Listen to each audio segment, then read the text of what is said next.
Alright.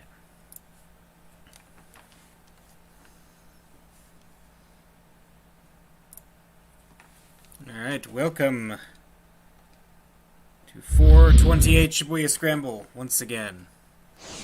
Hopefully, this is the end of the story. We'll have to find out.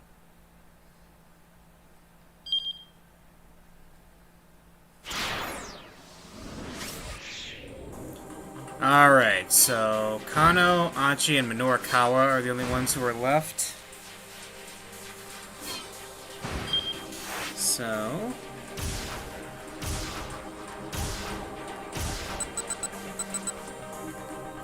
wait a minute. Achi was at a keep out? I don't seem to recall what I needed to do with that one.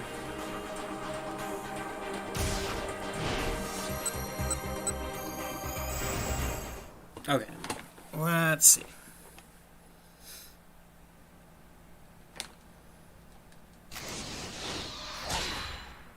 Yeah, that's Kano, right?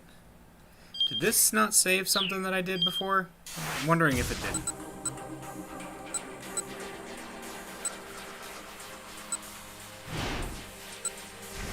Kenji Osawa.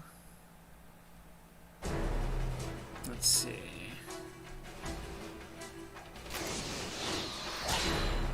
Right, Osawa's already out of the story, so we're good there. Maria and Osawa are out. So we don't need to worry about that.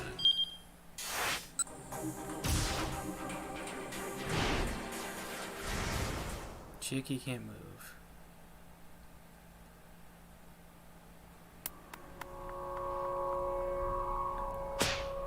Hang in there, Chiaki. Just keep it together. Minorikawa rushed to her side and offered her a hand. Surely it hardly matters at this point. You're not going to make it on time regardless, Kadayama said coldly. In any case, if 4-star General Gossip doesn't get released, it's Mr. Toyama who's going to be in trouble, not you. I dare say the world would be better off with one third-rate gossip rag less anyway. Shut your mouth, Chiaki snapped. If the gossip doesn't come out, I am going to be in trouble. An article I've written is supposed to be in next month's issue. It's a piece I've worked my very hardest on to the very end. A piece Mr. Mino saw fit to put in print. And if all of that goes away, yeah, I'll be in trouble, alright. Chiaki's legs wobbled as she struggled to get back to her feet. Chiaki, Kadayama said, your zeal is a marvelous thing. Worthy of admiration, even. But when it comes to work, results are all that matters. I'm sad to have to put it that way, but I must be honest, it's just common decency. Kadayama glanced at his pocket watch. You have 57 minutes and 10 seconds remaining. At this rate, you won't even make it to the interview venue before your time's up. Frankly, I don't think even a further extension of your deadline would make any difference in the end. Damn it! Minorikawa ground his teeth. He wondered if he should just leave Chiaki here and go interview SOS by himself. He could expand the article on SOS, then work a small part of Chiaki's interview piece in it to at least fill the layout. Right now, the single most important thing was getting the magazine out the door, for Toyama's sake. But if he did cut most of Chiaki's copy after all she'd done, he might wind up totally killing her passion for being a writer. I have to stop waffling. Professionals don't let their personal feelings dictate their decisions. I can help Chiaki work through her emotional struggles later. Chiaki, that's enough. The young woman got to her feet, staggering as she began to climb the stairs. I'm not giving up, she said under her breath. I can't give up now. Though obviously in pain, she struggled to keep her legs moving.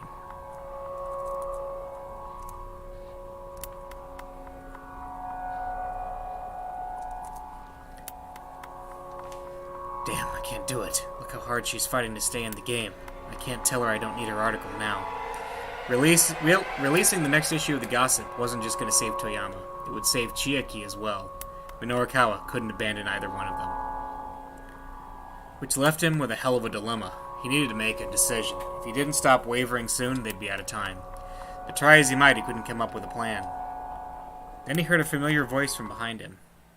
If you're wondering what path to take, allow my taxi to be your guide.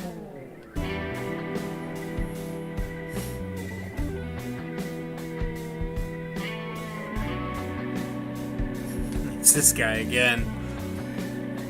Minorikawa spun around to see Kimazuka standing there. Where to, sir? The driver asked. Despite his polite demeanor, his pride was obvious. Mr. Kimazuka, I appreciate the thought, but with this traffic... Traffic? Did you have any place in mind? By the way, the option C, I've looked at it. If you take option C to take us to the labyrinth, you wind up going to this really weird maze that has nothing to do with anything. So we're not going to do that. Do you have any place in mind? Kimazuka's eyes went wide. Do I have a glimpse into the young lady's mind? He asked. Look, I'm sorry, but we're in a big hurry here. Don't make me have to repeat myself. Yes, sir. Thanks. Very well. Then here goes. Kimazuka cleared his throat and adopted a look of artistic intensity. I want to say it, but I can't say it. I thought today might be the day, but when our eyes met, it felt so cold. I'm wandering alone in a labyrinth of love. Why can't I just share how I feel? Look back my way. No, don't look back. If I do ever share my feelings, what happens to us then? That's a river we won't be able to uncross. I want to wreck things, but I don't really want to wreck them. I'm sorry for pretending to be so upset. I want to get some distance, but I can't get that distance. I can't do this over the phone. I want to forget, but I can't forget. That day about half a year ago, it was such a trivial thing, and yet I treasure it even now. Is this like song lyrics or something? This seems really bizarre. But I can't say it, even if I did, even if I could. Like a shell caught in the pounding surf, caught and tumbled back and forth. More than friends, but not quite lovers. Not quite lovers, but more than friends. My apologies, Mr. Kimazuka. I should have repeated myself. To Inferno and Ura Harajiku, if you would. Very well, sir. Okay. As soon as Minorikawa and the others had climbed into the cab, Kimazuka tore off through Shibuya's network of narrow side streets. The passengers in the back seat jostled roughly back and forth to the sound of screeching tires. This is altogether far too excessive, Katayama murmured.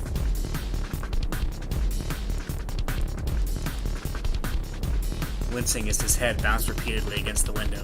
To think we allow such inconsiderate driving here in this country.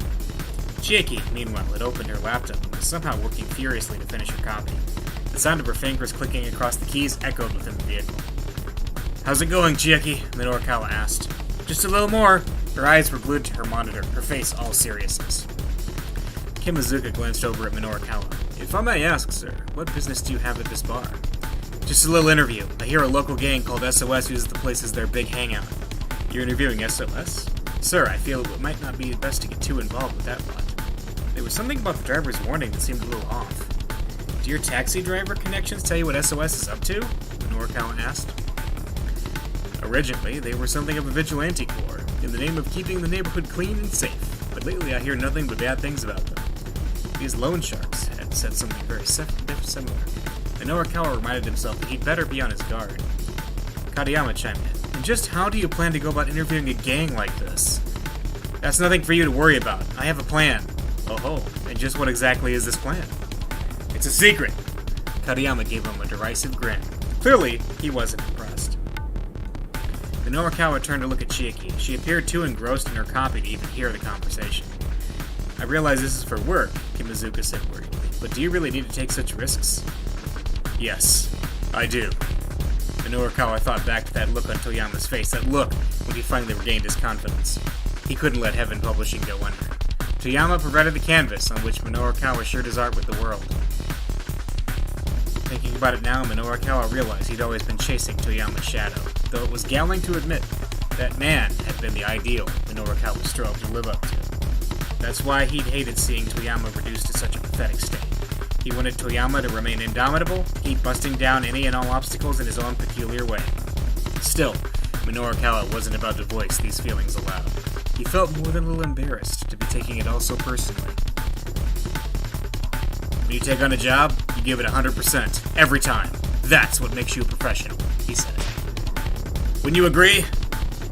I do indeed, Katayama chimed in, but you'll have to demonstrate that 100% in the limited time you have left, which, by the way, is 51 minutes and 30 seconds, and I will not budge in the slightest on that submission deadline. Please do keep that in mind. The man took another look at his watch. I've got half a mind to break that thing, Minorikawa told him. Breaking my watch will not stop time. Norikawa shot him a furious glare, but Katayama's composure was unwavering. The guy was unflappable, and the only way Norikawa was going to be able to put him in his place was to meet his damn deadline. Easier said than done, though. He'd want to use 30 of the 51 minutes to still had to write his article. That only left him 20 or so to get the material. Kimazuka suddenly slammed on the brakes, and the cab skidded to a halt. Norikawa stared through the windshield in shock and saw a smallish, boxy minivan weaving erratically along the road. "Whoa, look out! That thing's heading our way!" "Don't worry, sir," the driver replied. "Just leave this to me." Keeping his cool, Kimazuka dexterously steered them clear of the oncoming vehicle. As the minivan sped past, an eerily cold breeze wafted over the taxi. Minivan. The vehicle is being driven by members of the Wandering Angels theater troupe. They are on their way to return the dry ice machines they use in their performance to Endo Electronics. The machine is malfunctioning, continually spitting out white plumes of carbon dioxide. The troupe members inside the van are beginning to suffer from oxygen deprivation and are driving around Shibuya in a daze. Will they be able to make it to Endo Electronics in the end? "What the heck was that?" Norikawa asked. "I'm not sure," Kimazuka said, "but let's hurry on our way." Nimbly manipulating the gear stick, he stomped on the gas once more.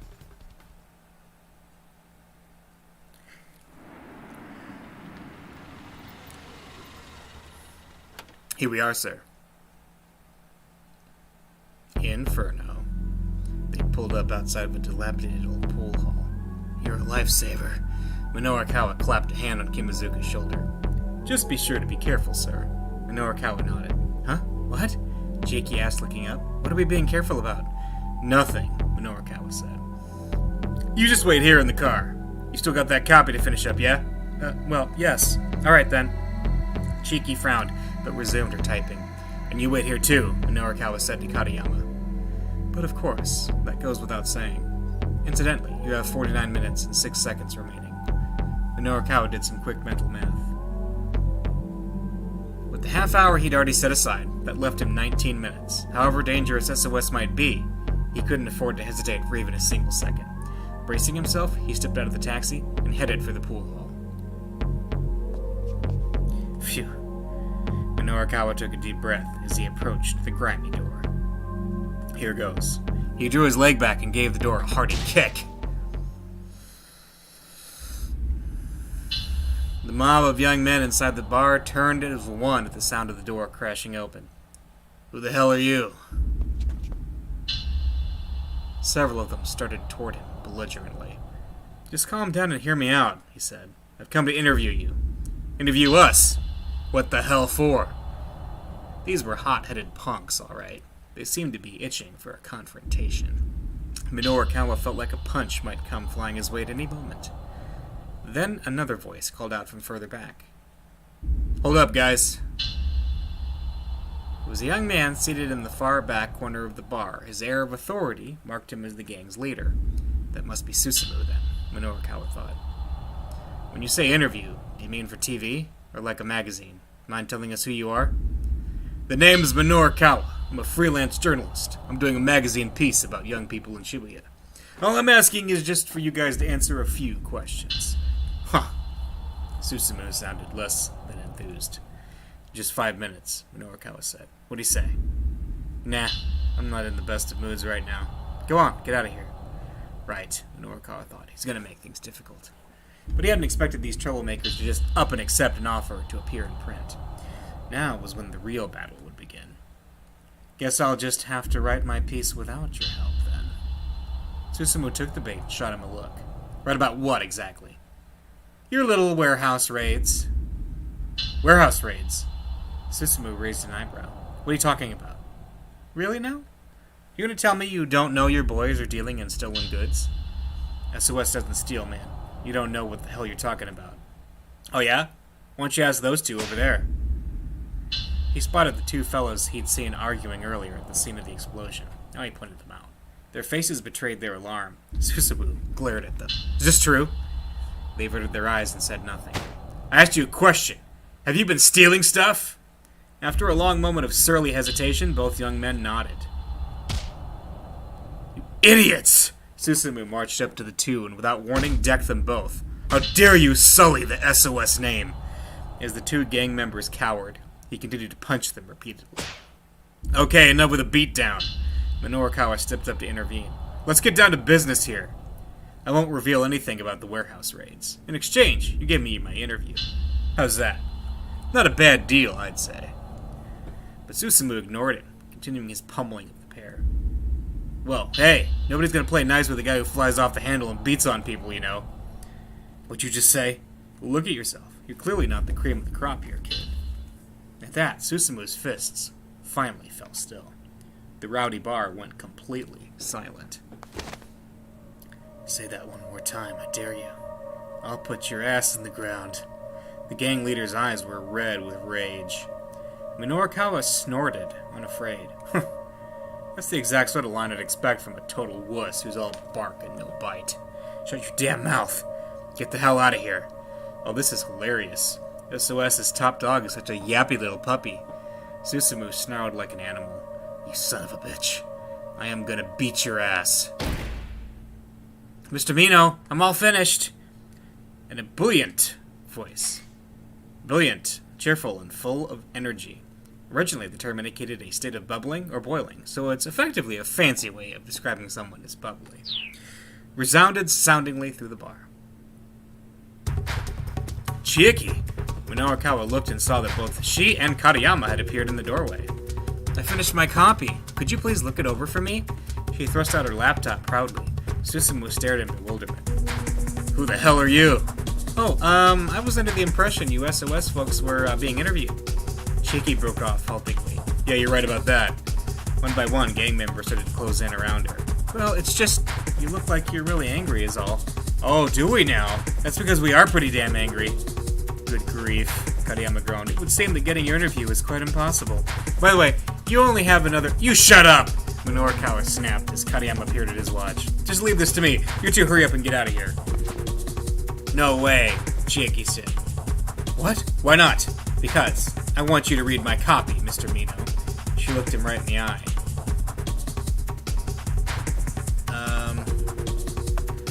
There was no time for an editing session to wrap up. I feel like she's gonna leave and then that's gonna make a problem. He understood how she felt, but this place was too dangerous. Nah, let's do it. The least logical choice is to stop and read her copy, so let's do it. He didn't have that much of a choice. He postponed the interview to read over Chieki's copy. Alright, he said. Let me see your laptop. He held out his hand and started to make his way over to her. Whoa! Before he could reach her, though, the SOS punks at Chieki and Katayama surrounded. Oh, what's this? Something important? One of the gang members reached out to grab Chieki's computer. Knock it off! Don't touch that! She struggled to resist. Leave the girl alone, you scumbags! Minorikawa barked. The young men in the bar stopped and turned. Susumu was quick to respond. Screw you, man. Who are you calling scumbags here? Any guy who raises a hand to a lady is a scumbag. If you're looking for a fight, you can fight me. Just keep your hands off the girl. Minorikawa did his best to look unafraid as a couple dozen vicious gazes now turned back on him. Bring it on, Susumu said. Hey, someone go stand at lookout at the front. He snapped his fingers sharply. Get him. At the signal, Susumu's men quickly closed in on Minorikawa. It was like being caught up in a tsunami. He took a hard punch to the face and his vision went blurry. Before he could react, he was hit again, twice, thrice, with punches and kicks. Well, maybe this is a bad end, I don't know. The moment his first assailant paused, another rejoined the assault. 4 blows, 5 blows, 6. Minorikawa lost count somewhere around 30. A metallic taste filled his mouth, and he could feel his consciousness fading. All the strength was being battered from his body. He couldn't even tell if he was standing on his feet or lying on his back. Then, finally, he felt himself crumple to the floor.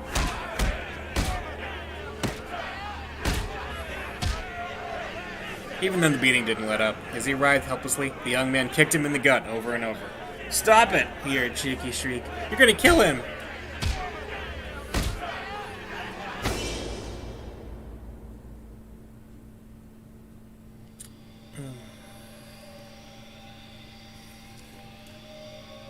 Eventually, Minorikawa forced himself to go limp. Finally, the king stopped. Oh, crap, one of the thugs muttered, sounding panicky. Did we take this a bit too far? Mr. Mino! Chieki rushed to Minorikawa's side, sobbing. Please, she cried out, answer me! He held his breath and said nothing. Mr. Mino! Tears streaked down her cheeks. She shook him desperately. Don't worry, he gasped out at last, holding out a hand to stave her off. She let out a yelp of surprise, staring at his battered face. He could feel blood trickling from the corner of his mouth. He turned his grisly visage on the gang members as he painfully rose to his feet.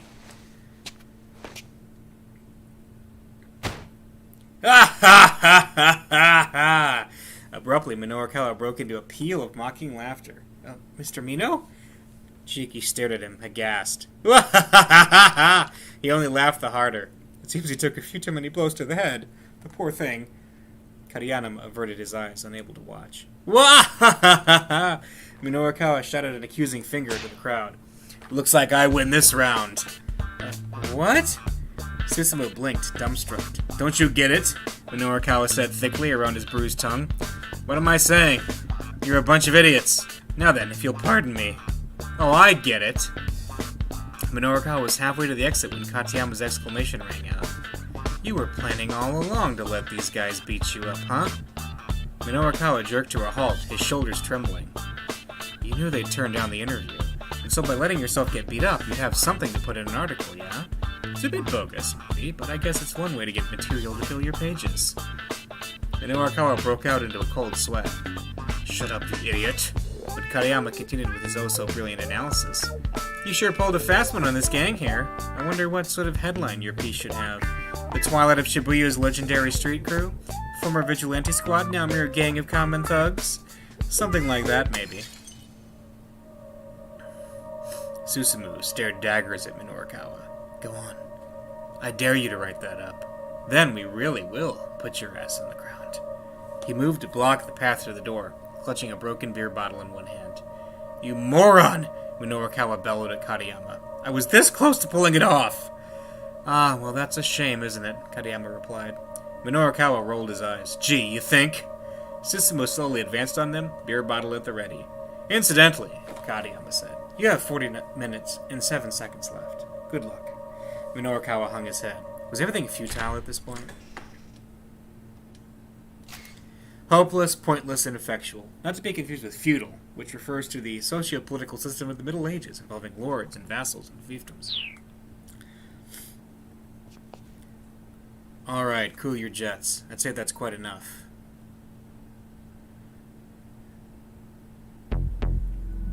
Oh! Susumu stopped and spun around. Kimazuka had entered the bar. The taxi driver stared out sternly from behind his sunglasses. All the young men in the bar fell silent. Minorukawa and his companions exchanged glances. Oh man, you? Susumu's face. What? So this taxi driver apparently is connected to this crew? Okay. Susumu's face twisted up in awkward embarrassment. Kimazuka's tone was light and playful, but intimidating nevertheless. Whoa, hey now. That's no way to address your teacher. Teacher? Minorukawa blurted in disbelief. Kimazuka nodded. Yeah, until last year I used to be a teacher. But I got into a bit of a dispute with my school, so I moved on. These guys in here are all former students of mine. Sorry that they're such a bunch of good-for-nothings. Wow, Chiki said. I'd have never guessed. I thought since I wasn't their teacher anymore, it wasn't my place to butt in. But I couldn't sit idly by and let one of my customers take a beating. Kimazuka turned back to Susumu. This guy totally played you, every last one of you. Susumu bit his lip in frustration. Still, it's hard to imagine anyone who would want to take a beating from this many guys all at once, so it's hardly your fault for falling for it. Kimazuka had switched gears from taxi driver to street smart mentor. You guys lost this one, he said, and for that, you need to give him his interview. No way. Susumu looked disgusted. Look here, kid, Kimazuka said. Let yourself save him some face and help the man out. And maybe you won't come off as a bunch of total idiots in his article. He flashed an amicable grin. Well, when you put it that way, fine, alright. Susumu blew out his breath in resignation. Susumu, you can't just let yourself cave like that. The remark had come from a particularly nasty-looking young fellow who slouched on the bar sofa. Minorukawa recognized him, the kid he'd encountered earlier that afternoon, wandering around with a wooden cudgel. You shut up, Kiryu, Susumu said. So what, you're just gonna let SOS make a mockery of itself? Kiryu demanded. The gang leader let out an annoyed growl, but said nothing. You still think you've got what it takes to run Shibuya? Shut up! I've already said I'll do it. Kiryu sneered sullenly at Susumu's outburst. Mr. Mino! Minorikawa was just letting out a sigh of relief at being able to get his interview when Chiaki scurried back up to him. Please, can you read my copy now? Her face showed a strange mixture of confidence and unease. All right, he said resignedly. Let me see it. The proofing deadline was drawing steadily nearer. Still, if the piece wasn't good enough, he'd have to make her rewrite it again. He wasn't going to compromise on quality. Bracing himself, Minorikawa stared at the monitor. Chiaki swallowed hard, so anxious that it was audible.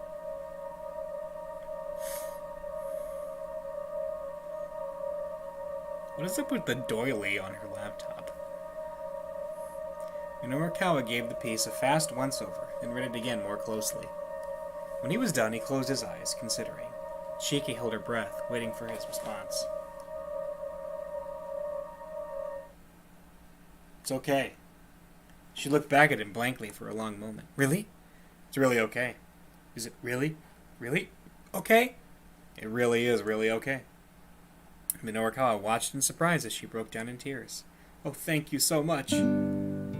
Chiaki bowed profusely. He gave her an affectionate little ruffle atop her head. She wiped at her face with her palms, scrubbing the tears away. So I guess I never really told you what sort of articles I want to write and all? No, I don't think you have. Well, I want to write socially conscious exposés like you do, Mr. Mino, and so to hear you say that an article I wrote is okay, that makes me really, happy, I guess. Or maybe moved? Her eyes were still bright with emotion. Well then, really? There was actually another writer who took inspiration from his work and who strove to be like him.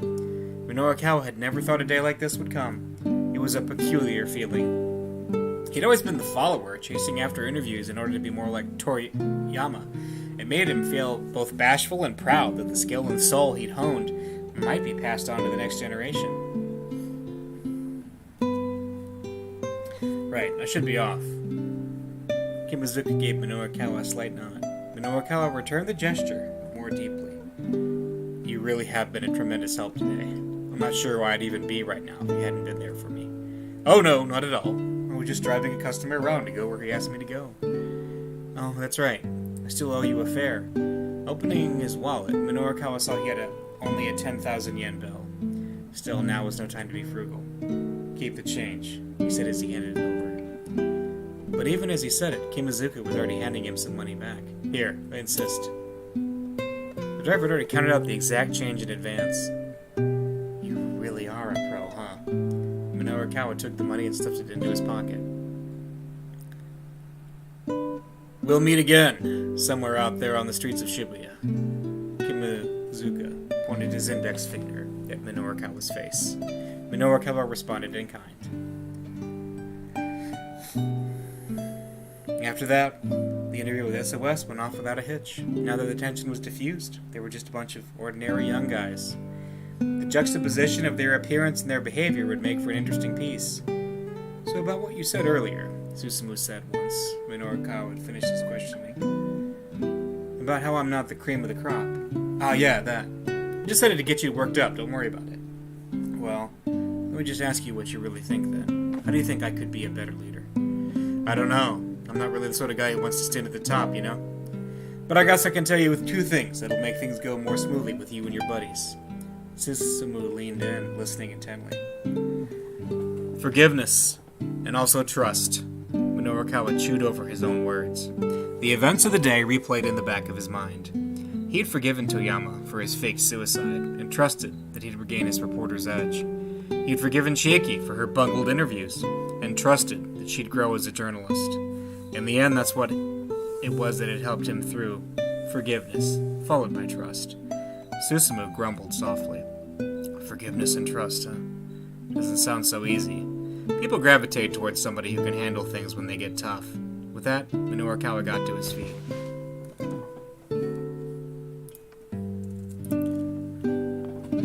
Now we've got all the articles we need covered. Chiaki rushed over to his side. Well, I guess we still need Mr. Toyama's piece. I just got off the phone with my office, Katayama said casually. It seems they've already received the data from him. Well, what? Guess he really can get the job done when he applies himself. Minorikawa felt an inner surge of pride. Now then. He indicated Katayama. How much time do we have left? 30 minutes remaining, Katayama replied, eyeing his watch. 30 minutes, huh? Looks like we might make it after all. Cheeky, laptop. Right. With a beaming grin, Cheeky held out her computer. Minoru Kawa got ready to start typing, but then a young man barged into the bar. It's Achi Endo. He's come to ask the members of SOS to help with the planned operation down at the Scramble. Well, we'll do that later, then.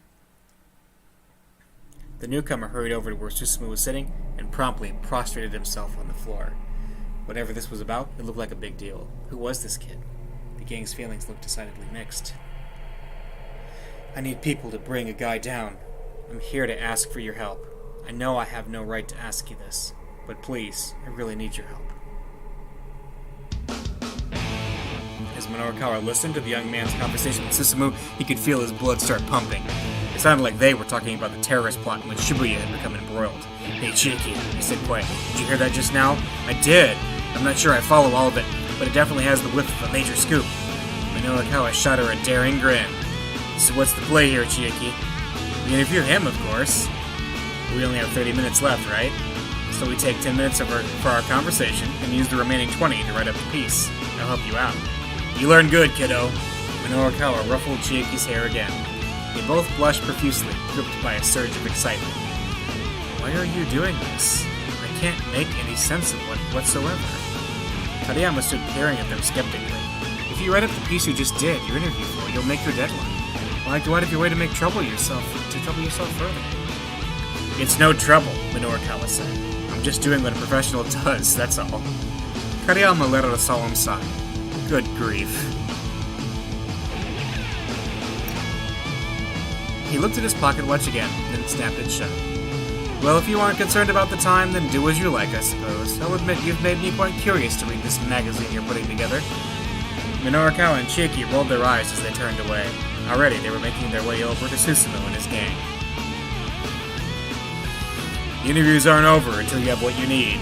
You refuse to let them be over. You spend every last second you have to do the best job you can. That's what being a professional journalist is all about. Minoru Kawa cracked his knuckles and stepped between the two young men. Sounds like you've got an interesting story. Mind letting me hear it too? Is this the end of his story?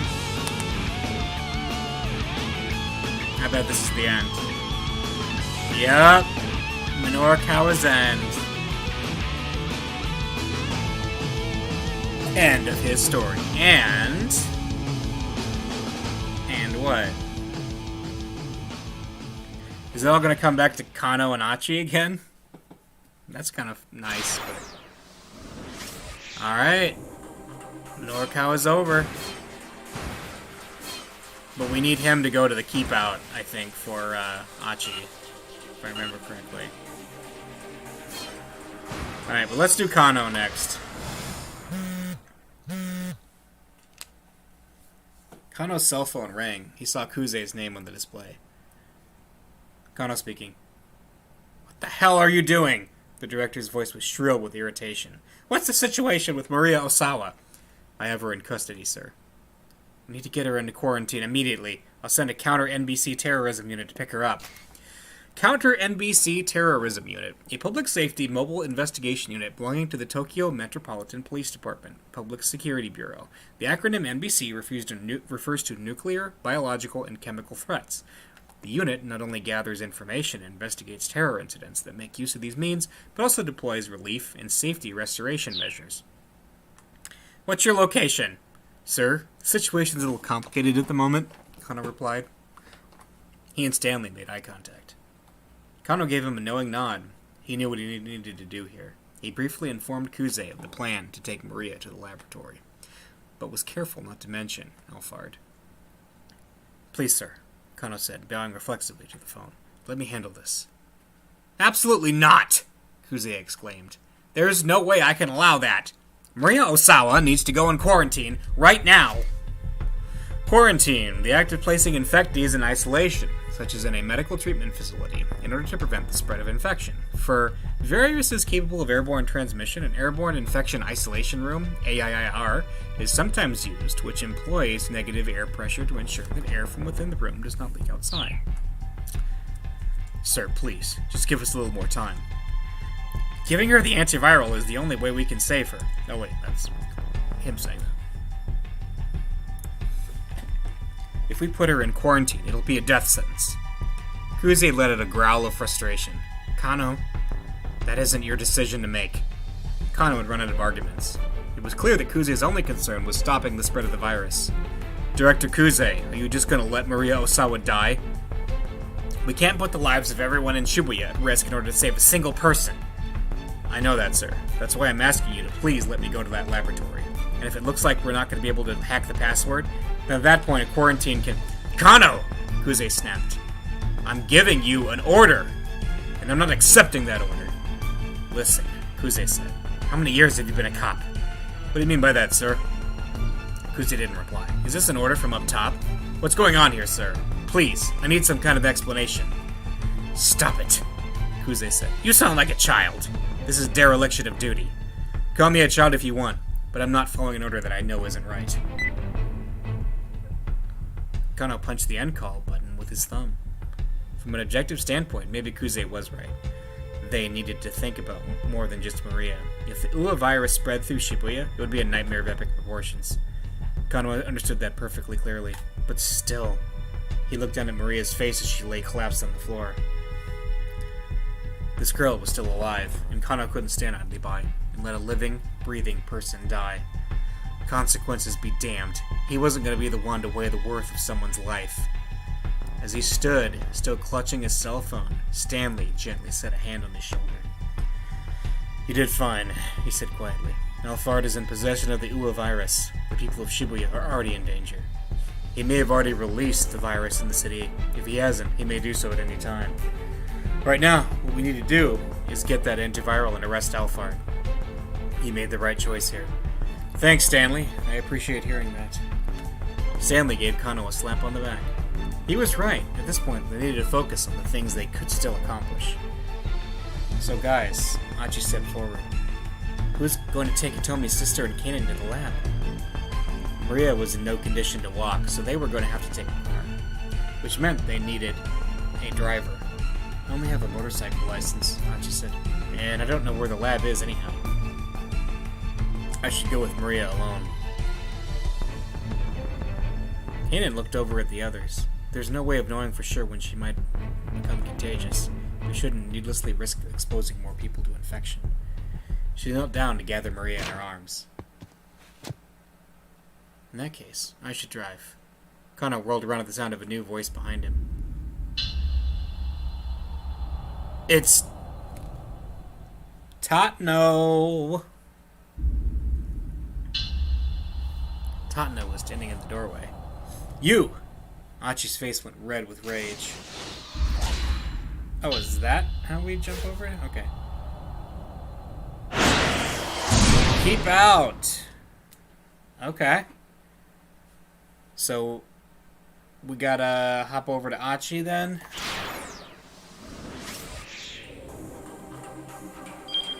Alright. Yeah, that will, I'm assuming, get Achi. Achi?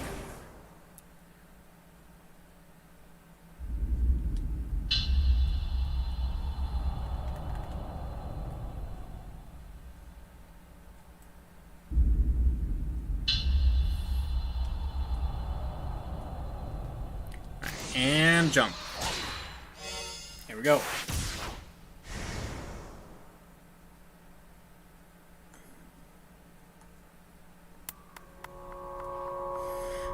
You! Achi snarled. In the doorway stood the man with the cane. Detective Tatno? Tatno. Kano and Daisuke spoke simultaneously. Now, at last, Achi had a name for the assassin. It was a name he'd heard somewhere before. You son of a bitch! Achi roared. What the hell are you doing here? Tatno bowed his head profusely. I am truly sorry. You're sorry? Sorry don't cut it, man. Not after what you were trying to do to Hitomi. I don't expect you to forgive me, and I intend to turn myself in to be punished for my crimes. But before I do that, please, let me do what I can to help you. I think you've helped enough. Achi grabbed Tatno by the collar and drew back his fist. Kano moved to stop him, but Tatno held up a hand. No. It's alright, let him do as he pleases. There was no trace of the menacing expression the man had worn in their previous encounters. Achi scowled but lowered his fist, then released his hold on Tatno's collar. Fine. Hitomi's sister needs help, so we do need a driver right now. Make sure those two get to the lab and back safely. That'll make up for that punch I didn't give you just now. Thank you. I am so sorry. Daisuke stepped forward. No. I'm the one who should be apologizing. I'm the one who got you caught up in this. Daisuke, we really didn't grow up to be very good people, did we? No, guess not. The two men stared bleakly at each other, shoulders slumped. In the end, Tatno said, I guess we were just trying to turn away from our pain. Yeah, didn't expect my own son to be the one to teach me that. Achi's turned out to be a fine young man. He is Katone's boy, after all. Guys! Achi stepped into the middle of their solemn heart-to-heart. You can get all sappy all you want later. Dad, once this is over, we're going to go see Suzune, okay? Sure. Daisuke nodded heartily. Hold on, Kano spoke up, turning to Stanley. If those two take Maria to the lab, that just leaves us two to apprehend Alphard down at the Scramble. Is that going to be enough? I mean, Alphard's not going to show up without a plan. The more people we have on our side, the better. And I doubt we'll be able to get any help from the police. Good point, Stanley agreed. Hey, Achi said. I'm here too, and I'm going with you. I'll keep Hitomi safe. Oh, look. Good news, Kano. Now we have 3 people. Stanley let out a sardonic laugh. Kano frowned. Achi, I appreciate the offer, but having 3 people instead of 2 won't make much of a difference. When you're not sure of the enemy's exact plan, you really need strength in numbers. If we could set up a dragnet like the task force did this morning, that'd be ideal, but... Come on, Detective, Achi said. Don't you have any idea what sort of approach this psycho might take? If I were Alphard, Kano mused, then I suppose my biggest problem would be figuring out how to get away after I'd taken Hitomi's blood. Stanley nodded in agreement. I'm betting he plans to involve the Uwa virus, he said. If, for instance, he tells us he's set up a device somewhere to spread the virus throughout Shibuya that prevents us from taking action against him. Achi swallowed hard. This guy wanted to unleash a killer virus at Shibuya? If he succeeded, then the town Achi had known and loved all his life would become a graveyard. Of course, that's mere conjecture, Stanley murmured. Quite frankly, even I can only guess at what he's going to do. His expression was grim. Strength in numbers, huh? Achi said. So you're saying we absolutely need more people, is that it? Essentially, yes, Stanley replied. But not just anyone, mind. If it's not a group that meshes well, that'll hinder more than help. Kano folded his arms across his chest. He looked perplexed. People who mesh well together, huh? Achi had an idea. We know it's gonna head for SOS, so... He could ask SOS. If there's anything he could do, it was that. It was a selfish request, he knew that. Suzumu would probably be furious with him, but Achi would just have to deal with that. Even if his old pals wouldn't forgive him, if they understood that they'd be helping protect Shibuya, he was sure they'd step up and take action. After all, the whole point of the gang was that it was made up of people who loved their town. Can you give me a half hour? I'm going to try to see if I can rustle up some people. Kano straightened himself up. You think you can do it? Achi nodded assertively. Just wait here for me, okay? He said to Hitomi. She gave him a worried smile. Alright, I'll be waiting. It'll be okay. Achi did his best to sound reassuring. I promise I'll bring back some help.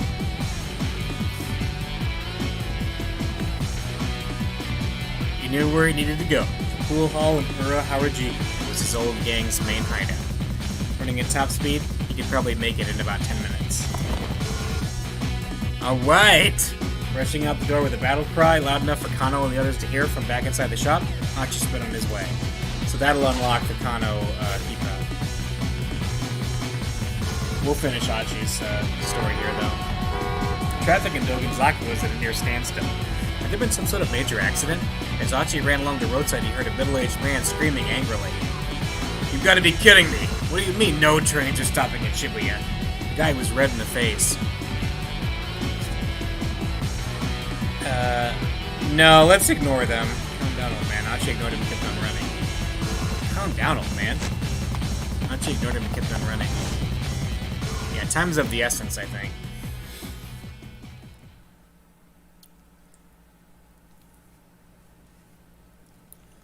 Finally, he arrived at SOS's hideout. 2 young men were standing by the door as lookouts. Achi recognized one of them. It was the kid whose so-called buddies had tried to shake him down earlier that afternoon. They roused themselves as Achi approached. Hey, I need to see Susumu. No can do. He's in the middle of something right now. The lookouts made no move to let him through. Achi felt a sort of resentment towards Susumu. If he'd still been with SOS, he'd never try to post members on guard duty like they were low-ranking Yakuza thugs. Achi pressed again, or shoved? Let's press. Achi pressed again. Please, I need to see him. It's important. Just tell him Achi's here. He'll make an exception. At the mention of his name, the 2 lookouts exchanged glances. All right, I'll go ask him. One of the lookouts headed inside, leaving Achi alone with the kid he'd helped earlier. Do they always stick you on guard duty? The boy didn't reply. Back when I ran with SOS, we never needed anyone on lookout. We were just a bunch of guys who loved Shibuya, and who had a fun time hanging out with each other. That's all it was, really. It's not Susumu's fault that SOS changed, the boy said somewhat fearfully. Lately, it's Kiryu who's been driving things. Kiryu? Oh yeah, that guy. Achi recalled his earlier run-in with him. The guy was an arrogant bully.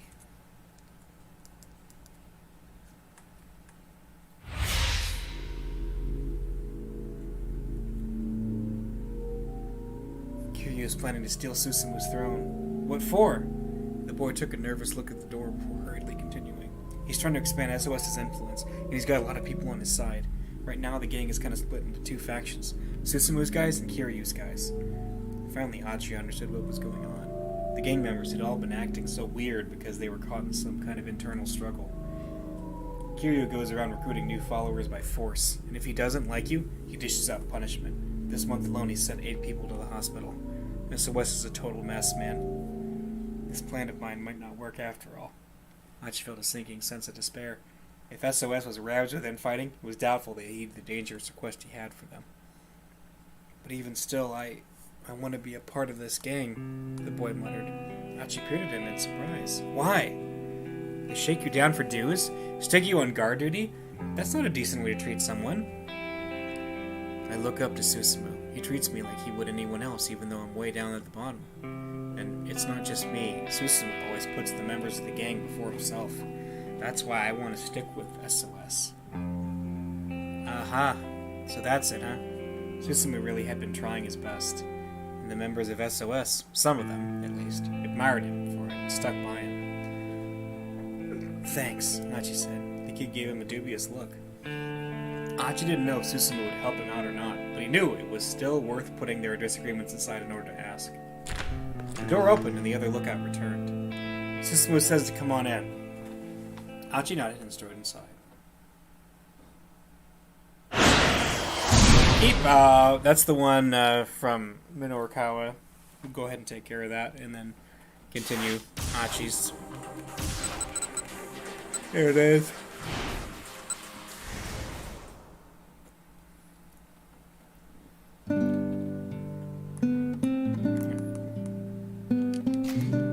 Achiendo. Boom.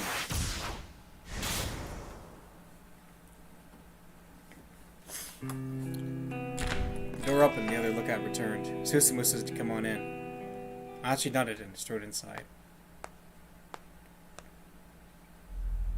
The scent of alcohol and cigarettes washed over him. Susumu was sat on the sofa at the far end of the bar. It was where Achi used to sit back in the day. What do you want? Susumu asked immediately.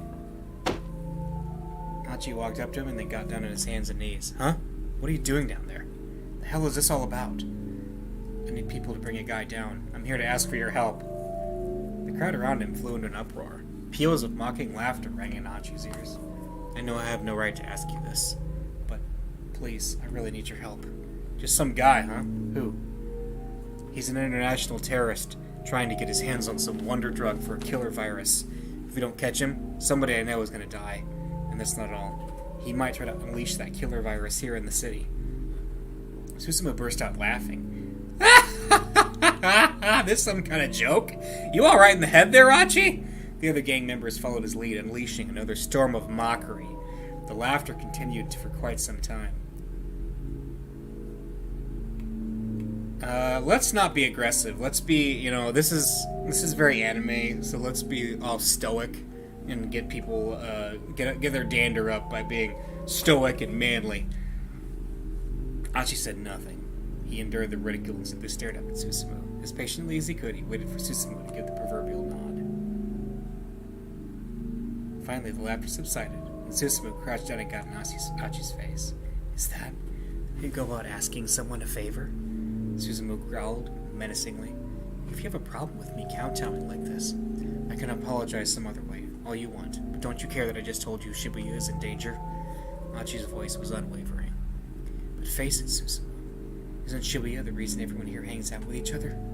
If you're telling me you don't want to keep our town safe, then I won't ask you guys for anything again. I withdraw my request. The two glared into each other's eyes. Then, before Susumu could reply, an odd man stepped in between them. Well, that's Minoru, but we don't have a keep out for him. Sounds like you've got an interesting story, he said. Mind letting me hear it too? You again? Didn't you already get your interview? Susumu rolled his eyes. I think Grovels here might be telling the truth. The newcomer's face was all seriousness. It lines up with the information I have. Hey, Grovels, you got a second? My name's not Grovels, Achi growled. It's Achi. I'm Minoru Kawa, magazine reporter. And I know a bit about that stuff you were saying just now. The killer virus you mentioned is called the Uwa virus. That wonder drug is an antiviral medication. And the person you know who might die is Maria Osawa.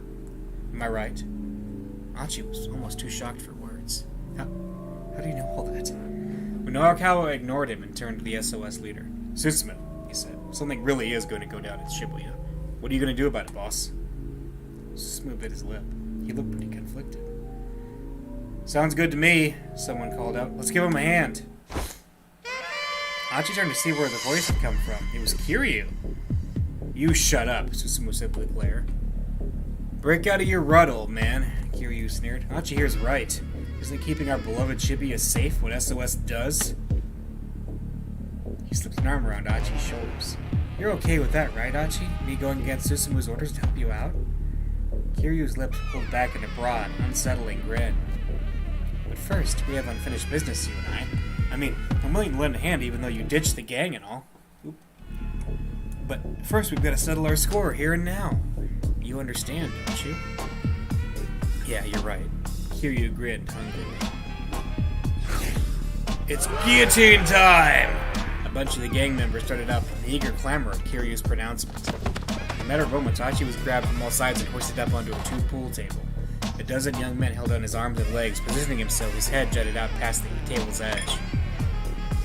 Kiryu brought out a steel pipe nearly a meter long. It was caked, liberally, with dried blood. Guillotine! Guillotine! Guillotine! Guillotine! Guillotine! Guillotine! The men of Kiryu's faction pumped their fists in the air, chanting madly. Kiryu licked his lips as if drunk off of their cheers. Glancing to one side, Achi saw Minoru Kawa speaking emphatically to Susumu. It looked like the reporter was trying to talk some sense into the SOS leader. Man, today is my lucky day. I gotta take the head of SOS's original head. Achi twisted his neck to peer up at him. Man, what point is there taking my head right now? Oh, my, you don't get it, do you? See, if I send you to the hospital, everyone in Shibuya is gonna know my name. And once I've got that big-ass sign over my head, I'll be able to unite this town under my banner in one fell swoop. Kiryu's eyes were crazed and bloodshot. Then that's all the more reason for you to do as I'm asking. If you want to unite Shibuya, you have to protect it first. But if you think you need to take my head to do that, then go right ahead. Even if these guys were all like Kiryu, if this many of them actually showed up at the Scramble, they'd be able to do far more than Achi could hope to do by himself. The ultimate goal was to capture Alphard. Achi didn't care how they made that happen. He was just sorry he wouldn't get to see it through, to protect Hitomi to the very end. Okay then, Kiryu brayed. The gloves are coming off. Alright, let's come on, we've been a hard dude so far, let's keep it. Go on, do it. Achi braced himself. Just make sure you keep your promise. Kiryu raised the steel pipe above his head, and then before he brought it down, he flicked the tip of his tongue from his mouth like a snake. You dumbass, I didn't promise you nothing. Achi straightened in sudden panic, but his limbs were pinned down too forcefully for him to have any hope of avoiding what was to come.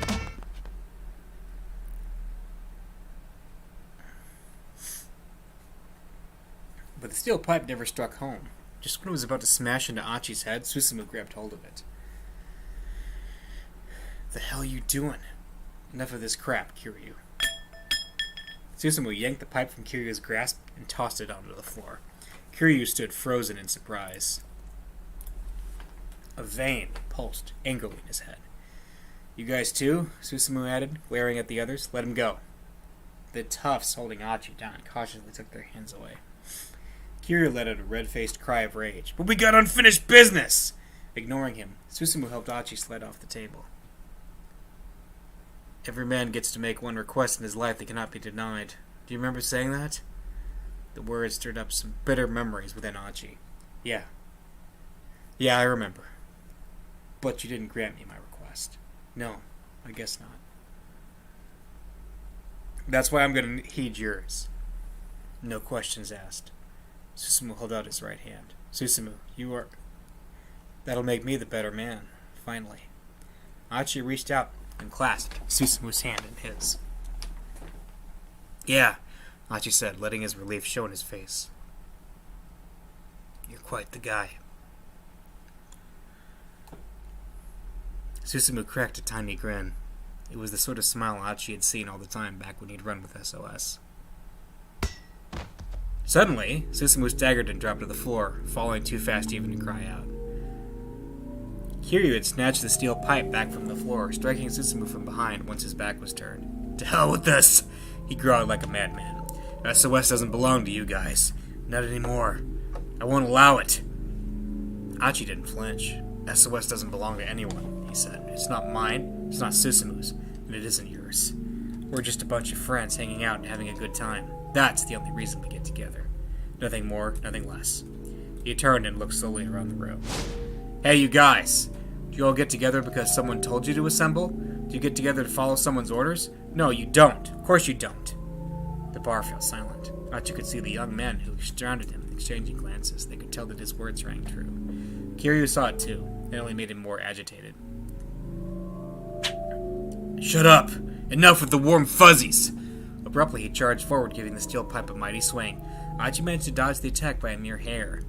If it had connected, the blow might well have knocked his head off. He quickly backed away. What's the matter? Kiryu taunted. How come all you do is run? The pipe crashed down on the bar top. Bottles of beer and liquor smashed and scattered. Come on, what's the matter, Achi? Kiryu slammed his weapon into the pool table, sending balls scattering across the floor. Some of them collided with Susumu. Ugh.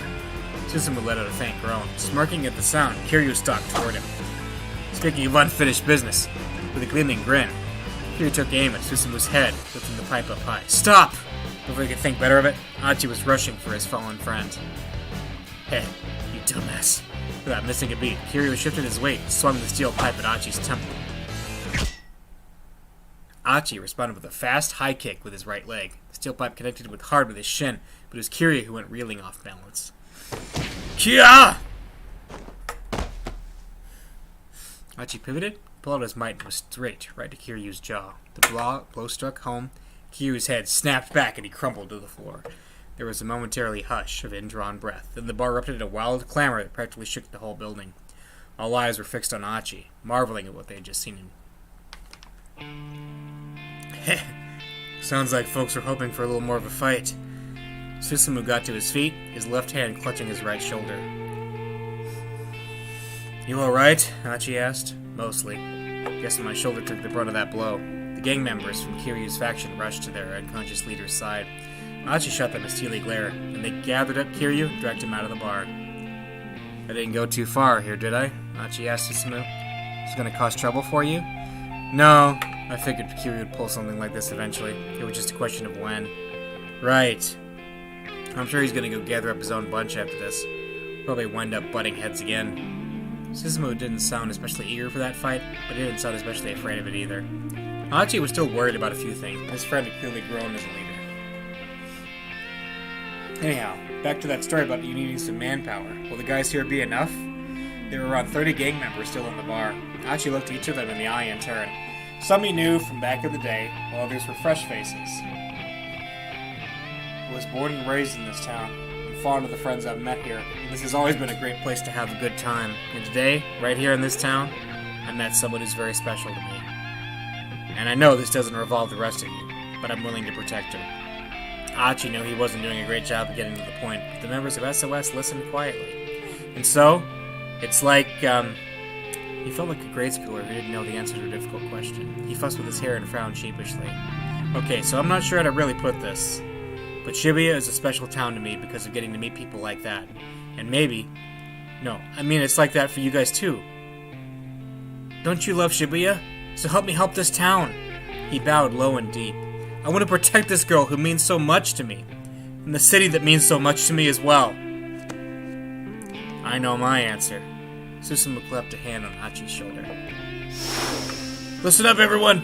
SOS's original founder is back in action. He needs our help, and I, for one, am ready to follow him into battle. What do you say? Susumu's people let out a hearty cheer.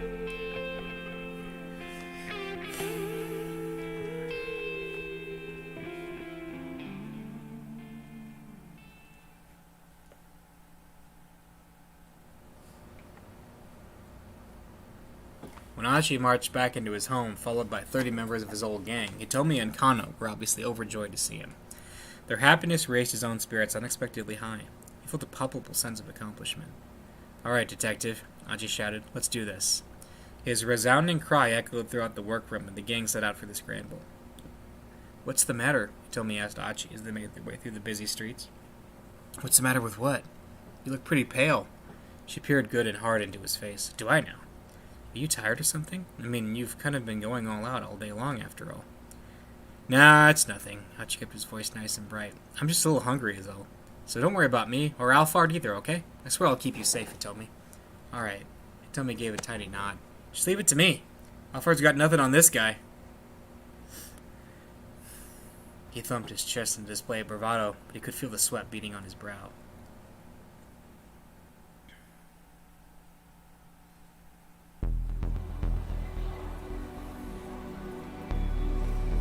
When they reached the Scramble, Hachi took his place at the location specified in the battle plan Kano had drawn up. He told me it was only a few minutes away. Whatever happened, he was in a good position to shield her from harm. There were 3 minutes left until the appointed rendezvous. Hachi wondered what sort of person was going to show up. Still, he knew he couldn't scan the crowd too much. He needed to act as naturally as possible so Alphard wouldn't be suspicious. He risked a glance over at Hitomi. Maybe now wasn't the time for admiring, but he couldn't help but think how cute she looked.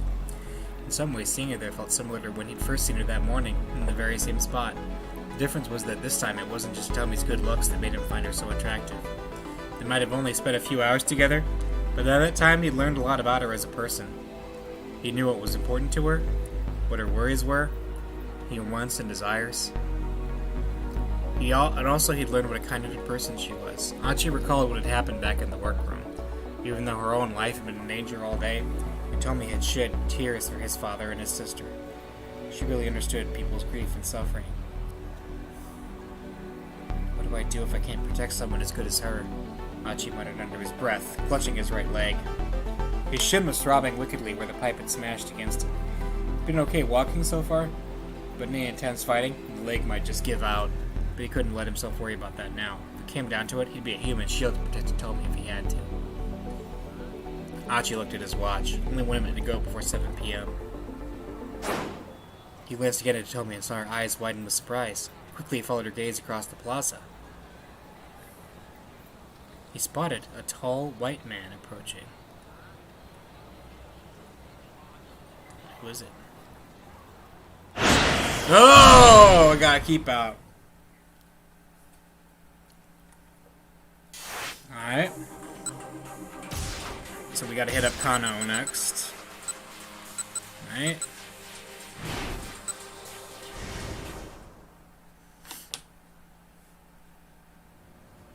So it's coming back down to Hachi and Kano, just like it started. Alright. Kano, what? That's not a jump to Kano? Really? Is this a jump to Kano? No, that's a jump to... Is this a jump to Kano? Yeah. That's a jump to Kano. Okay. Alright, rushing out. Yeah, no. Kano. This is the jump to Kano.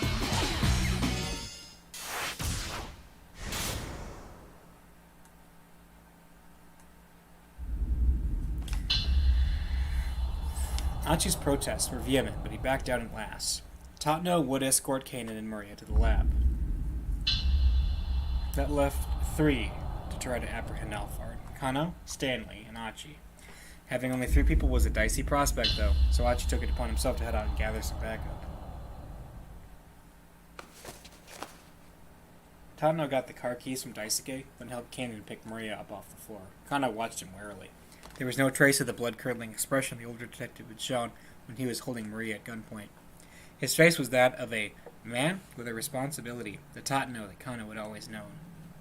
"Are you sure you're okay doing this?" Hitomi asked Tatno. "You might get infected." "That doesn't matter. Don't worry about me. All I care about now is helping you two if I can." He hesitated, glancing down at the unconscious girl he held. "By the way, have Maria's memories come back?" Hitomi tilted her head. "Her memories?"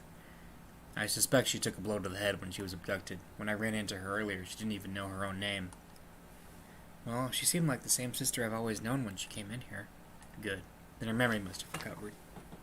Kano was shocked to hear that Maria had suffered amnesia, but it explained why she hadn't contacted anyone after she'd been set free. "All right then," Tatno said. "We'll be back." Carrying Maria, he and Kanan headed for the door. "Detective Tatno?" Kano called out, then paused, tongue-tied, when Tatno stopped. There were so many things Kano wanted to say, but he couldn't find the words for any of them. "Once Maria is safe, I'll turn myself in." Tatno kept his back turned. The words were like a dagger into Kano's heart. Once this was all over, Tatno would no longer be a detective, but a criminal. Kano knew there was no alternative, but still the realization hit him hard. "Detective Tatno, Stop your dithering, but never lose sight of what you're supposed to protect. Ever." Kano snapped back to attention at Tatno's words. That was Dick Dictum number 1, the advice that had kicked off the whole Dick Diary. Just in case you had forgotten about the Dick Diary is back. Still got some Dick Diary. "I'm not the one you should be worrying about right now," Tatno continued. "We need to save Maria Osawa's life and protect the people of Shibuya." Kano bit his lip. I know that, but Kano still wanted to express his regret at how things had turned out. Or yes, you're right.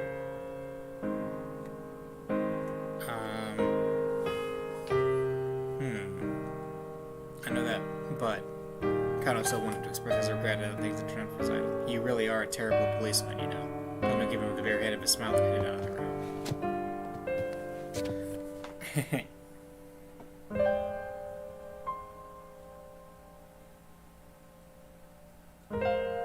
As Kano watched him go, he realized he didn't really have anything to say.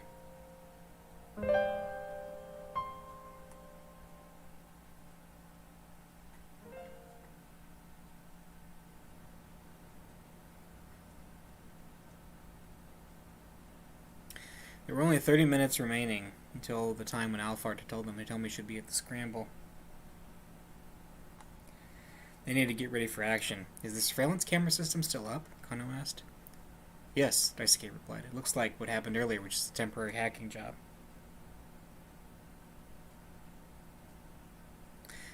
"Then will you help us?" Daisuke inclined his head. "What do you mean?" "I'd like you to keep your eye on the Scramble for us." "I'd like you to keep your eye on... if anyone suspicious tries to get near Hitomi, let us know." "Anyone suspicious? I want to know what's suspicious." "Like that organ trafficker who says that you can kidnap Hitomi, Mr. Dendo. It's possible that he might be Alphard. Would you be able to recognize his face?"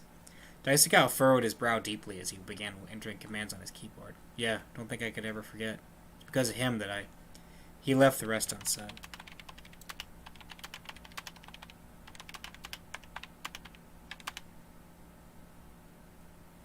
A moment later, several of the monitors switched over to feeds from around the Scramble. "Alright," Daisuke squinted at the images. I'm not sure how much help I can be, but let me just try to atone for what I've done. Of course, and thank you.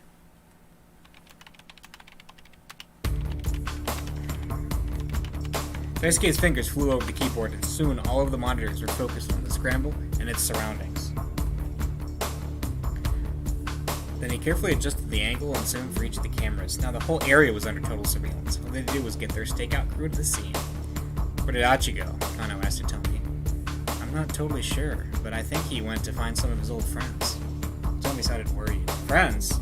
Achi used to belong to a gang called SOS. Actually, he told me he was the one who formed the gang in the first place. What? Kano couldn't keep the shock from his voice. Achi was the founder of SOS? How bizarre the two of them would wind up meeting each other this way. But I guess there was a big falling out between them. So I think he went to try and win them back over. Kano hadn't heard anything good about SOS since Achi had left him. If things had ended on bad terms between him and the gang, getting them to help might well be a lost cause. And even if Achi was able to gather some people up, how much would Kano and the others be able to trust them? It'll be alright, Tommy said. It's just sensing Kano's thoughts. I'm sure Achi will bring back some of his old friends. But when he does bring them, I'm sure he'll choose people we can count on. You really trust him, don't you? Yes, Tommy said without hesitation. Then a blush came to her cheeks. Alright, then I'll trust him too. It would take about 10 minutes to get from Endo Electronics to the Scramble. Kano turned to Stanley. Let's plan to head out by 6:50. Stanley gave no reply. He'd withdrawn to the edge of the room where he stood lost in thought, his expression uneasy. Kano decided to leave him alone for a bit. Taking a sheet of paper from one of the desks, he began drafting a plan for positioning Achi's reinforcements around the Scramble.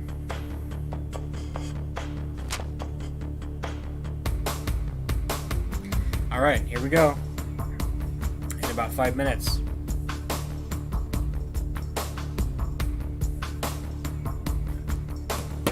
He had drawn up a little map of the optimal places to deploy the team. It included positions for as many as 20 people Achi might bring back. Kano turned around, surprised to find Stanley right behind him all of a sudden. The American looked haggard. Something the matter? Kano asked. You need to go to the Scramble without me. What? Where's this coming from all of a sudden?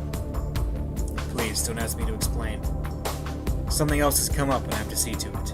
Sweat beaded on Stanley's brow. Whatever had happened, Kano had no doubt it was something major. And almost certainly, it had something to do with Alphard.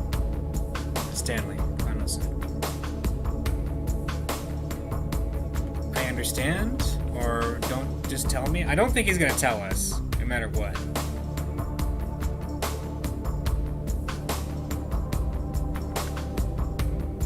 I understand what you have to. I understand. Do what you have to and come back soon. I'm sorry. I wish I could tell you more. It's alright. I'll find a way to get by. Kano had a vague idea what Stanley was up to. He probably felt he needed to keep things hidden, even from his own allies, in order to help keep Alphard in the dark. Or at least that was Kano's guess. This was an ordinary opponent they were up against. Keeping secrets, even among friends, wasn't necessarily a bad call. Kano, promise me one thing. What's that? Once this is all over, you'll go have a beer with me. Sure. Alright. Kano couldn't help but smile.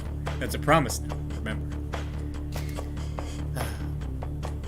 Promise. The promise these two just made now mirrors another made by a certain pair of brothers in the past. Once it's all tidied up, I'm going to need a drink. Let you and me have a beer together. This is what the younger brother said, and the older brother still feels the pain of that promise going unfulfilled. What? Wait, Stanley's going to become a viewpoint character? Huh. Stanley's going to become a viewpoint character. That's interesting. Did not expect that.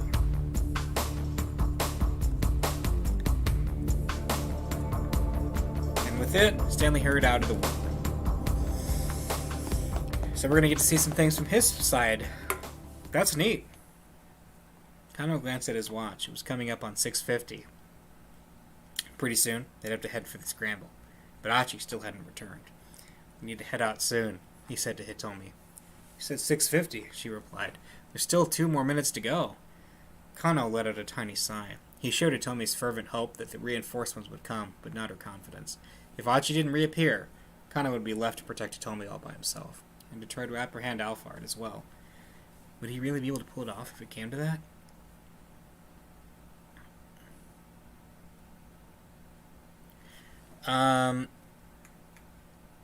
He'd have to trust himself to see things through on his own. He decided to head to the Scramble with Hitomi right away. No, let's do it. Let's wait for Achi. The clock kept up as within each minuscule moment. Kana felt the tightness growing in his chest. A minute passed. 2 minutes. Time was of the essence. They couldn't keep waiting any longer. Hitomi, I don't like having to do this, but we can't wait any longer. Seemed looking for determination on Kano's face. She gave him a tiny, reluctant nod.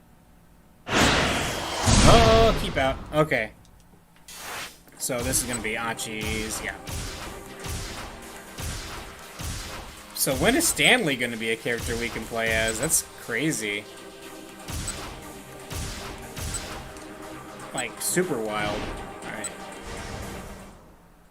Yeah, because I know Achi comes back. So is this it? But...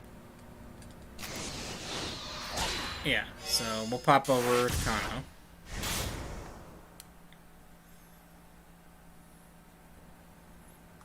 Tell me, I don't like having to do... okay, yeah, well, you just read that. Her shoulders began to tremble. He told me, I'll be alright, I'm just a little nervous, that's all. She had a right to be nervous. Alphard was after the antiviral that she had in her bloodstream. Once he had it, he told me it would become a liability that he wanted to dispose of. Alright, the only person who could keep her safe was Kano. He clenched his jaw tight and tried to look confident. Please, just try to relax. I'll protect you with my life if I have to. Protecting Hitomi is my job. Oh my gosh, it's the theme song. Achi, you're back. I said I'd see you through to the end. Didn't I? Yeah, you did. Hitomi gazed back at Achi with grateful reassurance. Uh-huh. Kano cleared his throat softly, but Achi and Hitomi continued to stare earnestly at one another. Eventually, the tough-looking young man standing behind Achi spoke up. I've got 30. Will that be enough? Yeah, Kano nodded. That'll be fine. More importantly, hear what we'll be doing yet. Catch the bad guy. Keep Shibuya safe. Same old thing we always do. The guy flashed a grin. You got it, Kano said. We'll be counting on you then. With 30-odd people at their disposal, they'd be able to encircle the meeting area no problem. The preparations were all set. It was time to confront Alphard at last. Alright, detective, Achi shouted. Let's do this. Kano gave a firm nod.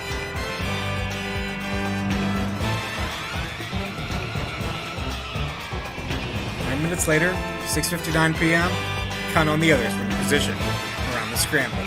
Each subtle take of the second hand was like a sharp prod to Kano's nerves. His whole body was stiff with tension. They could not let themselves fail. There was too much at stake. Here, now, hundreds of thousands of lives were on the line. With Shibuya on lockdown, the area around the Scramble had been seized by panic and there had been multiple traffic collisions. The sidewalks were crowded with abandoned motorcycles and clogged the streets.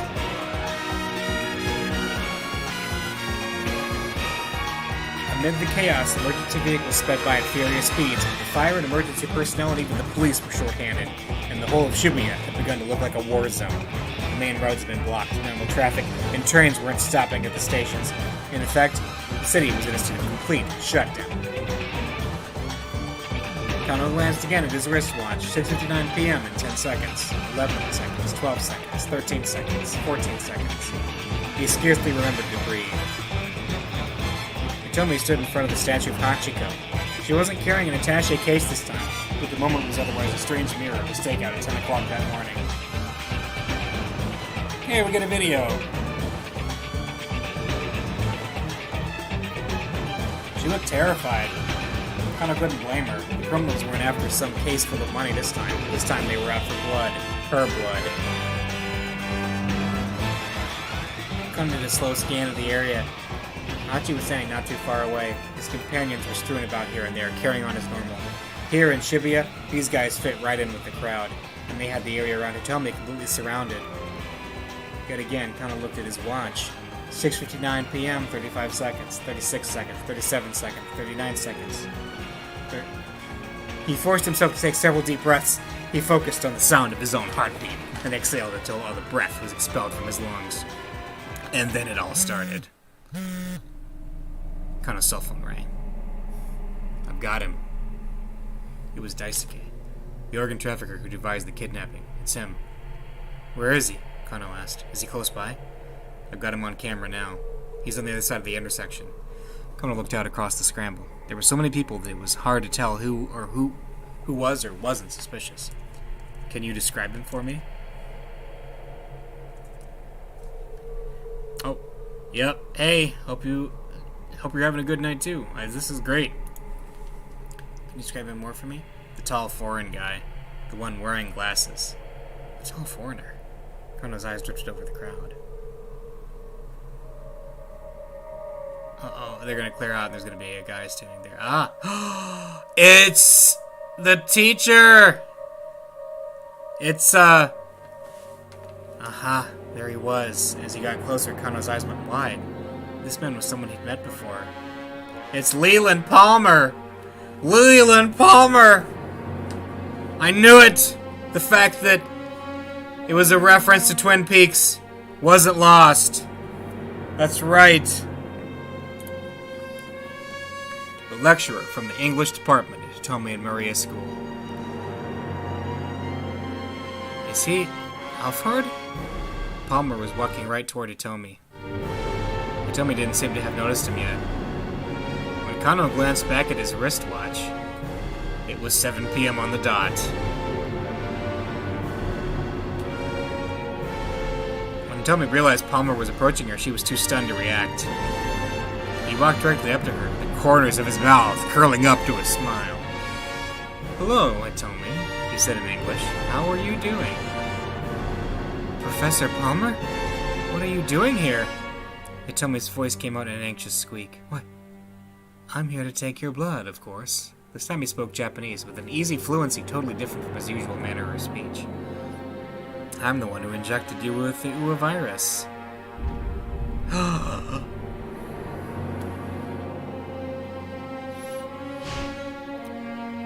I'd been waiting so long for the opportunity to arise.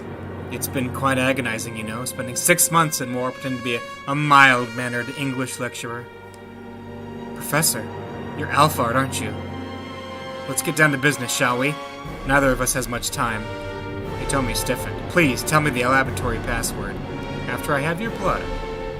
"This will only take a few seconds. We've got a device here that will make the extraction quite simple." "No way. The password first." "That would violate the terms we already negotiated." Hitomi and Palmer glared at one another. "All right," Hitomi said at last. "Why don't you negotiate with Kanan instead?" "Kanan?"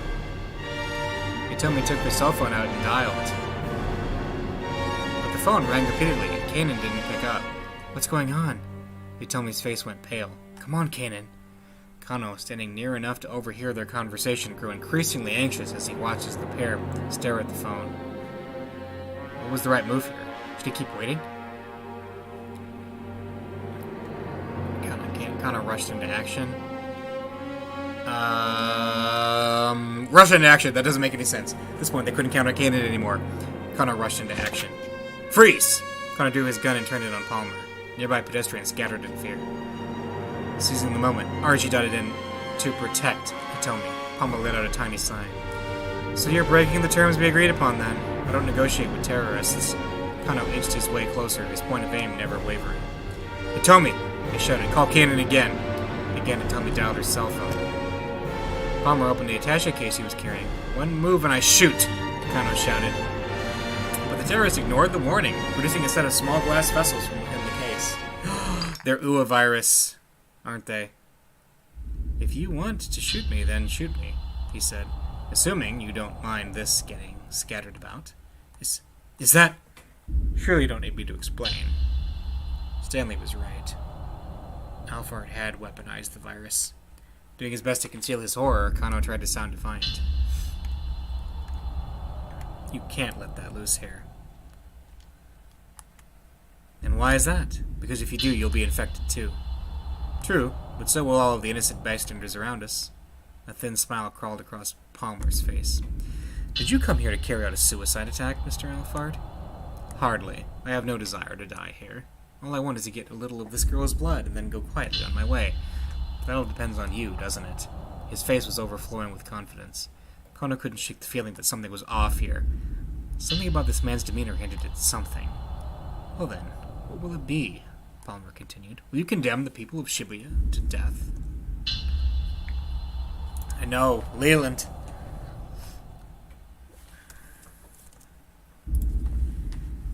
Cursing inwardly, Kano lowered his gun. Palmer flashed a triumphant grin, then resumed his stroll toward Hitomi. She stood frozen in the spot. Susumu! The shout had come from Achi. In an instant, a dozen members of SOS headed toward Palmer from all sides. Tough luck, pal, Susumu said. Turns out we're not actually innocent bystanders. Now it was his turn to grin.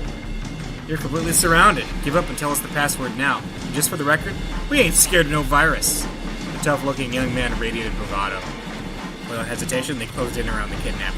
Surrounded? You certainly don't look like police.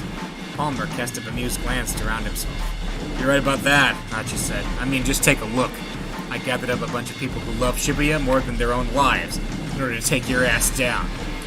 He kept Hitomi shielded behind him while he spoke. There's no escape, he declared. You've lost. Lost? Me? Well, it sure doesn't look like you're gonna get away. Palmer grimaced at Achi's words. I see. And then it appears our negotiations are at a close. Enough of the high and mighty act. Susumu stomped aggressively toward Palmer. Hey! Kano snapped. Easy now. They couldn't risk a scuffle, sending the virus crashing to the ground. What a shame. Palmer swung his right arm up high. Oh no.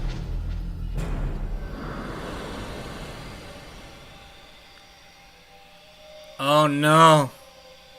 Everyone watched in dismay as his hand shot up. The vials he'd been holding sailed upwards against the backdrop of the evening sky. Look out! Achi shouted. Catch him! Catch him!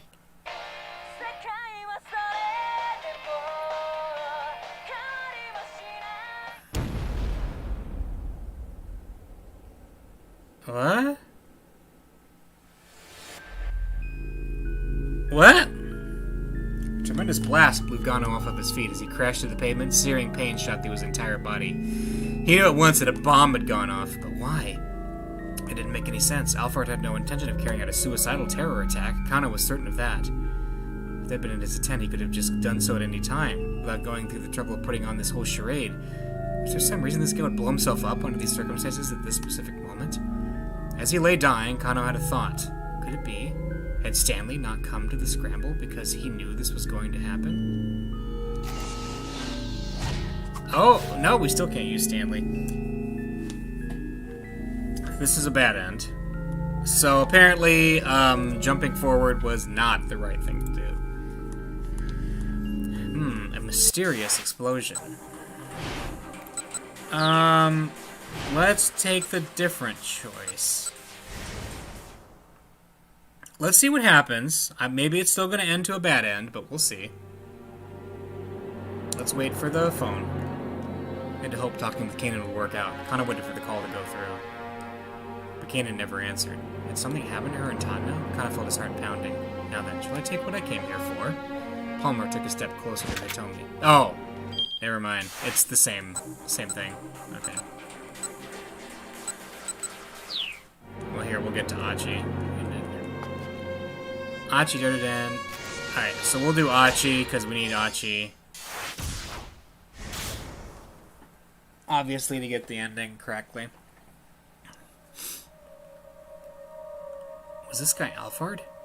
The man arrived in front of Hitomi and began speaking to her. Hitomi, Maria, even Achi's father. This must be the guy who was responsible for everything. Achi felt a pressing urge to flatten him right then and there. Still, he knew he couldn't blow his cover until Kano gave the signal. Suppressing his raw emotions, he readied himself for action.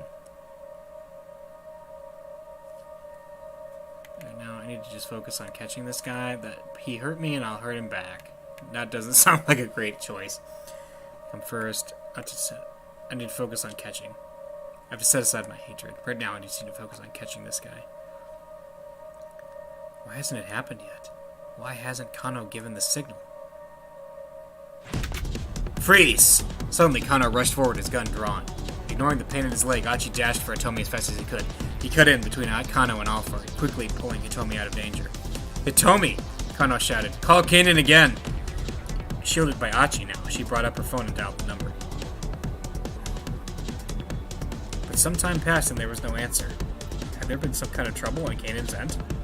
Looking increasingly worried, Hitomi tried calling several more times. Then Alphard withdrew some strange vials from the attaché case he brought. Kano's face wavered with alarm. This had to be the terrorist trump card, then. Kano and Alphard were having some sort of debate. Achi couldn't hear the specifics, but tensions were clearly running high. Kano hesitantly lowered his gun. Alphard flashed a haughty, confident grin. Looks like it's time for our trump card. Susumu! Achi shouted at the top of his lungs. At his signal, the gang emerged from the crowd and moved en masse to hem Alphard in. Surrounded. Now, the terrorists were visibly at a loss. You certainly don't look like police. You're right about that, Achi said. I mean, just take a look. Alright, yeah, we know that. The pain in his leg was getting worse and worse, but he tried his utmost not to let it show. There's no escape, he declared. You've lost. Lost? Me? Well, sure doesn't look like you're gonna get away. Alphard grimaced at Achi's words. I see. Then it appears our negotiations are at a close. Why did he still seem so confident? Something definitely didn't feel right. He really doesn't care if he survives? He really doesn't care if he survives. Oh no. He was gonna unleash the virus, accepting that it would kill him too.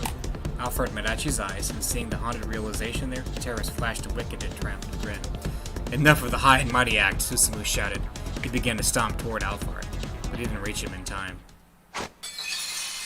Alright, is this gonna just trigger the explosion again? The vials in Alphard's hand went sailing high into the air. Look out! Catch him! Catch him!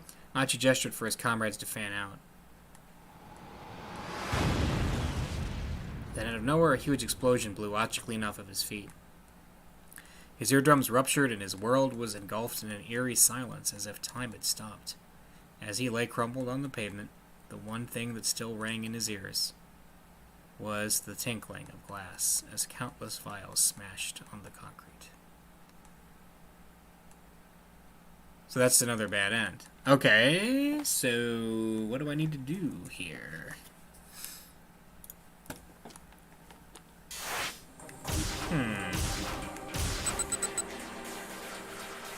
Wait, Maria? Oh wait, no, Maria's got... Never mind.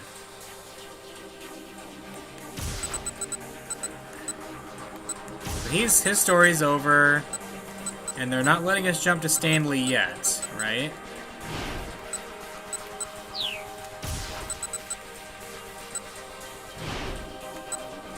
What do I do next? Is there anything else I can do? Let's come first. Can't let anything happen to her. Let's try that one. Why hasn't it happened yet? Why hasn't Kano given the signal? Alright, so that's the same. Alright.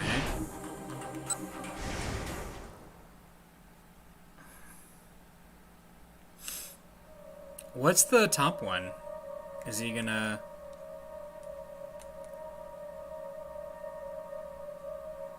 No, that doesn't change anything.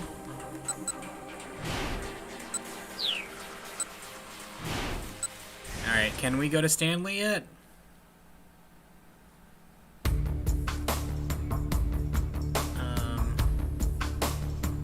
Wait, that's not Stanley. That's Stanley's jump.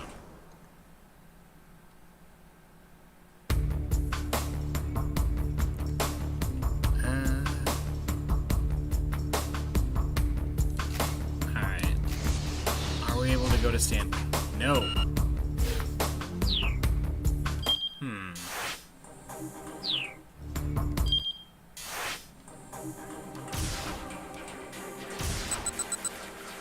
Okay. So we're stuck at the bad ends. And I don't understand what we need to do to change it. The Ua virus. What's this next? Does this matter at all? How could I even know that's real? Maybe? I don't know. It was entirely possible this was all a bluff. Ah, indeed. These could all be a fake. Would you care to test that theory? Homer flashed a coy smile, holding out his fistful of vials. He began to tilt them slowly back and forth, letting them clink against each other. They were fake. No, maybe they were real. Kona couldn't quite decide. And he couldn't take any rash action. There was even the possibility these were the real thing. Did you come here to carry out a suicide attack, Mr. Alphard? Hardly. I have no desire to die here. I wanted to get a little of this girl's blood and then go quietly on my way, but that all depends on you, doesn't it? His face was overflowing with confidence. Kono couldn't shake the feeling that something was off here. Something about this man's demeanor hinted at something. Well then, what will it be? Palmer continued. Will you condemn the people of Shibuya to death? Cursing inwardly, Kano lowered his gun. Oh, this was the thing? Palmer flashed a triumphant grin, then resumed his stroll toward Hitomi. She stood frozen on the spot. Susumu. Wait, hang on. So, oh, never mind. So this is the same thing. This is gonna cause the bad end stuff. Well, I'm kind of at a loss here for what to do. Like...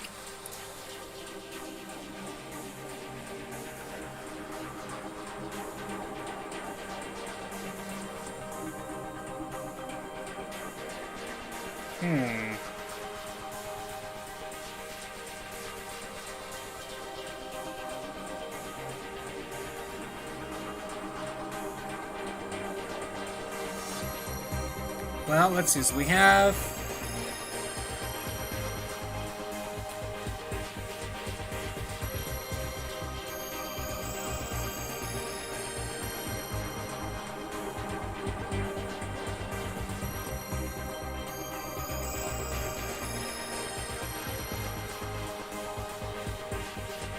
No, 1905. Bad ends, bad ends.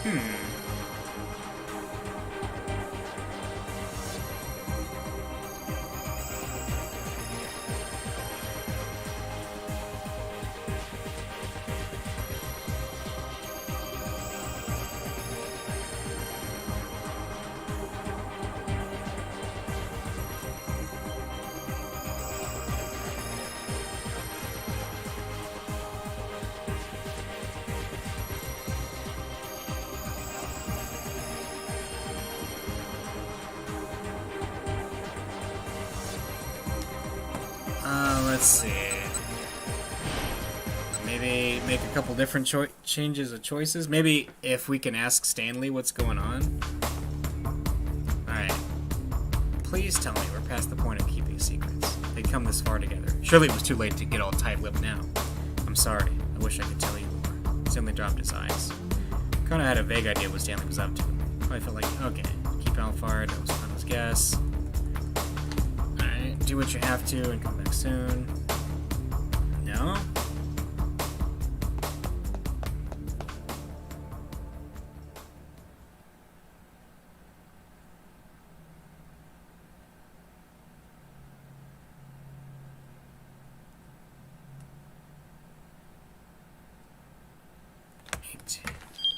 Alright.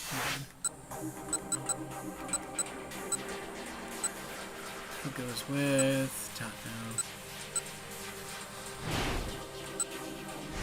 Apparently something here. I don't know. I'm just trying various things here.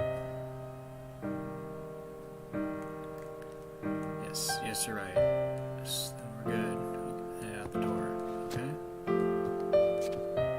Detective Tatno, just before the old man disappeared. Kano. Oh, okay.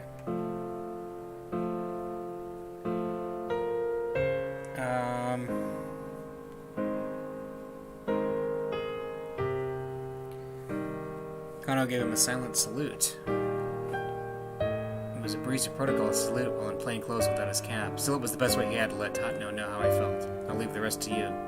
Tatno took one last look over his shoulder before finally leaving the work. Hey, there we go. We can actually... Wow, we just unlocked Tatno.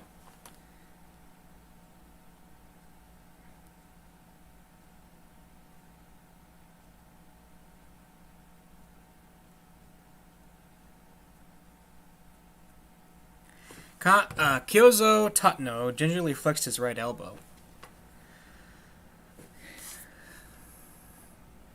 He's still a little sore, but it shouldn't interfere with his ability to drive. Does that hurt? Asked the girl called Kanan. No, I'm alright. Good thing I didn't kill you, she said, her tone matter of fact. You gotta thank that younger detective. You hadn't stopped me, you wouldn't be here right now. Is that right? Tatno looked over at Kano. He was talking to Achi and the others about something. The last time Tatno had seen Achi had been back at Katone's wake. He felt a strong sense of emotion, seeing how the boy had grown into a fine young man. Are you sure you don't mind driving? Kanan's voice snapped Tatno back into the moment. Yes, it won't be a problem. Back when she'd attacked him on that rooftop, she'd moved too quickly for him even to get a glimpse of her face. Now that he was able to get a good look at her, he was shocked by how young she looked.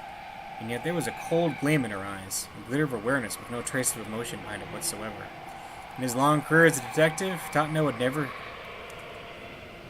had seen eyes like that before. It was a look he knew well. The look of someone who had killed and had done so many times. I'm so sorry about all this. Please look after my sister, Hitomi said. She bowed deeply. No! I'm the one who should apologize. Tatno would have liked to go on, to say that helping now was the least he could do to atone for what he'd done earlier, but he stopped himself there. Nothing he could say to Hitomi Osawa could possibly earn her forgiveness. Silently, Tatno lowered his head. His subsequent actions would have to make up for his crimes. He had to hope that this was possible. Kinnan, you look after my sister, too. Hitomi bowed once more. You two know each other? Tatno looked at the two girls in surprise. Kinnan is my sister's friend, Hitomi said. I just met her for the first time today. What strange series of events could have transpired for Maria and Kinnan to wind up as friends? Tatno felt a prickle of curiosity, but now was not the time for that conversation. Daisuke reappeared. He had gone to fetch his car keys. You know where it's parked, yeah? He asked. Same as back in the day? That's right. Up where we always hung out with Kitone back in grade school. All at once, Tatno was hit with a surge of childhood memories.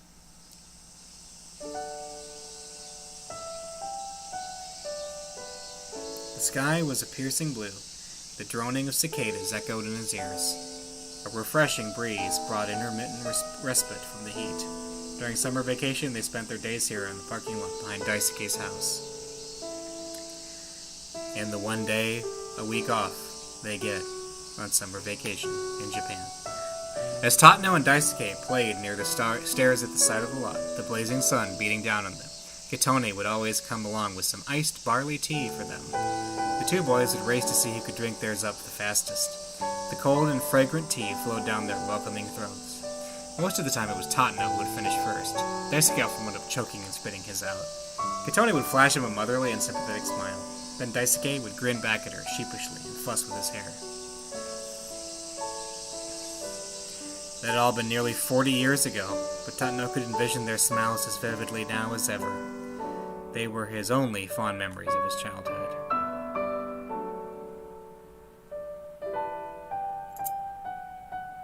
Tatno took the keys from Daisuke, clutching them firmly in his fist. All right, he said, we'll be back. He lifted up Maria and, with Kanan supporting her on the other side, began to head for the door. Then Kano called out to him. Detective Tatno? There was a look of sadness on the younger man's face. Don't let yourself become a detective like me. Tatno had the words right on the tip of his tongue, but he swallowed them back down. It suddenly seemed petty to trivialize these aspirations Kano had held on for so long. Once Maria is safe, I'll turn myself in.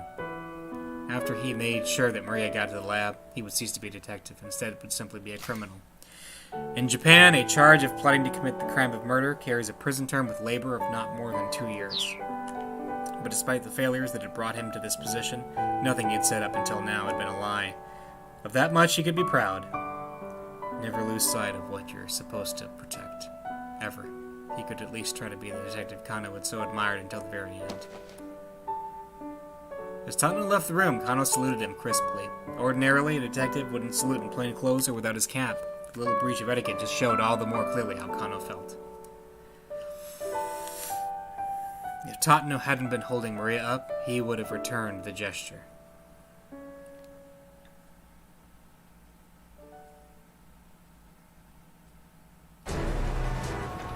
Leaving Endo Electronics, Tatno and Kanan carried Maria up a hectic Dokanzaka. The parking lot was less than a minute away by foot.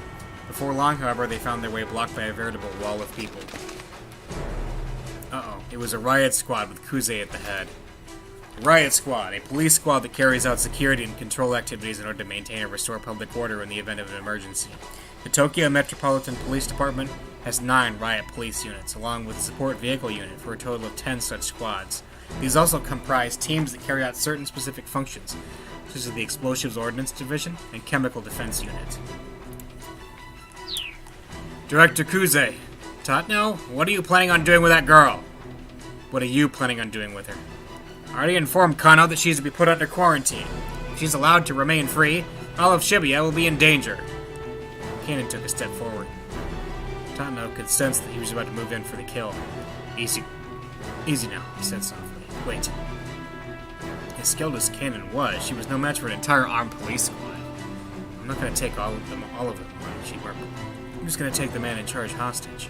Tatano swallowed. Capture Kuze and then run off? It could work. Considering the time limit they were facing, he knew that they had to find some way to force their way through here.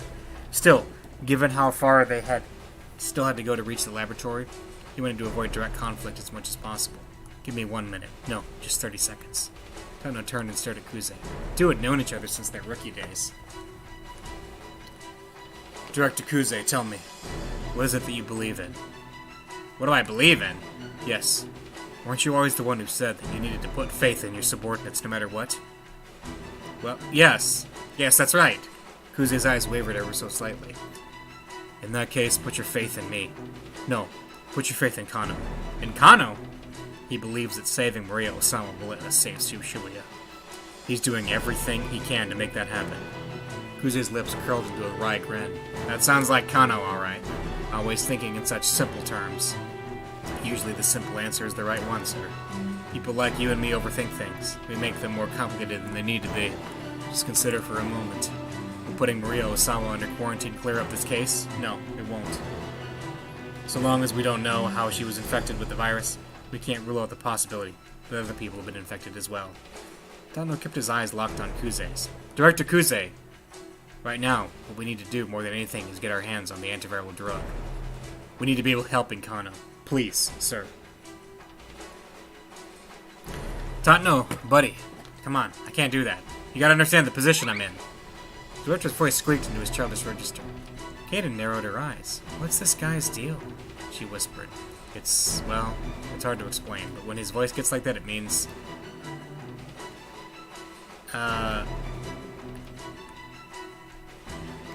He was confused. Now was there a chance to make a run for it? Well, they said it's when he gets very emotional.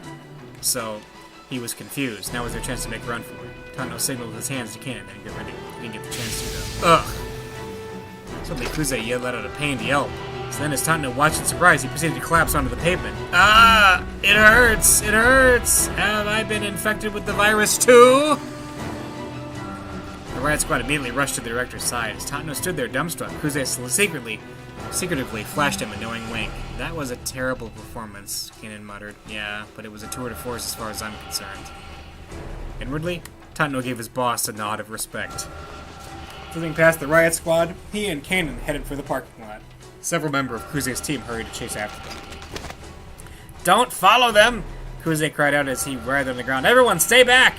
If you get too close to Maria Osawa, you'll be infected as well! The riot squad stopped in their tracks. Tatano and Kanon took the opportunity to hurry out of sight. Darting through some narrow alleyways, they arrived at the parking lot. The area had changed since Tatano's youth, but some of the old air of nostalgia still lingered. That's a bad parking job. There it is. He spotted the minivan with Endo Electronics written on the side. Tatano gently laid Maria on the back seat. She was still apparently unconscious. Once Kanon had climbed into the passenger seat, Tatano hit the gas and sped off. How far is it to the lab? Kanon asked. Normally it would take about 15 minutes, but with this traffic it's hard to say.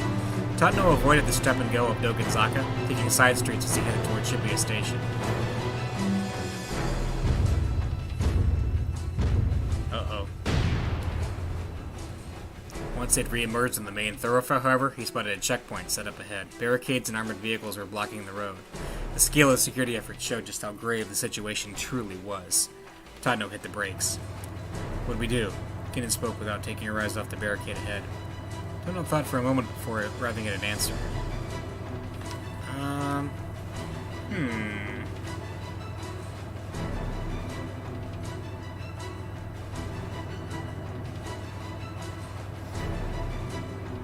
Well, there's I think talking is not going to make any sense. Plowing through is not going to make any sense. We'll do this. They'd have to find another way around. Get in the back seat. Why? I want you to hold on to Maria so she doesn't fall. A feisty grin came to Kanon's face. You got it. Oh no, has he got Kinizaka powers? Is he gonna, like, teleport them there? He threw the minivan into reverse and jammed his foot on the gas. He got the steering wheel sharply to one side, a loud screeching filling the air as centrifugal force. Then a police patrol car came roaring out of a nearby side road. What the? Tonto reflexively jammed on the brakes. The police cruiser cut in front of the minivan, turning to head right toward the roadblock. Crashing into the barricade, it plowed on through, not stopping until it slewed on to the curb beyond. Is it Stanley? That's Stanley! The car's impact made enough space for another vehicle slipping through its wake. The minivan barreled on through the checkpoint. Tonto one crew in the road had been driving that cruiser. It was Stanley! It had to have been. Tonto's phone rang and he picked it up. Were you able to break through safely? It was the voice of Detective Kajiwara. Tonto had thought he was at the Osawa residence. Oh, it was Kajiwara. Oh. That patrol car just now. Was that you? A call came in from Task Force HQ saying that Kano had found Maria. I figured maybe Kano was planning to take her to Okoshi Pharmaceutical, and so I thought he didn't make his way through one of the checkpoints here. But the fact that it was you, Detective Tonto, now that was quite unexpected. He let out a weak chuckle. Kajiwara, are you hurt? No, don't worry about me. Just please, help Maria. I made a promise to her father that I'd save his daughter, no matter what. Tonto could hear the energy draining from Kajiwara's voice. Understood. I'll keep that promise for you. Thank you. The line went dead. Was Kajiwara dead, though? No! Not Kajiwara! He needs to eat a banana, quick! He crashed headlong through that barricade. There was no way he'd come out of that uninjured. I'm sorry, Kajiwara, Tonto said to himself under his breath, and thank you. He bit his lip and stepped hard on the gas again. Oh, a Tonto keep out! Holy moly!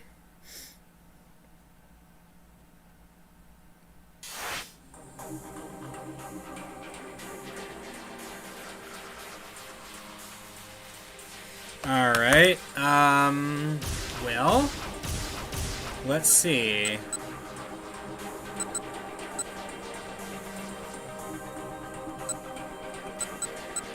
Oh yeah, we're gonna...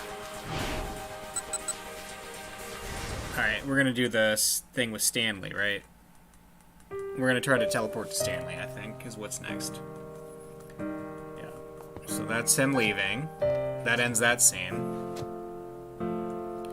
From view, Connor remained for a long time at attention, his fingertips pressed to his temple. He squeezed his eyes shut, but still the tears that had been holding back poured down his cheeks.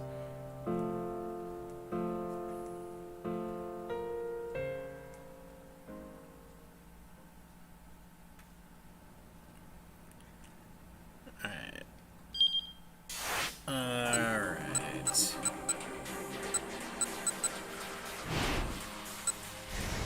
So we need to... Stanley, so let's see. We'll do this because the beer thing. I'm sorry, I wish I could tell you more. It's alright, I'll find a way to get by. Alright, so he's gonna do the promise about the beer.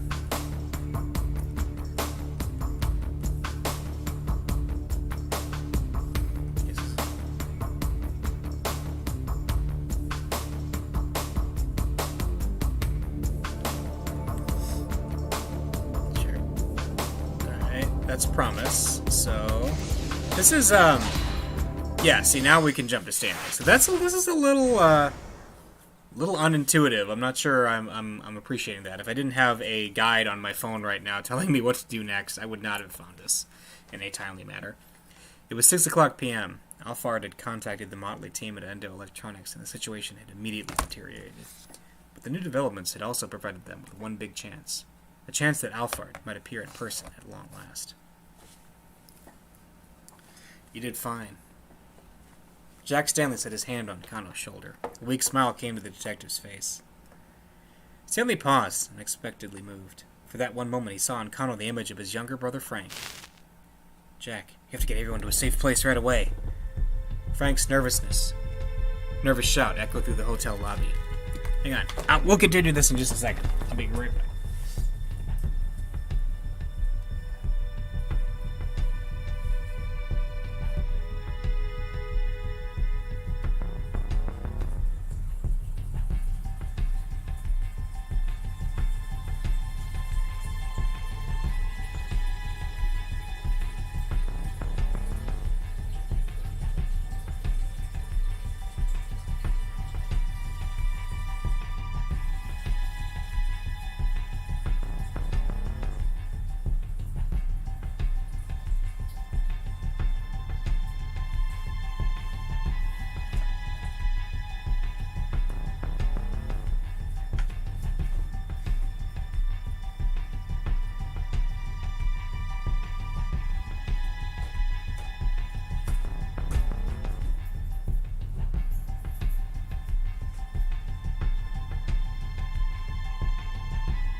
Alright.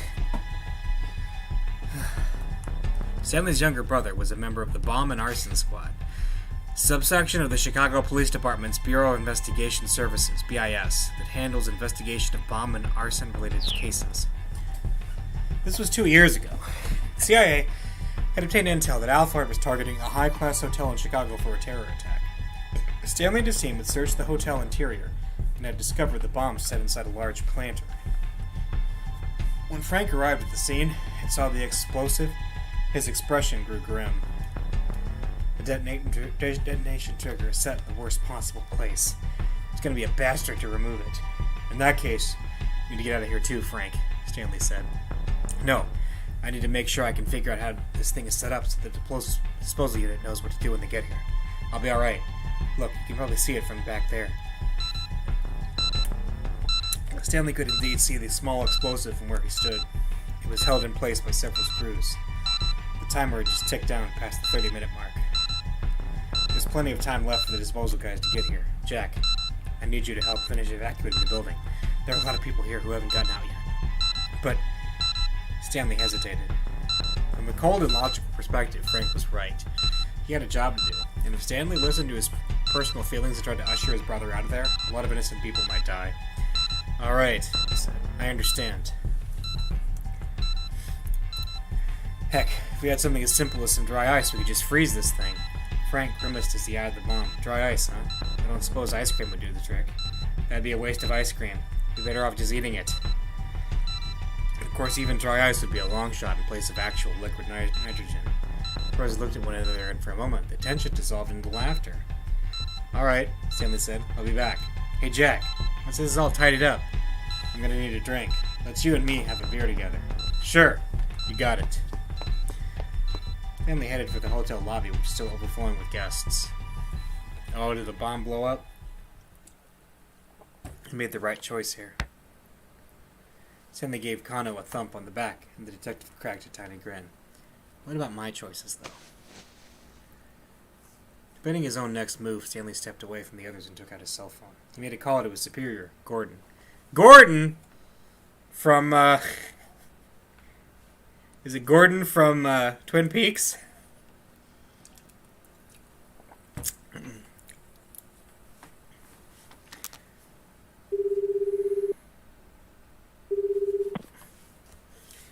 It's me, he said. What's the situation? That's Gordon. I heard the Japanese police want to put Maria Osawa under quarantine. I'm assuming that's on your orders, sir? It is! There are too many important people in Shibuya. We can't allow that virus to get loose. Besides, we now know that Alphard is after Hitomi Osawa. There's no reason to leave Maria at large any longer. If you put Maria Osawa under quarantine, she is going to die. I know that, but there will be far fewer victims as a result. Gordon's words made something inside Stanley snap. In that moment, he lost any inclination to report that he was with Maria. Failure to do so would be dereliction of duty on his part. He knew that well enough. He knew it, but the facts couldn't overcome his revulsion at Gordon's callous attitude toward Maria. Victims are still victims, he said. What was that? Nothing, sir. I'll continue my operation to apprehend Alphard. Stanley hung up the phone. He didn't care if his superiors took action against him once this was all over. They intended to sacrifice one person in order to save the lives of countless more. From a purely objective standpoint, it was the right call. But what if that person was a loved one? What would they have done with them? The dilemma gnawed at the back of Stanley's mind. He couldn't shake the feeling that it was wrong to just accept the lesser of two evils, to sacrifice an innocent for the greater good. No, damn it. He would save that one life, and then save the lives of the many. He needed to find a way to avoid the so-called easy way out, no matter what it took. He wasn't about to add a second big regret to his life. Not this time. Saving Maria was the right thing to do. His judgment wasn't wrong, of that he was sure. He reaffirmed that to himself over and over.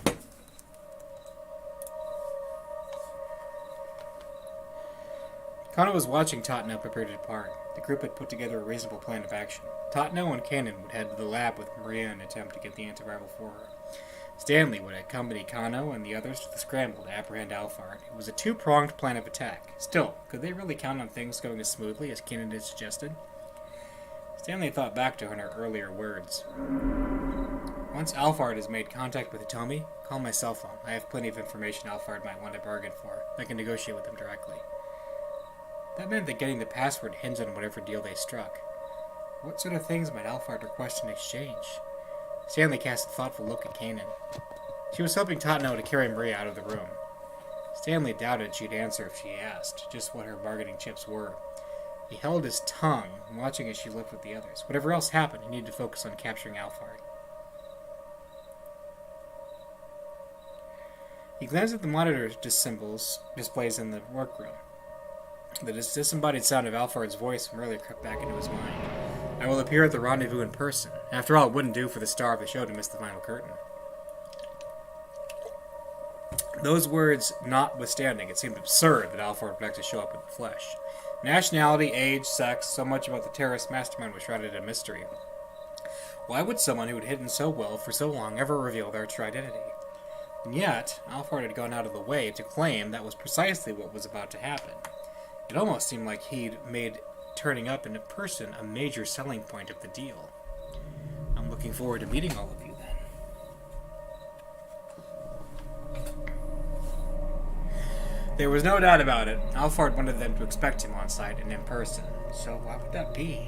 He's using himself as bait to lure me and Kanan out. This is a near-perfect opportunity to wipe out the two people who are gunning for him the most. That being the case, how might he attempt to kill me once I'm at the Scramble? Stanley felt a sudden flash of insight. No, something was off here. His thought process was running well, each deduction logically following from the last. But at a time like this, that could be a very dangerous thing. Alphard may well have anticipated where his logic would lead. Stanley needed to assume that any clue he thought he'd found was something Alphard had left behind on purpose. So maybe the suggestion was that their target would come to the scene was a different kind of trap, at the risk of sending himself in circles. Stanley decided to rethink the whole case from the ground up. What was the single strangest part of this whole thing? Aha, there we go. Why had Alphard put an amateur like Daisuke Endo in charge of the kidnapping? Sure, being able to get a heart for his daughter gave Daisuke a strong incentive, but there still had to be a reason why he'd been chosen. If the kidnapping had failed, what would have happened then? Of course, this was Alphard they were dealing with.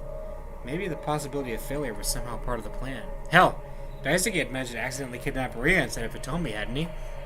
If Alphard had gone with a professional, that sort of mix-up would never have happened. And yet, even if that degree of uncertainty was acceptable, or even desirable, using Daisuke seemed like far too big a risk. There must be some other motive for bringing in Daisuke into the plan. Of course, advantage. Using Daisuke was provided some important advantage that outweighed his flaws. It was the only thing that made sense. Which meant the reason Alphard had Daisuke to carry out the kidnapping was...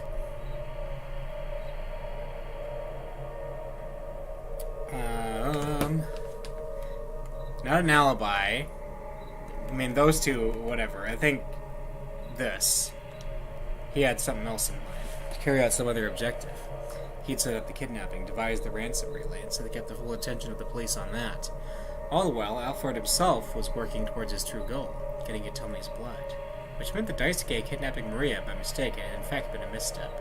That was why, in the end, Alphard had proposed trading the password for Hitomi's blood. Could that really be it? Stanley decided to take it up with the man himself. Mr. Rendell, let me ask you something. Did you know Hitomi had a twin sister before the kidnapping? I didn't know. So when did you find out? After it had Maria kidnapped, the organ trafficker took one look at her and said I had the wrong girl, said I was supposed to have protected the younger one. He never mentioned Hitomi having a twin sister before all this started? No. If I'd known it, I'd been a lot more careful. Alphard had certainly known that the Osawa girls were twins, but despite the added risk that the fact implied, he hadn't told Daisuke.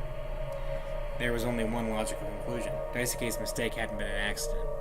Alphard had intended for the wrong sister to get kidnapped. By using an amateur, Alphard had set up the police to write off Daisuke's kidnapping of the wrong target as a simple misstep. Had Daisuke been brought in simply in the name of camouflage? But why? Alphard was after Hitomi's blood. Daisuke was after Hitomi's heart.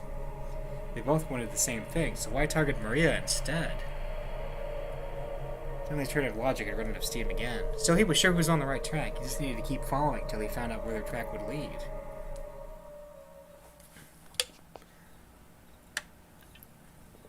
Where's the storeroom where you're keeping Maria? He asked. Daisuke hung his head. It's out behind the shop. Why do you ask? Would you mind showing me? There's something I'd like to check. At this point, he needed to go back over everything right from the beginning. He followed Daisuke out to the storeroom. Speaking of this storeroom, Daisuke said as they were walking to the back part of the building, there's something I've been wondering about. Just how did Maria manage to escape in the first place? You're certain you locked her in? Stanley asked. Daisuke nodded.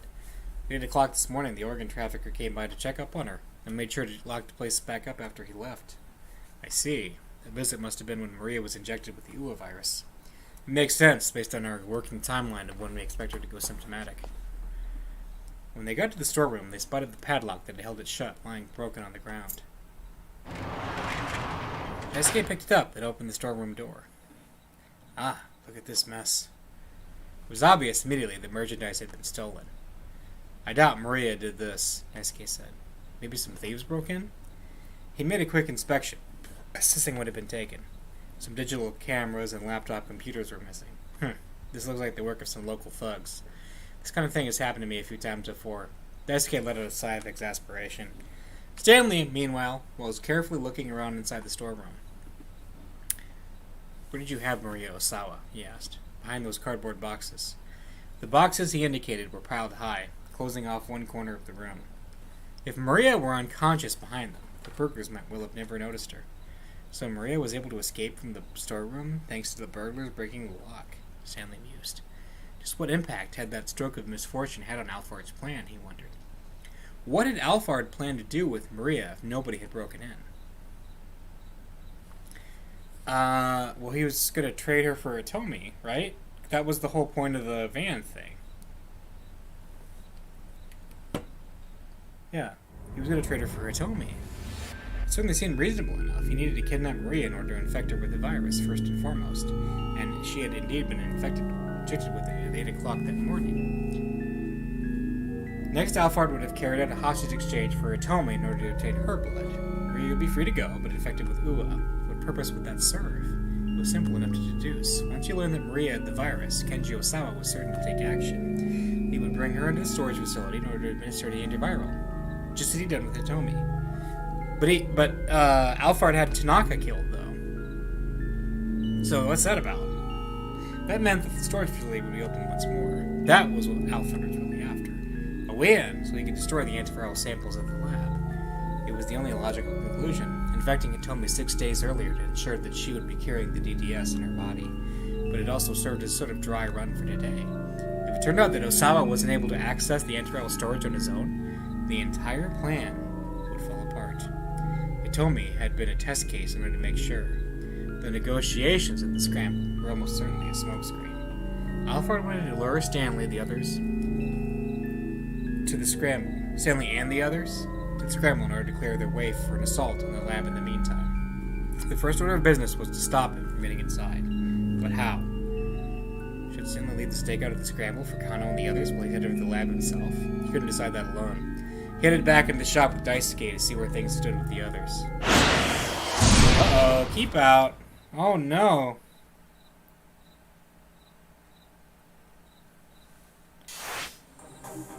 Alright.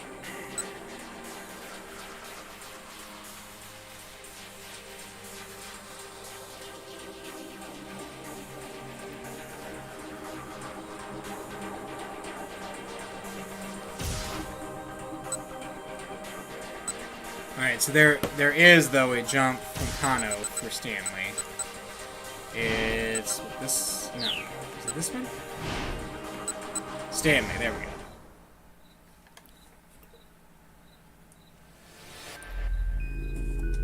Is he dying? Kano, could it be? Did Stanley not come to the Scramble because he knew this was going to happen? Alright, is this the one? Yes. Alright. That did it.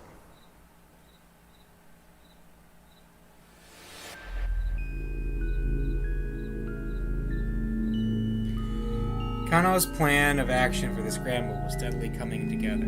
Stanley half listened as the young detective discussed the stakeout with the rest of the group. His own mind was still somewhat caught up with the question of what he himself should do. He couldn't shake the conviction that he needed to head to the lab, even assuming that Alphard really did turn up at the Scramble, and assuming that he carried out another bioterror detector. The worst that could happen would be a disaster in Shibuya. Terrible though that might be, it would be far worse to let Alphard, who was already in possession of the Ua virus, destroy the world's only supply of the antiviral. If he succeeded at that scheme, his bioweapon would be unstoppable. He could hold the entire planet in the grip of fear. A terrorist arms dealer must never be allowed to obtain that kind of power. Stanley couldn't take that risk, even if he was wrong in his suspicions. It only made sense to show up to the defense of the lab. There was only one person he could count on now, Kanan. She was on the way to the lab already. If Stanley could alert her to his conclusions, it would make it that much harder for Alphard to carry out his plan. If nothing else, hopefully she could buy time for Stanley to get there. Stanley approached Kano. "You need to go to the Scramble without me," he said. "What?" Kano was visibly shocked. "Where's this coming from all of a sudden?" "Please don't ask me to explain. Something else has come up, and I have to see to it." Stanley hated having to do this. He wished he could explain everything. If he made an unusual move now, though, there was a risk Alphard would pick up on it. There was no telling where the mastermind might be watching. It was better to keep his companions in the dark just in case. "I understand," Kano said. "Do what you have to do and come back soon. I'm sorry. I wish I could tell you more." "It's alright. I'll find a way to get by." Kano gave him the thumbs up. The sight brought back some painful memories. Up until a few hours ago, Stanley had instinctively seen Kano as all too naive, and now he finally knew why. Kano was just like his younger brother. They might have looked very different, but in the way they mixed up their responsibilities with their personal feelings, they were totally alike. Stanley couldn't discount that naivete. In the end, that was all a part of the human condition. "Jack, you really okay with this?" Frank cast an anxious look at his older brother as they made their way into the University of Chicago campus. "It's my responsibility to look after you," Stanley told him. "As long as you take your studying seriously, I'm all for it." Frank had been worrying about tuition costs as he prepared for college. After losing their parents 5 years earlier, the two had struggled to get by. "Yeah, but..." Stanley sat both hands on his brother's shoulders. "Listen to me, Frank. You're my brother and I care about you. I just want whatever you do to be something you can be proud of." "Alright, Jack, I hear you. And thanks." "Kano, promise me one thing." "What's that?" "Once this is all over, you'll go have a beer with me." "Sure, alright. That's a promise now, remember." Kano flashed him a grateful smile. And in that smile, Stanley again saw a little something of Frank. Man, I feel bad for ever thinking Jack was a bad guy. He's a nice guy. Hurrying out of Endo Electronics, Stanley dialed up Totno as he ran along. "Oh, Totno." "Stanley, what's going on?" "What I'm about to tell you is mere conjecture on my part, but for now let's assume I'm mostly on the right track." He took a deep breath and steeled his nerves. "I think Alphard is letting into the lab. He's planning on hitting it to destroy the antiviral." "Are you serious?" Totno's voice was laced with apprehension. "Yes. If you turn back right away, I'll go to the lab with Kanan." The detective's only reply was silence. "Did you hear me, Totno? This is an opponent who's out of your league. Turn back. I'll handle him." "I can't do that." Now Totno's tone was calm and steady. "My job is to get Maria to the lab as soon as humanly possible. Whether Alphard is coming or not doesn't change that. Don't be absurd. Even if you do have Kanan with you, you can't keep Maria safe and still win the fight that's coming. I'll give my own life to protect that girl if it comes down to it." Stanley could tell that he'd never overcome this degree of stubbornness. "Fine, have it your way then, but I'm heading to the lab too. Whatever you do not let your guard down." "Understood." Totno would be no match for Alphard. If the terrorist spotted the detective, would kill him on the spot. Reassurance or encouragement would be meaningless. Instead, Stanley left Totno with one final warning.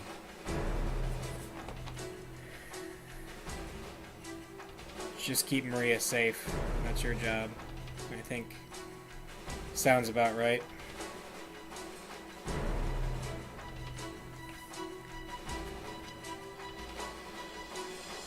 Just keep Maria safe. That's your job. Totno hung up without saying anything. Stanley made it to his car, still parked on the roadside. Time again, he split off toward the laboratory. It's nice. Traffic had been congested by the time he made it down to the main road. The chaos and panic in the area around the Shibuya station was starting to spread. His frustration steadily growing, Stanley fought his way along the congested streets. Just as his aggravation was beginning to boil over, he finally arrived at the Akoshi Pharmaceutical Laboratory. He could tell immediately that something was wrong. Uh-oh. A plume of smoke was rising from one of the laboratory windows. It was thick and black, clearly the result of a fire of some sort. Stanley hopped out of the car, drawing his gun as he approached the door. was about to make his way inside when the scent on the air stopped him in his tracks. The smoke carried the telltale odor of explosive residue. He hadn't made it on time. All his fears had come to pass. Maria, Osawa, Tatno, Kanan, they were all surely dead. And no doubt the underground had all been stolen or incinerated. In all likelihood, moreover, viral samples from the lab had been disturbed by the explosion. Stanley cursed. He'd already inhaled some of the smoke. This really was the worst-case scenario. They had been utterly defeated. Stanley called up Gordon to request backup for pursuit of the laboratory. He knew that it was already too late to change anything. Even so, Stanley would go through all the motions before he admitted defeat.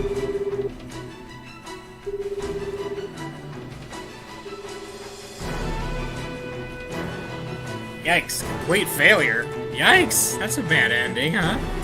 Well, let's go back to do the Tatno jump. That'll probably do it.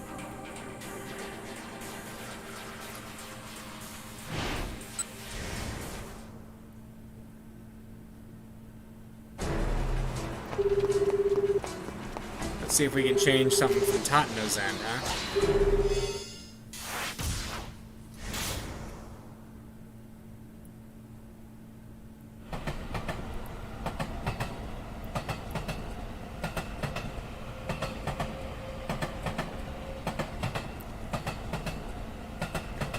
Alright, once they made it past Shibuya Station, the roads were relatively clear. They ought to make it to the lab in no time. Tatno's phone rang. It was Stanley. "What's going on?" he asked the American. "What I'm about to tell you was mere conjecture on my part, but for now let's assume I'm mostly on the right track." Stanley's voice was filled with tension. Tatno braced himself for bad news. "I think Alphard is heading to the lab. He's planning on hitting it to destroy the antiviral." "Are you serious?" It was even worse than he'd feared. "Alphard heading to the lab?" "Yes, you need to turn back right away. I'll go to the lab with Kanan." "Is something wrong?" Kanan asked, peering at him from the back seat. He couldn't hide the fact that he was trembling. She seemed perfectly calm, unfazed by the possibility of further complications. Perhaps she'd already anticipated something like this happening. "Did you hear me, Tatno?" Stanley said. "This is an opponent who's out of your league. Turn back. I'll handle the—" "I can't do that," Tatno replied, managing to regain his composure. "My job is to get Maria to the lab as soon as humanly possible. Whether Alphard is coming or not doesn't change that. Don't be absurd. Even if you do have Kanan with you, you can't keep Maria safe and still win the fight that's coming."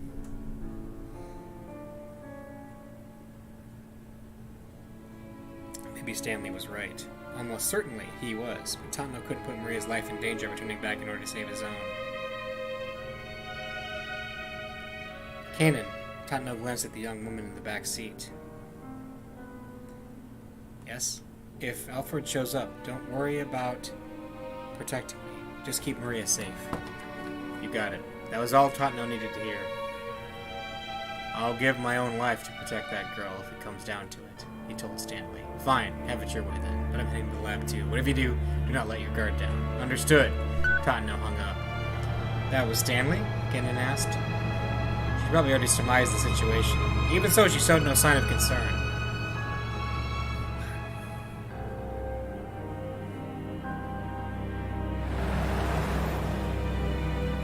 At last, the minivan arrived at Koshi Pharmaceutical. Tatno pulled up at the front gate and got out of the vehicle. Off to one side of the entrance was an intercom connecting the security room. "I'm assuming you already heard the details from the director," Tatno barked into the intercom. "Open up." "You haven't heard anything from Director Osawa," the security guard spat back. "And moreover, the laboratory is currently on lockdown. I'm sorry, but not even Director Osawa is allowed inside. That's ridiculous." Tatno scowled at the intercom in frustration. Then a car came racing towards him across the street. A sound of screeching brakes filled the air as the vehicle skidded to a halt, and then Kenji Osawa jumped out from the driver's seat. "Maria!" Osawa rushed over to Tatno, then to Maria, where she lay in the minivan. He looked carefully at his daughter's face. "Oh, thank goodness. She still hasn't gone symptomatic." "Mr. Osawa, why aren't people being allowed in the laboratory?" Osawa tilted his head. "They're not?" Tatno explained what the guard had said. "That's ridiculous." Osawa immediately called the security guard on the intercom. He got the same story. "You've got to be kidding me," Osawa raged. "I'm the lab director here." The security guard wasn't hearing it. "I'm sorry, sir. These orders come from Mr. Makina." "No. So am I just supposed to sit out here and watch my daughter die?" Tatno racked his brain for other ideas. Maybe they'd have to climb the gate and break their way in. Then over the intercom, they heard the sound of a phone ringing in the security room. The guard answered it without muting the intercom speaker. His voice was faintly audible. He sounded rather deferential. Who in the world could he be talking to? Before Tatno could muse further, the gate suddenly opened. Oh, it's a video? Huh? Why? Tatno and Osawa looked at one another in surprise. I have a message for Director Osawa from Mr. Makino, the security guard said. From Makino? Osawa huddled over the intercom and had a brief Sato voice exchange with the guard. What was that all about? Tatno asked. It seemed that my wife was able to pull some strings for us. Osawa smiled uncomfortably. Oh, I actually did something nice for a change. That's so nice. Tatno didn't have time to wonder what that actually meant. Has that lock been opened for us as well? He asked. The smile disappeared from Osawa's face. No. She wasn't able to do anything about the final layer of security. I see. Well, let's regroup inside for now. Very well, Osawa said. By the way, who's going to be hacking the password? I am, Kanan replied. So you're Kanan? We should get you to the laboratory then. After checking to make sure there was nobody suspicious looking nearby, Tatno headed to the laboratory with the others. Tatno looks kind of suspicious of Kanan there.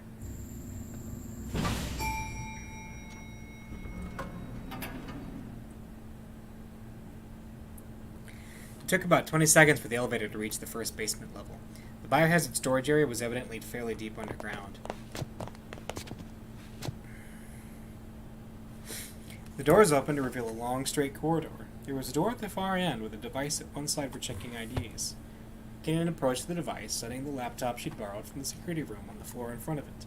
She fixed a scrap of paper with Kenshi Osawa's password written on it to one side of the monitor. Then she connected a series of cables to both the laptop and the device.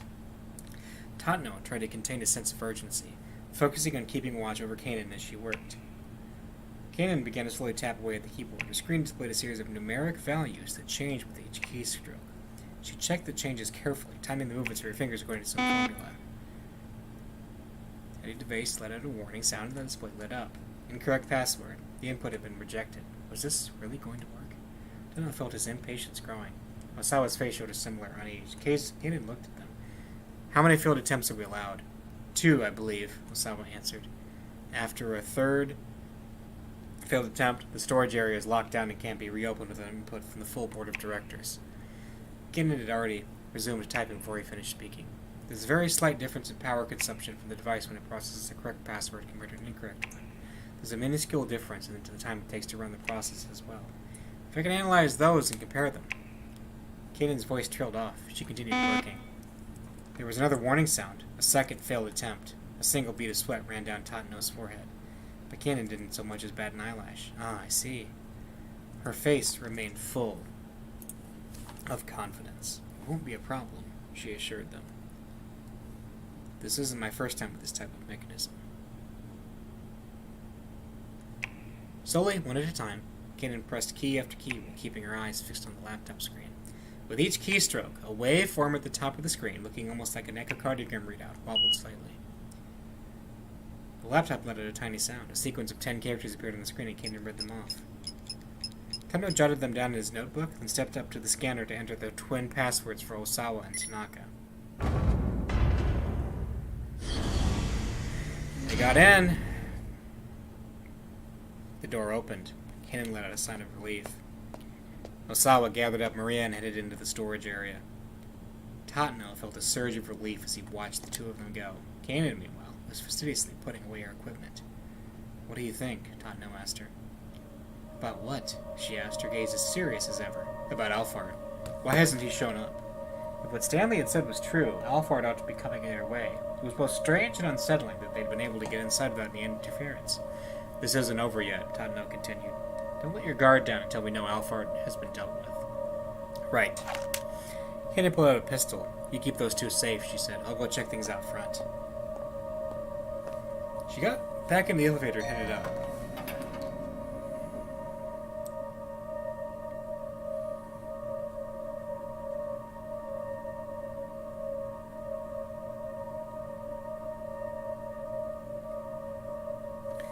Left alone in the hallway, Tatno was enveloped by an eerie silence. He drew his gun from his holster, then went to the storage area to join Osawa and his daughter. His cane and the soles of his shoes echoed on the hard surface all around.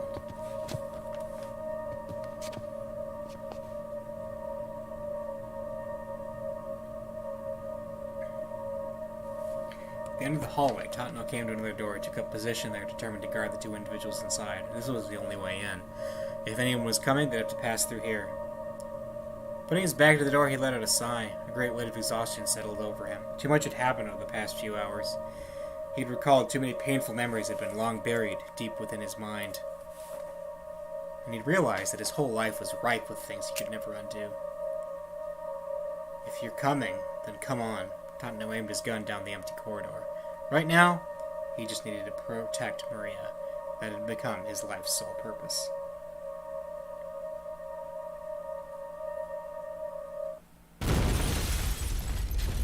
Suddenly, the door that was in front of him was blown off its hinges with a tremendous explosion. The shockwaves traveling down the corridor struck him an instant later. Tatno had neither the time to wonder what had happened, nor any chance to avert his fate. What? What?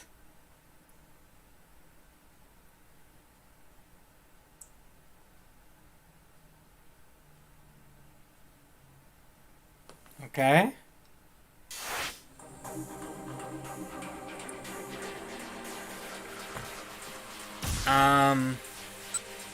Okay. So, what else? Hang on.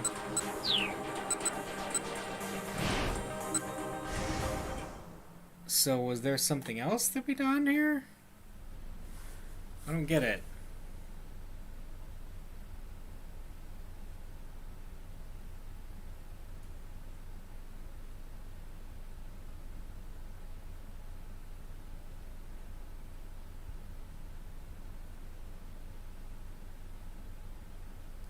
This is odd. He's going to release her at some later time. Since he'd gone to the trouble of infecting her with the virus, it only made sense. Only going to think of one reason to release an infected leaf. To turn Shibuya into ground zero for a pretend pandemic that would sweep through all of Tokyo. Our some mortality rate of 1,000 would have spread throughout the region. It would be impossible. First, he would run the circuit around the Yama Note line, and then if any of the infected happened to head to the airports out of Haneda or Narita, the virus would spread throughout Japan and the rest of the world in a matter of hours. But that hadn't come to pass. They had managed to secure Maria before she could develop symptoms and become infectious. Is that because we were better than Alphard? No, that can't be it. Alphard wasn't the sort to commit such indiscriminate acts of terror. The threat of the infection spreading, horrific as it was likely just to cover some was just cover to hide some of their scheme. But then what was the ultimate goal? He still didn't have enough clues to go on. He steadily made his way behind the stack of cardboard boxes. He spotted something that had fallen on the floor. It was a cell phone.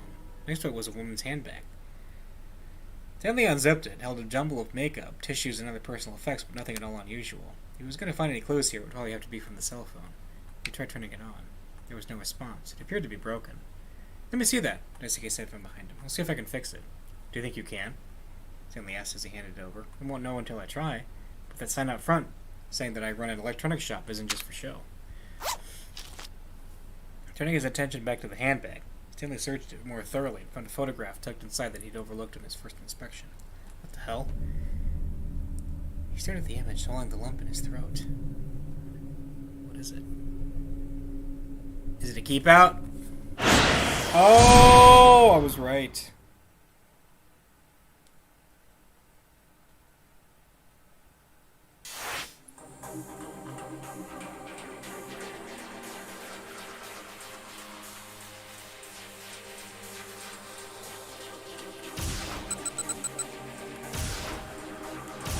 Hang on, this changed from a bad end.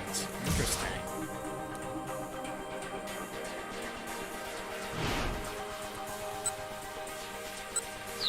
This isn't a bad end anymore? Something changed?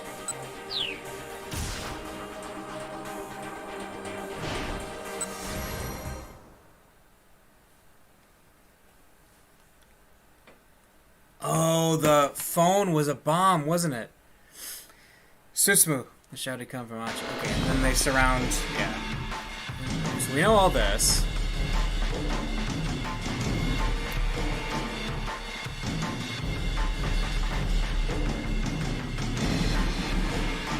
Yeah, we got all this, so let's see what the new scene is.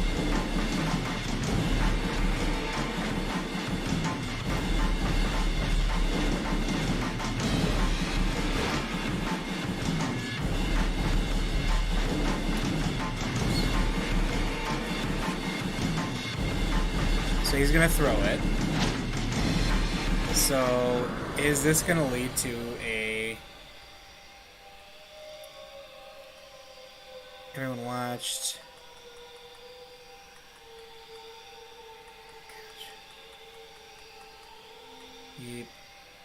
The SOS members fanned out, positioning themselves as best so the bomb didn't go off to intercept the falling vials. Kano likewise prepared to catch one that was heading straight toward him.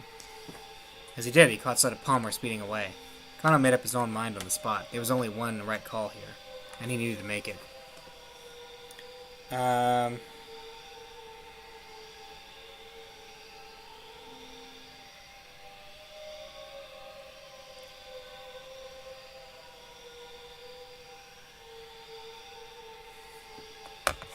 With chasing Palmer, I guess? But the problem is that would infect people, right? I don't know.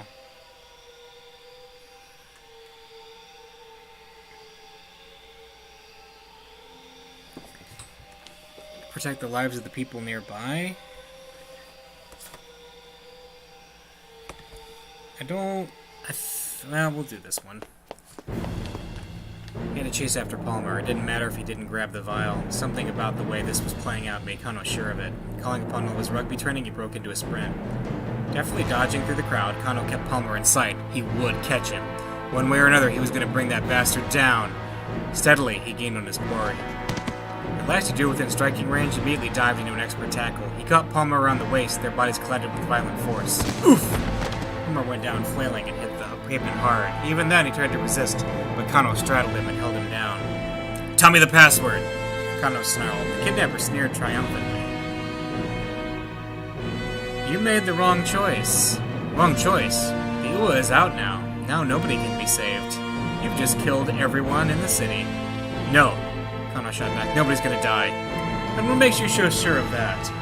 "The way you fled the scene just now. If the virus had really been in those vials, you could never have hoped to escape infection. Running off on foot would be pointless." Palmer said nothing, which means there was no virus in those vials. They were just a decoy in order to buy your time to escape. Now Palmer gritted his teeth and glared up at Kano. The look on his face confirmed the detective's hunch, but more importantly, it was your eyes. You didn't have the eyes of a man who was putting his life on the line. My eyes. Who do you think you are, Sherlock Holmes? I know full well the look in a man's eyes when he's willing to die. Totno. In the back of his mind, Kano would play the moment when Totno, doused in gasoline, had marched into that financial office to talk down a would-be arsonist. Now then, the password. Give it to me now. Kano tightened his grip on Palmer's collar, but the man just gazed back at him with an icy glare. Let me have Hitomi Osawa's blood. That was our original deal. Kano wasn't surprised. He'd known it wouldn't be easy to get him to talk. It really would be impossible to strike a deal without Kanan. But if getting her on the phone wasn't an option, Kano had to figure out something else. Sweat beaded on his brow as he cast about for ideas.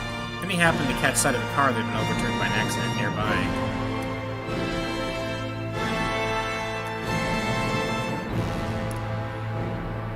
Gasoline had spilled from the vehicle, creating a broad, dark puddle on the pavement. Kano took out his handcuffs and cuffs Palmer's arm to his own. "Come with me."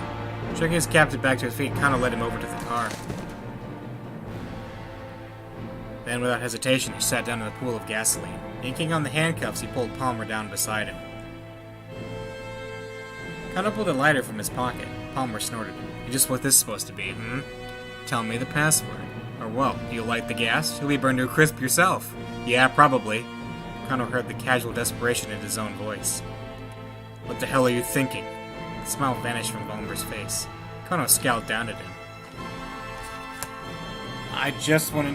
Yeah, what? I'm getting revenge for my partner? Even if I die, my friends will avenge me? No, I just want to know the password." "I just want to know the password. If that's really what you're after, then you can't kill me." Palmer and Kano locked eyes, both refusing to back down. The scent of gasoline fumes filled the air around him. Kano knew that the slightest spark could set off a massive fireball. Uh-oh. Calmly, he flicked the lighter on. "You can't be serious." Palmer's eyes fixed on the tiny flicker of flame. "The password. You value your life so little? The password!" In his mind, Kano could see the pages of the Dick Diary clear as day. Dictum number 1. Never lose sight of what you're supposed to protect, ever.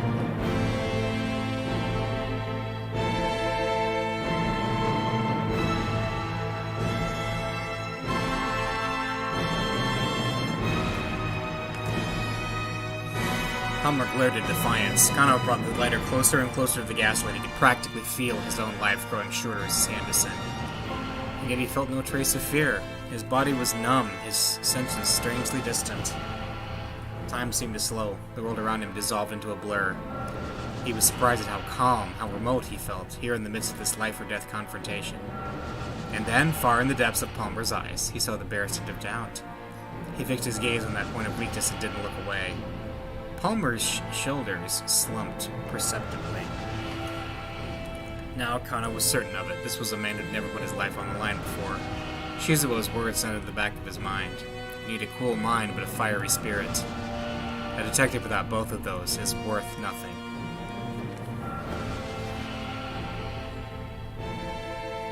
Let me go. Promise to let me go, and I'll tell you. Is that your answer? I don't think you quite understand the situation here. Kano brought the flame still closer to the gasoline. Palmer's eyes went wide. No longer was he able to hide his trembling uncertainty. All right, I'll tell you. Just put that thing out. The password first. His voice a strangled snarl. Palmer gave him the password. Kano extinguished the lighter.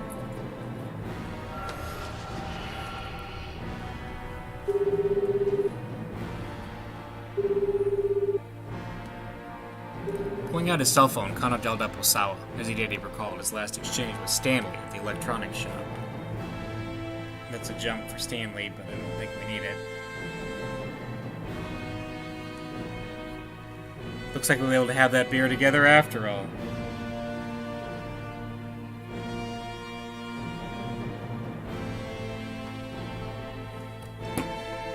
But Osawa didn't answer. Kano guessed immediately that something was amiss. Detective! Achi's voice was full of worry. I've got Stanley on the line. He says that Detective Tatno... Oh, now the bomb goes off? What? I thought the bomb was stopped.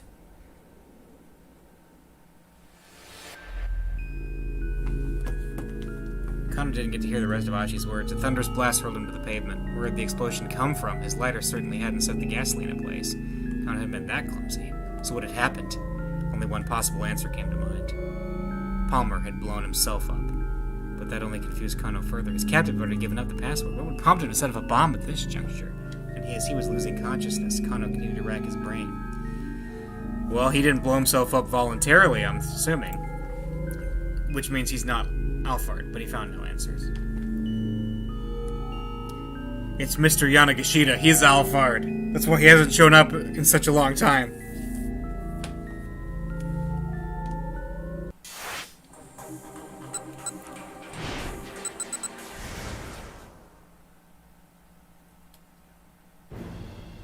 Alright, we'll do the jump to Stanley. I know, dialed up. Alright. Is this gonna do anything? Oh, yeah, it will. Turning his attention back to the handbag, Stanley searched it more thoroughly and found a photograph tucked inside that he'd overlooked in his first inspection. What the hell? He stared at the picture, swallowing the lump in his throat. It was a photo of Maria, standing next to another young girl. There was something written in marker on the back. I see 7:30 or something like that. Me and Kanan, 7:30. Stanley hurriedly flipped the photo back over and looked at it again. What does this mean? The girl in the photo with Maria looked nothing like the Kanan who'd been there at Indo Electronics, who'd been left with Maria and Tatno just a few minutes ago. But if the girl they were working with wasn't Kanan, then who was she? No. Stanley felt his blood run cold. Could she be? Was she Alphard? The more he thought about it, the more it all added up. Assuming Alphard was masquerading as Kanan, the whole sequence of events suddenly began to make sense. She was strikingly audacious and fiendishly clever, but she hadn't outmaneuvered them just yet. As luck would have it, they still had a chance to stop her, and at long last, Stanley could see the outline of Alphard's plan. So Kanan is Alphard? What? goal was to get the antiviral. But extracting the DDS from Atomi's blood wasn't enough. Akoshi Pharmaceuticals still had the drug at their laboratory. The antiviral's value came specifically from having a monopoly on it, which meant that in addition to obtaining the drug herself, Alphard had also needed to destroy Akoshi's research facilities. That was the crux of her plan. The problem was finding a way to infiltrate those facilities. So, her guarding the front was her setting a bomb to blow the place up. In all likelihood, Alphard's scheme went something like this. Have Maria Osawa kidnapped, then infected with the Uwa virus. After that, eliminate Tanaka. Once Osawa learned that Maria had been infected with the Uwa virus, he was certain to use the antiviral on her. But he'd need his partner Tanaka in order to access the storage facility, and Tanaka was dead. That was why Alphard had been masquerading as Kanan. Kanan was Maria's friend and an expert at hacking passwords. If she could secure Osawa's trust, he would let her into the research facility in order to carry out the hack. That's why Alphard, in the guise of Kanan, had saved Tomi's life repeatedly, getting Tomi to trust her, would likewise earn the trust of her father. There were still some finer details that remained a mystery. For instance, how was Alphard going to destroy the lab? Still, Stanley could look into that once he had Teher in custody. He needed to move quickly and stop her from ever getting into the Akoshi facility. I fixed it. Daisuke approached Stanley and held out Maria's cell phone. Well, as best as I could at any rate. Looks like it'll get a little signal, but whatever data was on it is all gone. I see. Stanley took the phone and put it in his pocket. He hoped he might be able to learn something useful from it, but luck evidently wasn't on his side. He was just going to have to go up against Alphard with what he already had. Now that he'd guessed what was really going on, Stanley went to talk to Kano. You need to go to the Scramble without me, he said. What? Okay, we already saw that. Yeah. Explain. Yeah, we've all seen this. And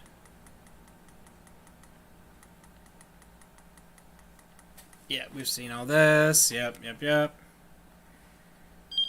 Is this gonna change? Oh yeah, it's gonna change a lot. So we'll keep going. Wow. So yeah, Palmer is not Alphard. Kanan is not Kanan, but Kanan is Alphard. Kanan is somebody else.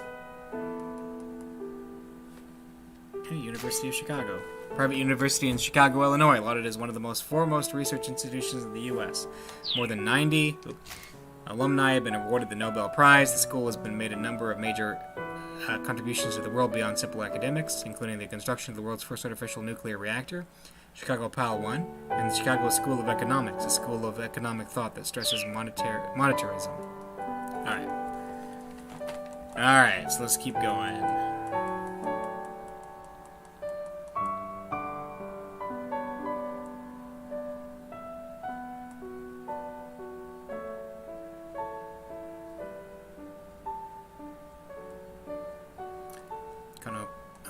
Yeah, the beer thing, we remember that.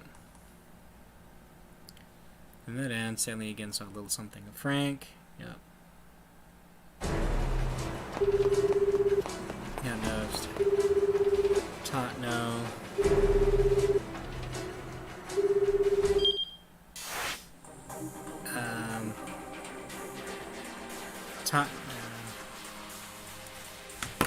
Does that change Totnos? Yeah, it does. Okay, hang on. We'll get...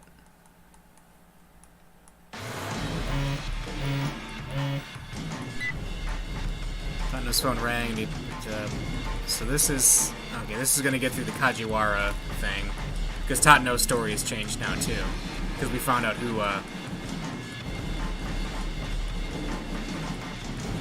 we found out he's in the car with Alphard. So this is, kind of strange. Kajiwara, you're the number one. I don't know. Who is the best character in this game? That's a really hard question, because there's so many really great characters.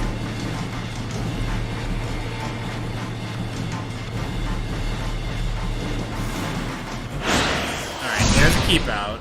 So now we have to go to probably Stanley.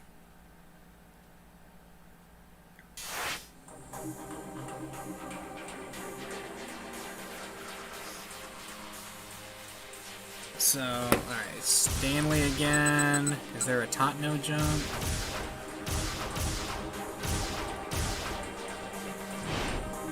Tottenham, there we go. Bring out Stanley Dub up Tottenham. Listen carefully, your life may depend on it. So let's pop back over Tottenham.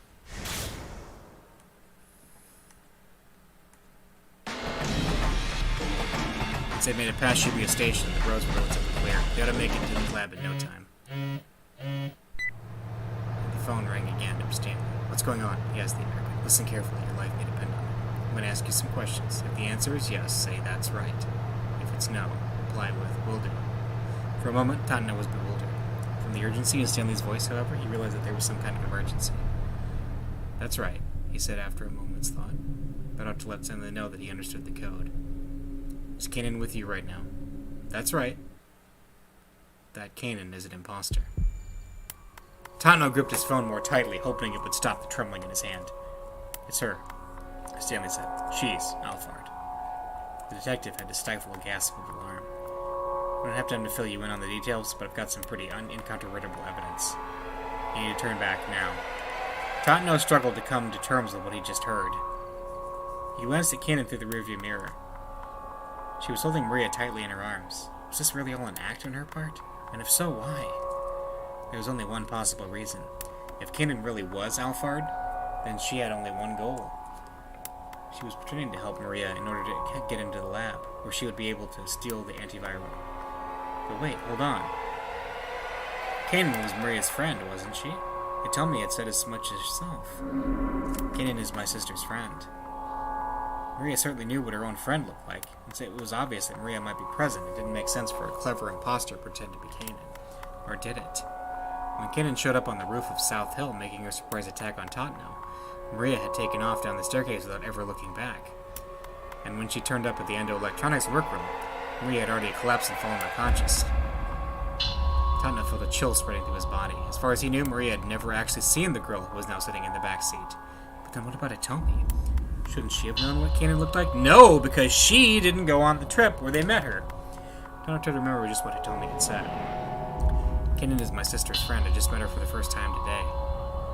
If they'd never met each other before today, then maybe Hitomi didn't know what the real Kanan looked like. That was the only explanation that made sense.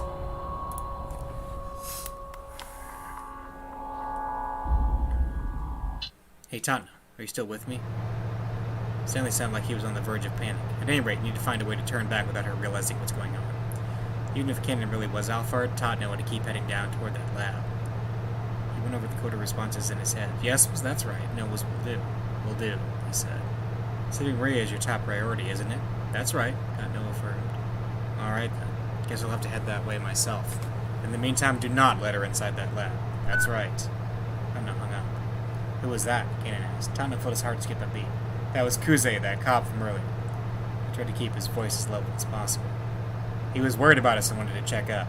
Ah, okay. Kanan muttered, sounding disinterested. Tottenham could only hope she hadn't guessed the truth. It felt like the specter of death himself was breathing down his neck.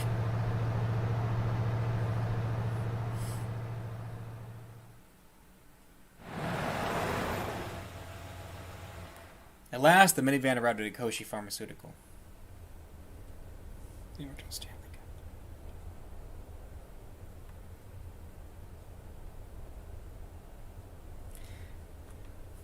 Tottenham pulled up at the front gate and got out of the vehicle. Off to one side of the entrance was an intercom for contacting the security room. Already heard. Okay, hang on. We got all this. Yeah, till Osawa's gonna show up, and we're gonna have to figure out a way to change things a little bit.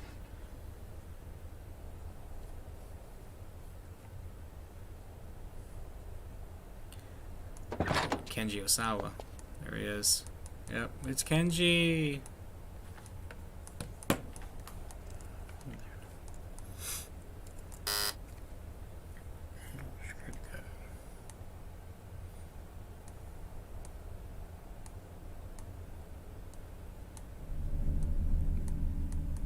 Yeah. So this is all the same scene we had before.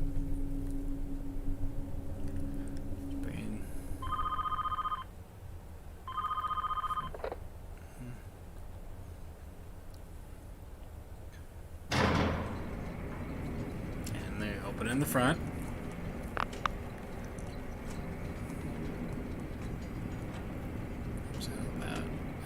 My wife. Ah, hey, wife. After Osawa left home, I had a change of heart, even if it meant losing everything.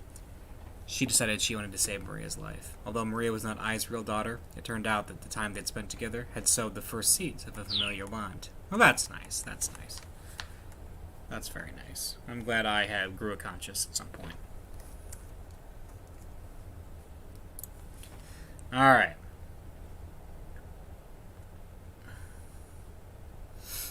Do anything? I see. Was group inside. I am. Ah, so you're Kanan. We should get you. Uh-oh. Now, I thought he looked suspicious, so that's weird. Okay. If Kanan really was Alphard, Tatno couldn't let her into the lab. Without getting that lock open, there was no way of getting Maria the antiviral she needed to survive. It was the right call. Should she still pretend to be in the dark and let Kanan try to hack the password?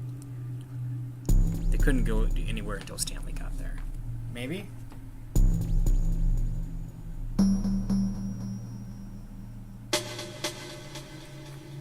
I don't know.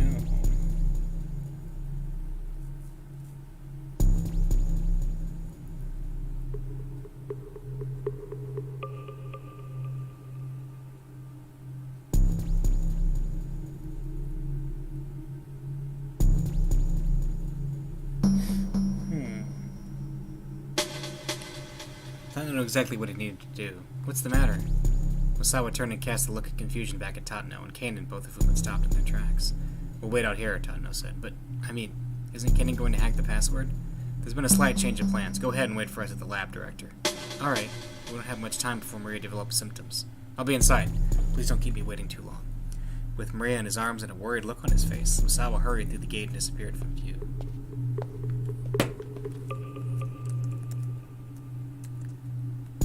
What do you think you're doing? Kanan asked. Stiffening as Tatno nudged the barrel of his gun against her spine. You're Alphard, aren't you? I have no idea what you're talking about. There's no use trying to play dumb. Stanley found proof. Before he finished speaking, Kanan seemed to disappear from view. She cartwheeled away at blinding speed, too quick for Tatno to keep a beat on her. By the time she righted herself, she'd already drawn a gun of her own. Abruptly, he found himself facing her in a stare-down, weapons aimed at one another. Then Kanan's phone rang and she reached to answer it. Don't move, Tatno roared. Did you forget the plan? That might be Hitomi calling. I don't care, don't you move. If Kanan really was Alphard, the whole plan might be a sham. Tatno kept the barrel of his gun squarely on its mark. Kanan let out a little lie. Have you considered that Stanley might be lying to you? Yes, it's possible. But I need to make sure we avoid a worst-case scenario. Nah, this game's not going to pull a heavy rain and do something stupid. If you don't let me into the lab, who's going to hack the password? We've got your little decoy. My friends will get the fake Alphard to cover up the password. Once your phone had stopped ringing, Kanan sighed again. And what about Stanley, then? Ah. Wait, we can't jump to him yet? Is he on his way here? Who knows, Tatno said. After that, Kanan lowered her gun. She seemed disturbingly full of confidence. Did that open up anything for Stanley, by the way? It did. Okay, good. Kanan flipped open her cell phone. Who do you think you're calling? Tatno adjusted his aim, pointing his gun at the young woman's head. Look, I'm going to call Hitomi and have her clear up these suspicions you have about me. We don't have time for this right now. Oh, this is what triggers the bomb explosion!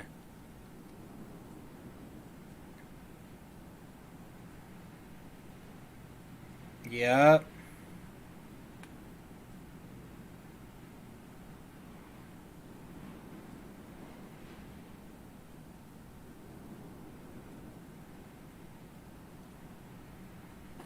Yep, this is it.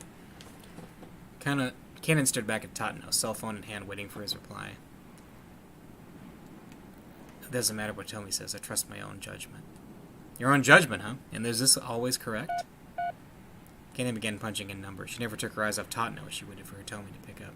She's not answering. Kanan hung up and tried calling again. It's me. It looked like she'd gotten through this time. That detective doesn't trust me. Apparently he thinks I'm Alphard, not Kanan. After a few moments, Kanan held the cell phone out for... Here, Hitomi says I'm definitely Kanan. Tatno didn't reach out for the phone and said he advanced on Kanan with his gun. This is a farce, Tatno spat. Hitomi's words don't mean a thing.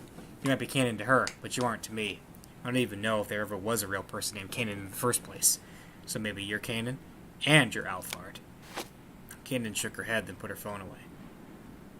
If you're really Alphard, then you don't actually need to hack the password, Tatno said. I'm guessing you've already gotten it from Tanaka. Which means you'll be able to get your hands on the antiviral as soon as you get into that lab. Kanan didn't as much as flinch. The only thing stopping you is the antiviral still in Hitomi Osawa's body. Possessing the antiviral and having a monopoly on it are two very different things. You want to eliminate Hitomi. That's why you lured her down to the Scramble. Am I wrong? If that's true, then how am I planning on getting rid of her? Using this so-called substitute Alphard or something? Yes, that's right.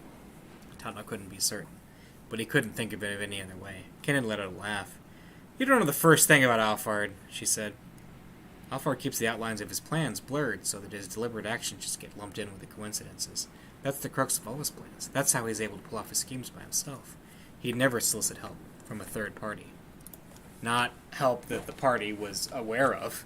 The words seemed like they were Kanan's, but also seemed like they were Alphard's. Whatever the case, Tatno had to let Kano know that Hitomi was in danger. With his gun held ready, he got out his phone and called the detective. I think we're going to have to jump to Kano here. But the phone rang several times and nobody answered. Eventually, they had no choice but to hang up. They must have been in the middle of a confrontation on the other end.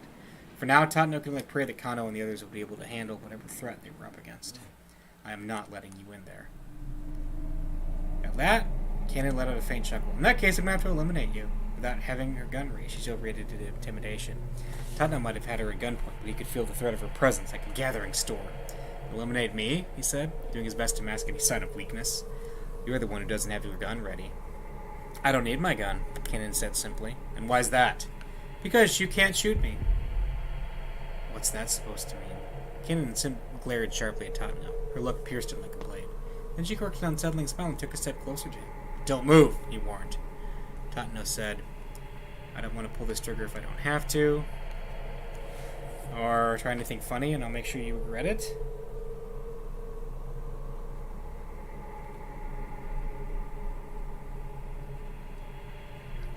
Yeah, we're going to do that. Try anything funny, I'll make sure you regret it. He kept his gun trained on the center of her chest. You can't shoot me. Kanan took another step closer. You're still traumatized from that time you let your friend's wife die. Oh, did she hear? How do you know about that? Tatno was shaking now, his aim wavering. I heard you talking with the younger detective on that rooftop. I was right, she had been up there. Let's test my theory out. Kanan pointed her index finger at her own heart. If you think you're Alphard, then shoot me right here. Huh? The corner of her mouth twisted up. You can't do it, can you? Tatno's gun shook all the more. You're afraid to pull the trigger. It was as if her words were a spell that she was casting over him. You could hardly even stand the thought of pointing your gun at someone. Tatno shook his head violently back and forth, but he couldn't get Kanan's words out of his head. If it comes down to it, just shoot her. If you hesitate for a moment, she'll have you dead. That's what Stanley had said. And he was right. Don't hesitate. Don't think. This was Alphard, a sadistic terrorist. He just needed to trust himself and pull the trigger. Pull it. Pull it! There was a horrid, visceral sound. Gastric fluids rushed up Tatno's throat. He pitched forward onto his hands and knees and vomited on the spot. The sensation of pulling the trigger. The recoil in the wake of the shot. It was exactly as it had been all those years ago. He never wanted to fire a gun again. At this point, he'd probably never be able to. Where were you even aiming? The voice had come from right in front of him. He looked up to see Kanan standing right there.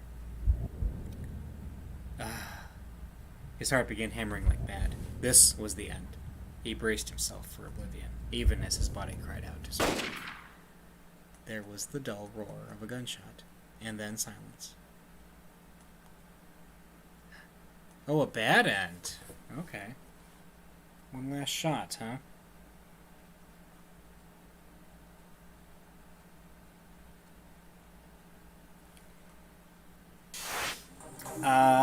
So what is that?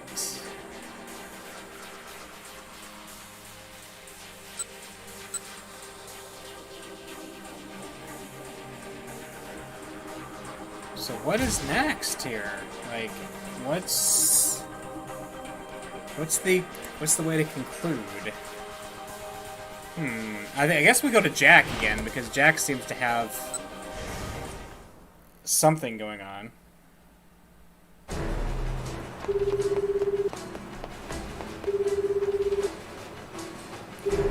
Yeah. Knew the detective wouldn't be able to respond. No, he told Totno to respond with "that's right" to mean yes, and "will do" to mean no. There was no time for anything more complex. Right now, Stanley just needed to stop Alphard from getting into the lab. He quickly explained his suspicions about Kanan. Totno sounded distinctly unnerved. At any rate, Stanley said, "We need to find a way to turn back without her realizing what's going on." "Will do." So he's going to head to the laboratory despite Stanley's instructions. Saving Maria is your top priority, isn't it? That's right. The detective's affirmation was firm. Alright then. Guess I'll have to head that way myself. In the meantime, do not let her inside that lab. That's right. Totno was no match for Alphard. She figured out what was going on, she'd probably kill him on the spot. Reassurance or encouragement would be in this now. Instead, Stanley left with one final...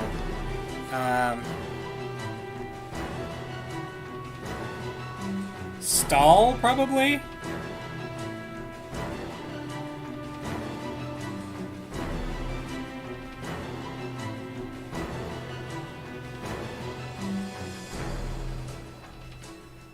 Probably.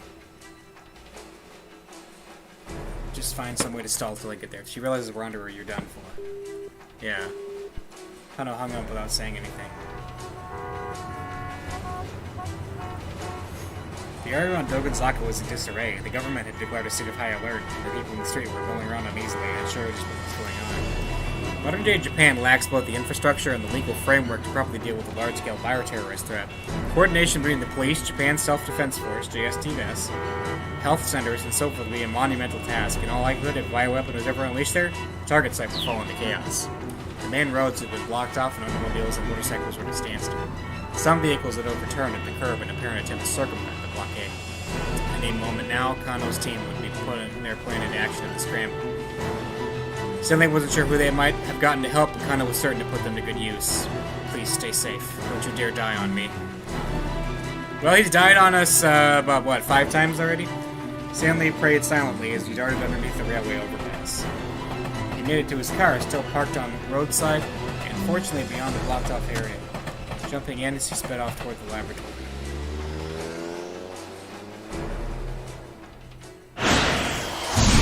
Keep out. Okay.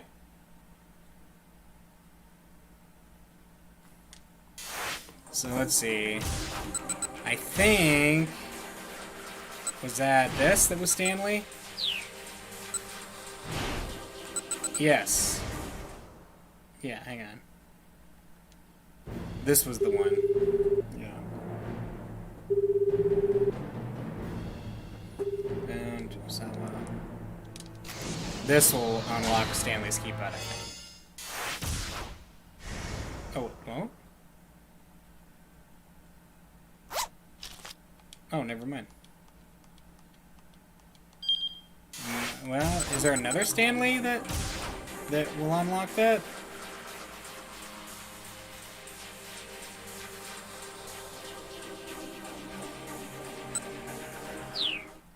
Ooh.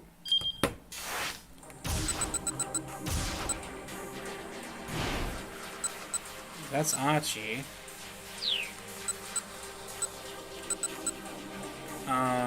Let's see, where is this time-wise? It's 1850? That's the one that jumps over there, right?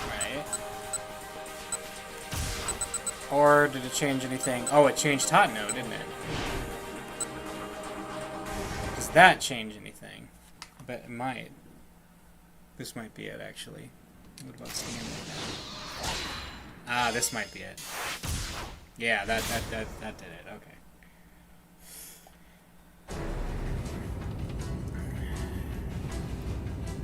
As he drove along, Stanley again tried to deduce Alphard's plan of action. If Alphard herself was on the way to the lab now, then what was the objective of the fake who'd been sent to the Scramble?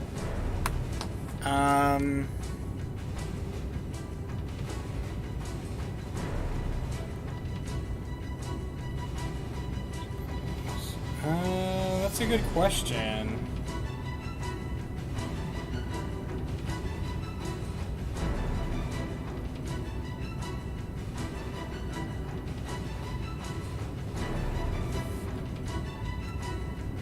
To get not terrorism, but act as a decoy makes the most sense to me.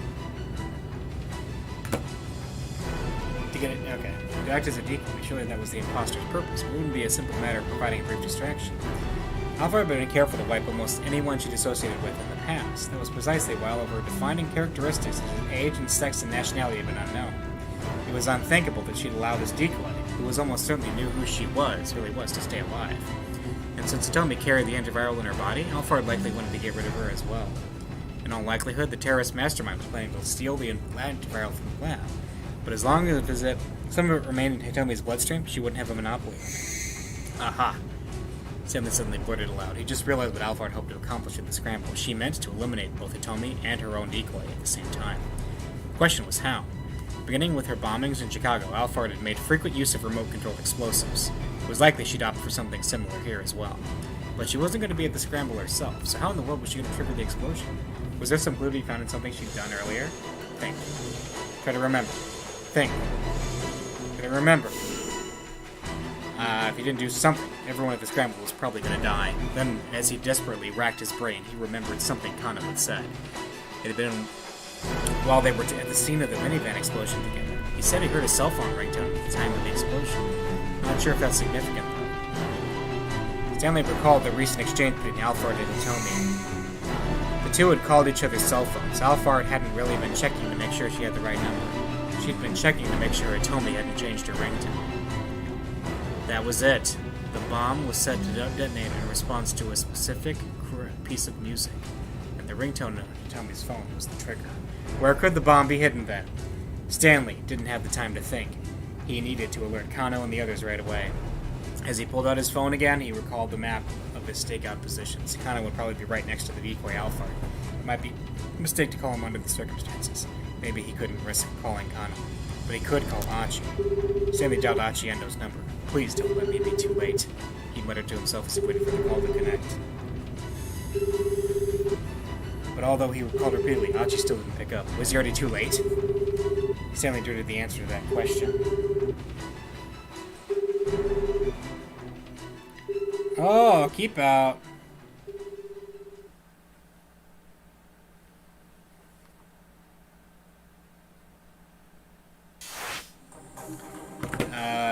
Let's see. Well, we have to continue their stories, I think. But let's do Tatno. It looks like they still end up in sort of a bad situation. I don't know. Let's do Achi and see if that comes up to something.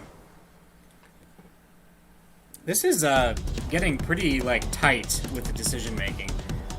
Why did he still seem so confident? Something definitely didn't feel right. This is just bluff. He knows he can't get away.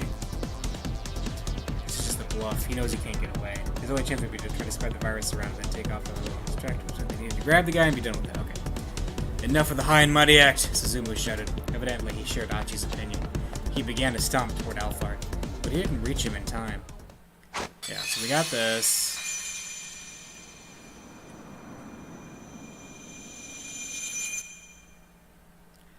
Ceiling. Alright. Just wanted to make sure. Nothing new. Okay. Look out! Catch him! Catch him! Yes. Alright. Even with one of them. Sure they caught them all. Achi saw Susumu catch one vial deftly. Many other gang members appear to have done the same. There's one more over there! Desperate shouted come from Potomac. She spotted the vial sailing in hierarchy away from the SOS members. Damn it! Achi launched into motion, ignoring the searing pain in his leg with the falling vial was so far away. Yeah! It was now or never. He threw himself into a headfirst slide. Nice catch! The gang members broke back into cheering and applause. Achi got to his feet and looked around but saw no sign of either Kano or Alpha. Hey Achi, you're looking for the detective. Susumu gestured with his chin. Achi looked and saw Kano far away across the skin, chasing after Alpha. Soon both men were lost in the crowd. Achi's wounded leg made that. Get him, detective, he murmured under his breath. We're counting on you. Oh no, and the bomb goes off.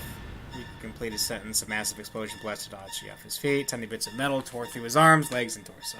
He crashed to the ground and crumpled like a tattered rag. There were screams coming from all directions, but as Achi started to fade from consciousness, the voices got softer and softer. Through the haze of pain, he saw a bloodied arm stretched out before him. He saw a hand that had been clasped with his hand all day long. The fingers feebly reached out for him, and Achi intertwined them with his own. It took the very last of his strength. Then, both hands subsided into stillness. Well, that's too bad. Okay, so that's not what we need to do for sure.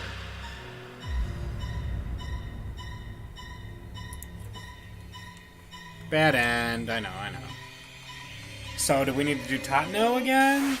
Maybe?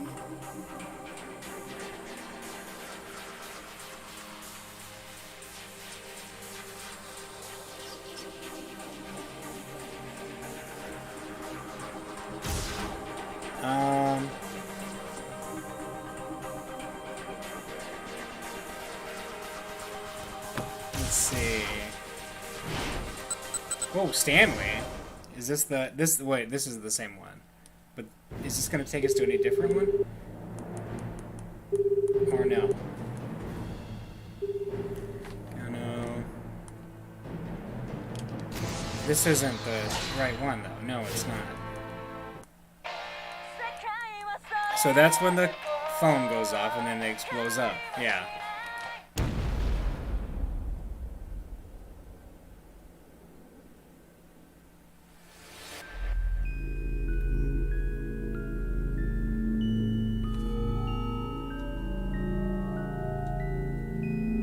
Oh, you know what?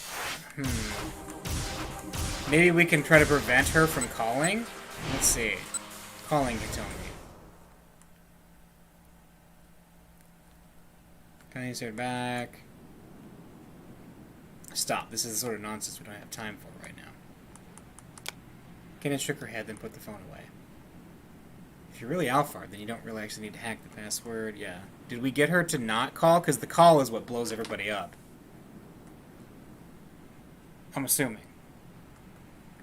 I want to eliminate you. Tell me that's why you lured her. Am I wrong? If that's true, then how am I planning on using this? That's right.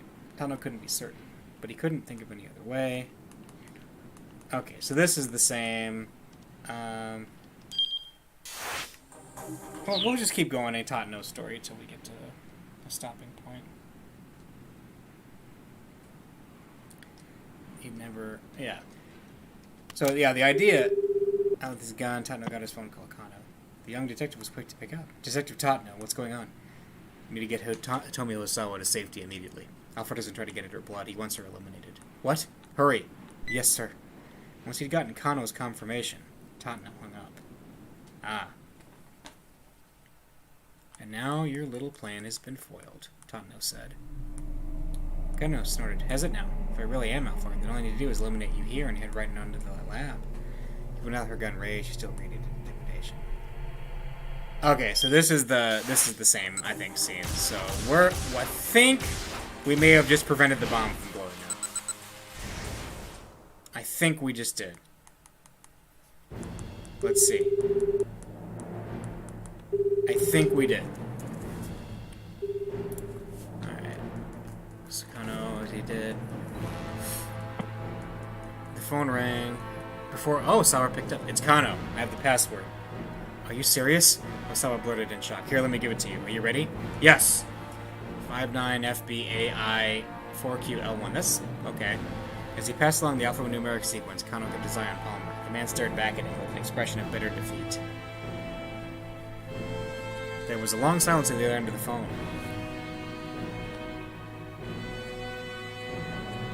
Then at last, Osawa's excited voice came through. That did it! It opened! The lock opened! Kano let out a deep breath of utter relief. Palmer started. You're really satisfied with catching me and saving the life of one girl? I suppose it's the Japanese way to forget the pain that's been visited upon you. But it's not over. The bloodshed will continue.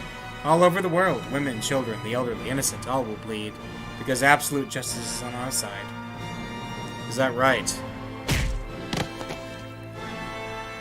Kano drove his fist into Palmer's face. There was no such thing as absolute justice. It was that kind of blind faith that kept the world in conflict. Well, this sure is quite the mess. Oh. Whirling around in surprise, Kano saw Kuze standing there. Director Kuze! He bowed his head apologetically. He may have apprehended the criminal mastermind, but only because he'd ignored a direct order to place Maria under quarantine. I'm sorry, sir, but I... Save the apology, Kuze interrupted. You're the one who solved the case. You did good, kid. Once again, Kano bowed, this time even more deeply. Oh, and one more thing, Kano. Yes, sir? Sasayama has regained consciousness. I thought you'd like to know. Sasayama, they were able to save him? I got a call from the hospital. Looks like he's gonna pull through. That's great. Really great news. Tears of relief came to Kano's eyes, and if Osawa was able to get the lock at the lab open, he should also have been able to get Maria the antiviral without any further difficulty. Kano dragged Palmer to his feet, then undid the handcuff from his own wrist, using it to properly bind his captive. The metal ring snapped shut with a soft, satisfying click. Palmer limply hung his head. It was over. It was all finally over. It really had been quite a day, Kano reflected. Beyond all the challenges he'd faced, he'd come to face-to-face with his own shortcomings. Now he knew what a long way he had to go to be the man he wanted to be, but at least he'd learned what it truly meant to be a detective. Kuze was muttering to himself nearby. I mean, you didn't even look alike, but the director shook his head and cleared his throat. You know, Kano, for a second there, you looked just like Tatno. Really, sir? Kano smiled, fussing sheepishly with his hair. Kuze's words were the finest praise he could have asked for. Someday he hoped he really might be a detective like Tatno. No, he decided he would be, and until then, he'd never give up on that dream. It might be a long, long road, but he would walk it. Is this the end of Kano's story? Kano looked up into the sky. The neon lights of the city shone from all over. This was the same old Shibuya that it always was, but one that he looked at now with new eyes. Or is this going to end, like, with a bad thing?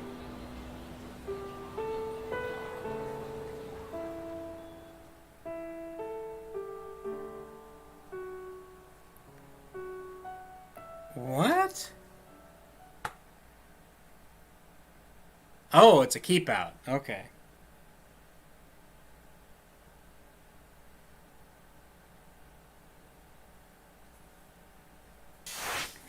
Okay. Well, let's do Achi's then. We'll get Achi's out of the way. Why did he still seem so confident? Yeah, we know he's bluffing.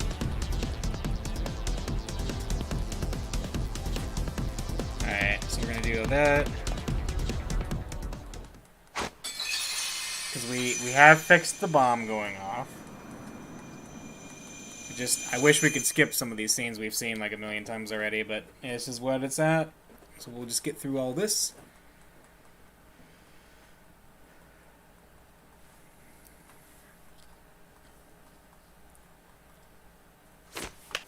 Yeah, so he picks it up.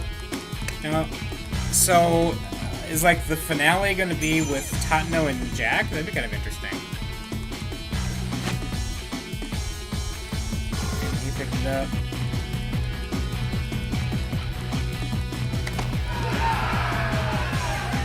It is kind of funny that they're doing all this effort for what's a fake virus. Detective. She would change. Okay. Is this a keep out? Because it's not going to blow up now. Oh, look at that, it is. Okay. So...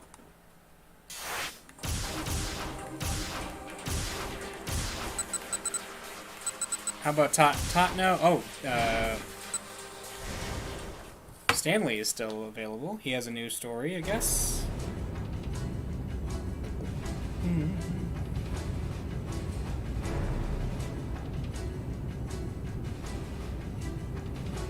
Tried to deduce Alphard. Let's see.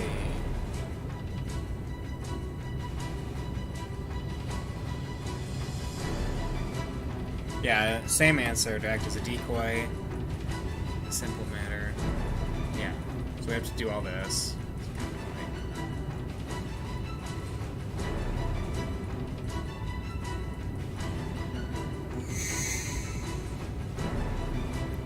To eliminate both Tomy and decoy. Yeah. Question. Yep. Seen all this.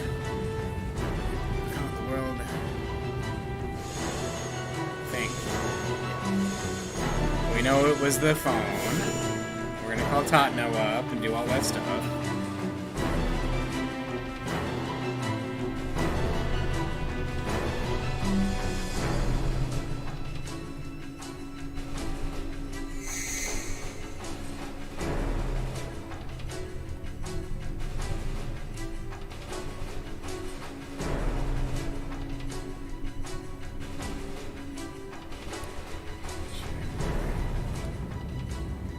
It.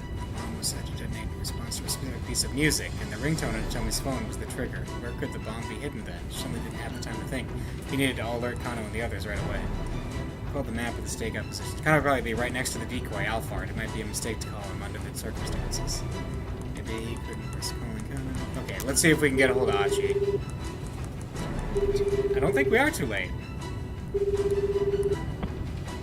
Achi was quick to pick up. Yeah! Mr. Stanley? What's going on? What? We got keeped out.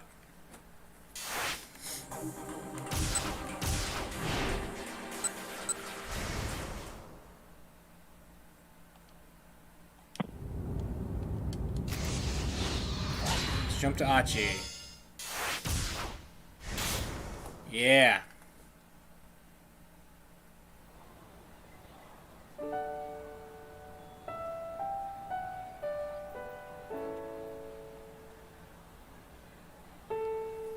Eventually, Achi spotted Kano on the far edge of the crowd. The detective pumped his fist in victory. It looked like he'd gotten Alphard to cough up the password.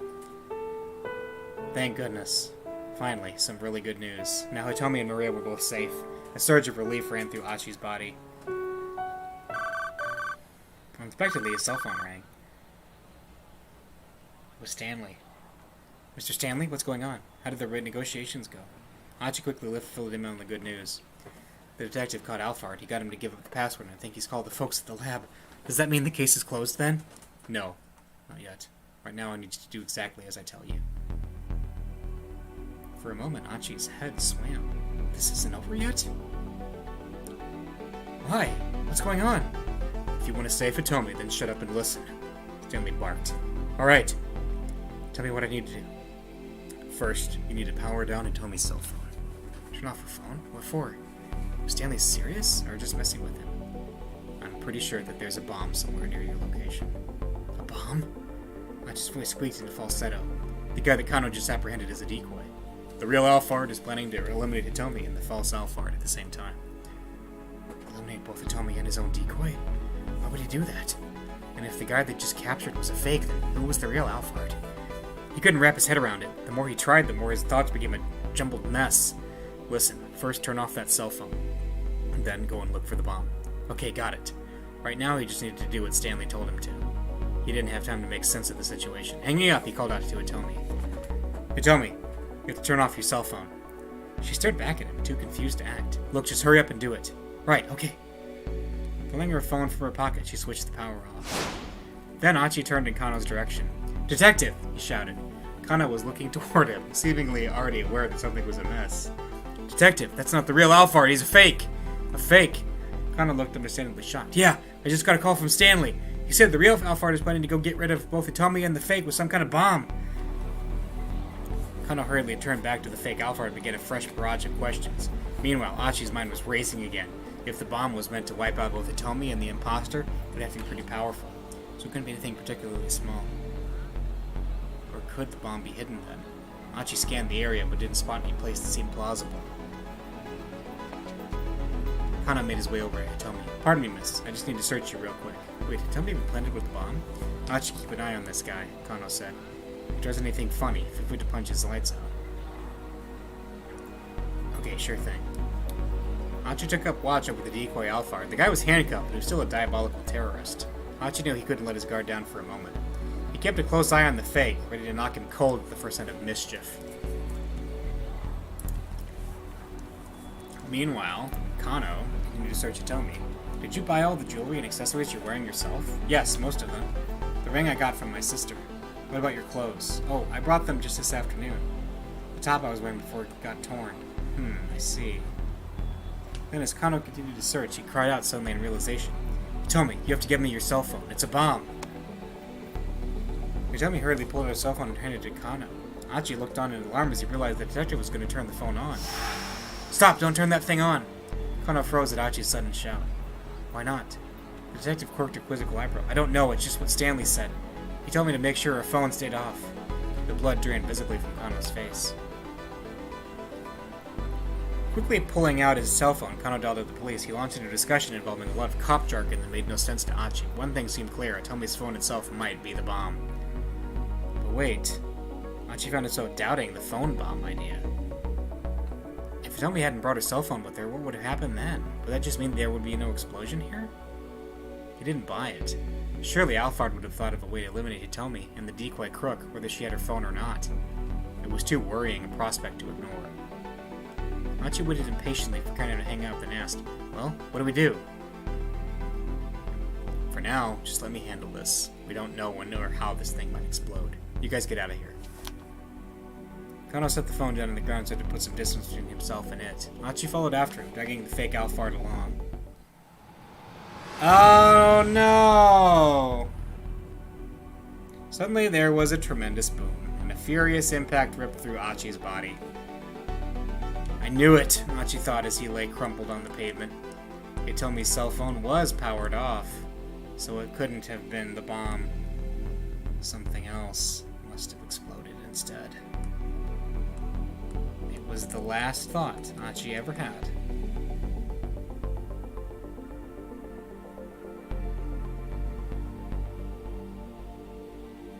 Alright. So, let's jump back to Stanley. Because I think Stanley can influence some more things on his end.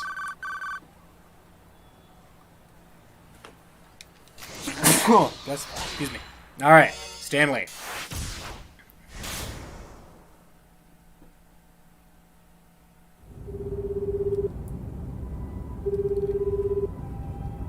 Please don't let me be too late, he muttered to himself. Okay. Archie was quick to pick up. Mr. Stanley? What's going on? How'd the negotiations go? The detective caught Alphard, Archie replied happily. He got him to give up the password, and I think he's called the folks at the lab. Does that mean the case is closed then? No, not yet. Right now I need to tell you to do exactly as I tell you. Alright, so there was all this. Yeah. Why, what's going on? If you want to say if you tell me, then shut up and listen, Stanley snapped. Alright, tell me what to do. First, you need to power down Hitomi's cell phone. Turn off her cell phone? What for? Right, so we don't know this. I'm pretty sure there's a bomb somewhere near your location. Stanley tried to keep his voice as calm and steady as possible. A bomb! Archie's voice squeaked into falsetto. The guy that Kano just apprehended as a decoy, the real Alphard, is planning to eliminate Hitomi and the false Alphard at the same time. Stanley didn't have the time to explain that Kanan was Alphard. Besides, it would only confuse the matter all the more at this point. Listen, first, turn off that cell phone. Then go and look for the bomb. Okay, got it. Archie. Hopefully the team with the Scramble will be able to pull through. Now Stanley needed to focus on capturing Alphard. He tightened his grip on the steering wheel. His emotions were coming on far too strongly for him to keep them in check. In the back of his mind, Stanley thought about the last he'd ever seen of Frank. There had been nothing left of his brother but a bloodied hand reaching out from beneath the rubble. Even since that day, since that very moment, Jack Stanley had sworn vengeance upon Alphard. He would never forget the rage he'd felt at having what was left of his family taken from him. Hey Jack, once it's all tied up, I'm gonna need a drink. Let's you and me have a beer together. Sure. You got it.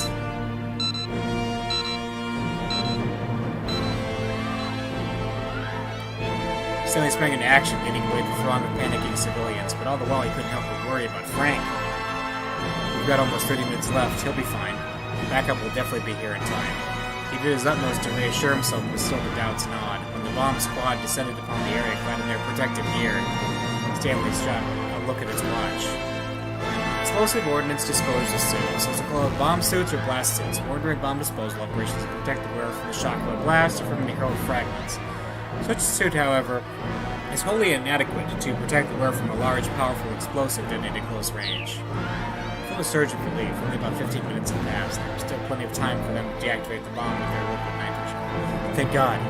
Frank's gonna be alright. But he had no chance to relinquish that thought.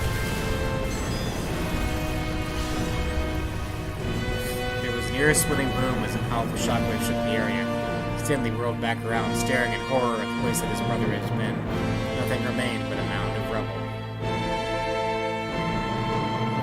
Later investigation revealed that the timer on the bomb's exterior had been a mere ruse. The explosive had never linked to a timer at all. Instead, it had been detonated via remote control. When electronic detonators capable of triggering an explosion with electrical current were invented, they quickly rendered old-style fuses obsolete. In the modern day, many terrorists use small electronics such as cellular phones and keyless entry remotes for keys, cars as explosive triggers. Alphard deceived them using a visible timer to lull them into a false sense of security. Stanley had managed to save many lives that day, to be sure, but it had come at the cost of his own brother's life. Had he really made the best decision he could have made? He was still asking himself the same question over and over, even now. But no matter how much he blamed himself, it wouldn't bring Frank back. There was one thing he could still do for his brother, was getting revenge on Alphard with his own hands. Stanley had been in constant pursuit of Alphard ever since. He would stoop to any level for information without remorse. His opponent was someone who would do anything at all to achieve a goal. Well, it made sense for him to do the same. But at some point, he'd stop even hesitating to get his own hands dirty. He would charge headlong into any danger if he sensed Alphard's presence. Even his own life was a price he was willing to pay in the name of vengeance. He could never hope to latch his jaws onto his quarry's throat if he behaved like prey himself. He must be the greater predator. He would cast aside his humanity, would become a blood-stained beast, but then improve his chances at the hunt. The hunt was all that mattered. The pursuit of Alphard had become his only purpose. So it had been for the past 2 years. Now those years flashed through Stanley's mind with the lake benign. As he came back into the moment, he marveled at his own ferocity, the depth of the wound he had survived. If I do get my revenge, what would Frank think? Yeah.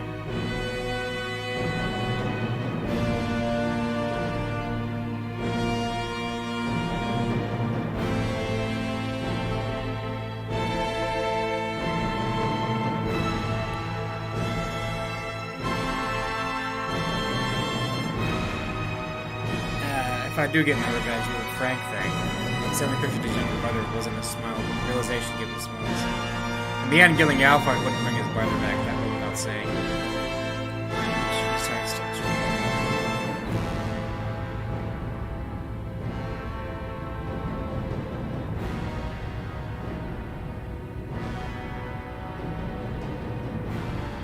Finally, the Okoshi Pharmaceutical Lab came into view, and there were 2 people standing outside the front gate. It was Tottenham and the girl who was pretending to be Kanan. Each had a gun thrown on the other. Somehow, Stanley had made it in time. He pulled his car up alongside them and reached down into the gun sleeve. He pulled out a .44 caliber Desert Eagle, one of the most powerful semi-automatic handguns in the world. A semi-automatic handgun designed by Minnesota-based Magnum Research Inc. and manufactured by Israeli Weapon Industries. There were various models chambered for different rounds. The largest, the .50 caliber Action Express, is exceptionally powerful by semi-automatic handgun now. His orders were to apprehend Alphard. The smaller Glock on his shoulder holster might be better suited to that end. Even so, he opted for the Desert Eagle. Getting out of the car, he started pacing toward the young woman. Stanley. Tondo glanced over at him, his face pale. Stanley gave a silent nod in reply. He could see the hint of a smile on the girl's face, probably a smile of overconfidence. Well, her brazenness would get her no further. I got in touch with the others, Stanley said. Told him he'll turn off Hitomi Asawa's cell phone. He could see her eyes react. I imagine that by now, they've also managed to deal with the bomb you planted on your decoy. The young woman remained silent. And of course, they've managed to bypass the lock inside your lab. You know what this means. Your little plan has failed. Completely. Stanley could see the girl's stare sharpen. He chased Alphard all around the world and had arrived here at last in this little island nation. It had been a long, long journey, and he'd spent a long time suffering. Now, both the journey and the suffering would be over.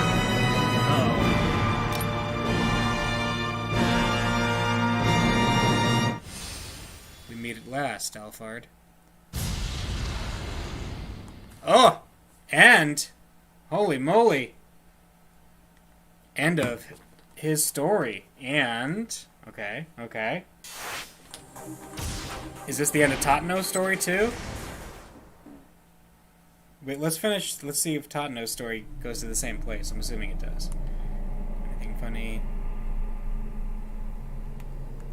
I don't want to pull this trigger if I don't have to, maybe? Is that it?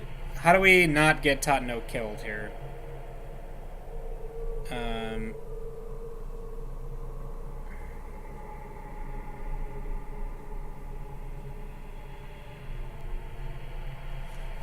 anything, maybe that, I don't know. Anything funny, and I'll make sure you regret it. But it didn't change anything, so you can't shoot me. Kaden took another step closer. You're still traumatized from the time you went. Alright.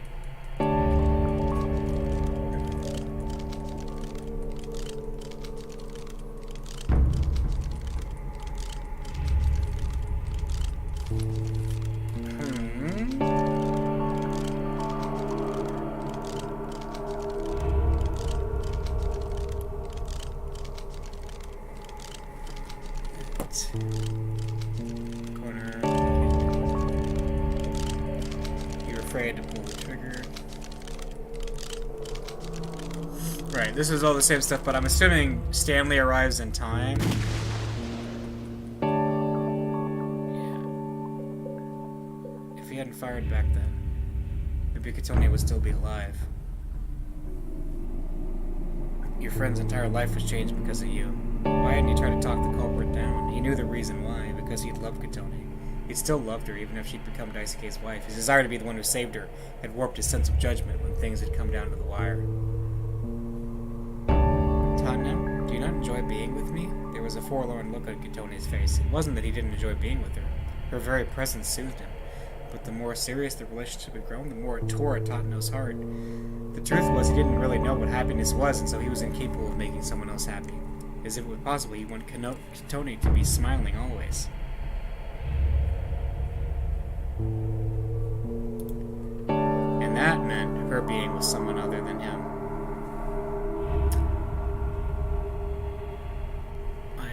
I think it would be best if we stopped seeing each other. Tottenham blurted out the words bluntly, and Katonia's face fell. He hadn't broken up with her because of any lack of feeling for her. Rather, the impulse had actually sprung out of his pursuit of human warmth and his growing fear of losing it. He'd just been so uneasy. More than anything, he'd been afraid that he wanted too much love and affection from Katonia.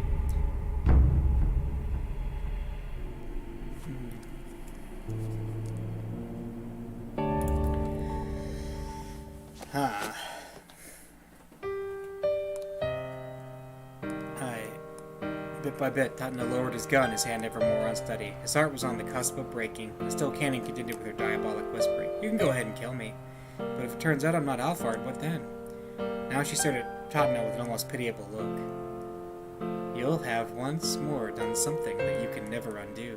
Something I can never undo. Tottenham repeated the words dully, feeling himself forced into a trance. That's right. Could you ever accept that? No, I couldn't. Couldn't make that same mistake. His whole body felt like it might fall apart. He wanted to drop to the ground and curl up in a ball like a child. And that's why you can't shoot anyone. I can't shoot anyone. As Tottenham muttered to the words, Kano's face appeared in the back of his mind. I can. Tears fell from Kano's eyes as he looked down the barrel of his gun at Tottenham. He'd become a detective who didn't lose sight of what he was supposed to protect in light of the situation. Tottenham had nearly abandoned his inward promise to be a detective worthy of that final salute Kano had given him. He brought his gun back up to bear. Don't be absurd, Kanan mocked. You can't shoot anyone. Actually, I can. The words creaked dryly from Tottenham's throat. When there's something I'm supposed to protect, I can shoot. The memory of Kano weeping but taking aim had given him the resolve he needed to face down an opponent who ought to have terrified him. I learned that from someone who was terrible at his job. Kanan's eyes went cold. Immediately, she lifted up her gun again. Once more, their eyes locked, sparks of hostility cracking between them. But almost immediately, Tottenham could sense the difference in skill between his opponent and himself. The young woman radiated a deadly aura. The force of her stare was like a knife pressed to his throat. She had borne witness to carnage and bloodshed, the likes of which he couldn't even imagine. He couldn't win this. She would kill him, guaranteed. Tottenham braced himself for death, never taking his eyes off Kanan's. If nothing else, he needed to buy time for Kano to get that password. But could he do that, given the opponent he faced? Yes. Somehow he would do it. As a detective. As a man. even if he had to give his own life to succeed. Is this the end for is this end? He couldn't come close to making up for the sins he had committed.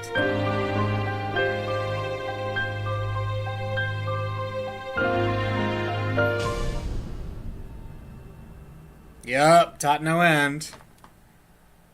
So now we gotta deal with the bomb.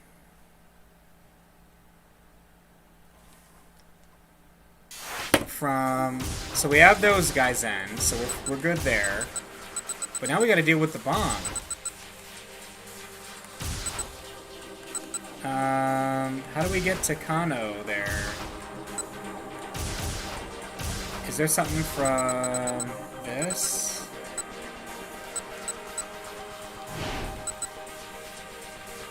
Hachi. But we need to unlock Kano's keep out, right?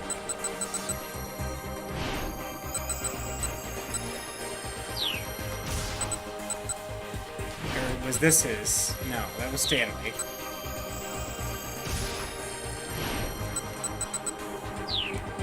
So, how do we do Kano?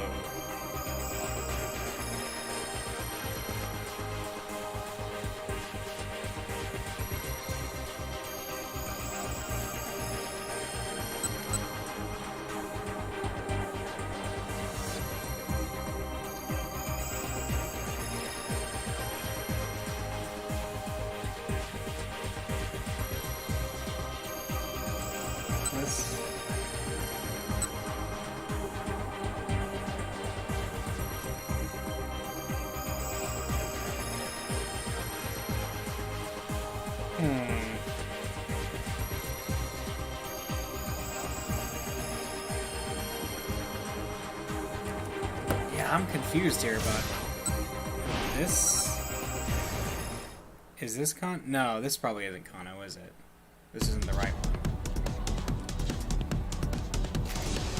Because we need to go to... Well, does it, actually? Oh! Does it? Break the keep out? Excuse me.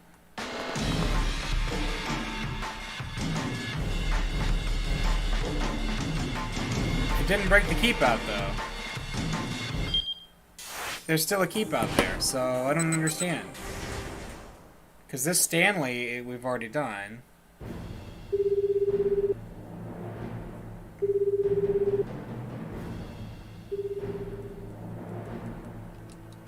And that Stanley, yeah, that Stanley already, we unlocked that already, so...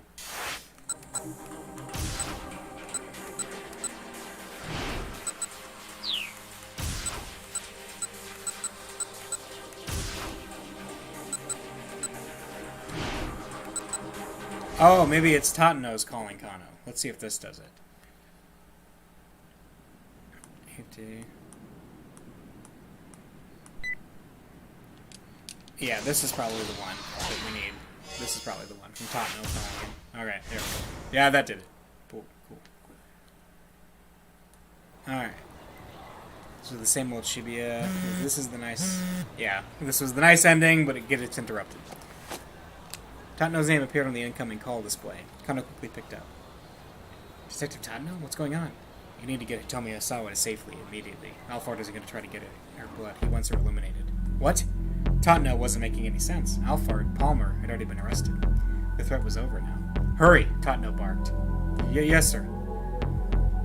Detective, Hachi called out suddenly. He was standing with Hitomi and the others near the statue of Hachiko. Detective! That's not the real Alphard. He's a fake! A fake? Yeah, I just got a call from Stanley. Kano didn't want to believe it. If this Alphard was just a decoy, that meant the real culprit was elsewhere, still on the loose.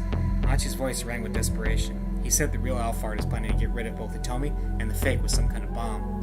To get rid of Hitomi? That lined up with what Tatano had just called to warn him about. It must be true then. Once again, Kano tensed. A bomb? Where? Give me the Explosive Ordnance Division. Someone squawked. Team made up with the Tokyo Metropolitan Police Department Security Bureaus 1st, 2nd, and 3rd.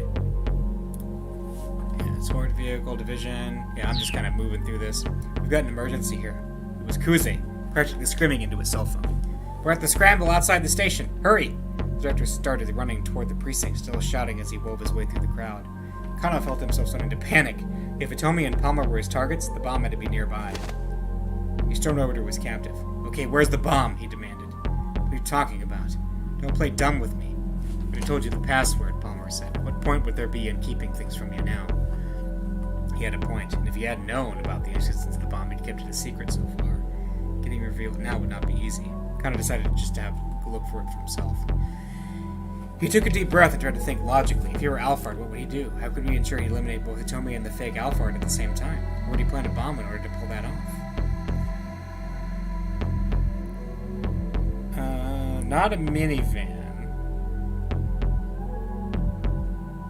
On Hitomi, probably. Right? Or on the fake.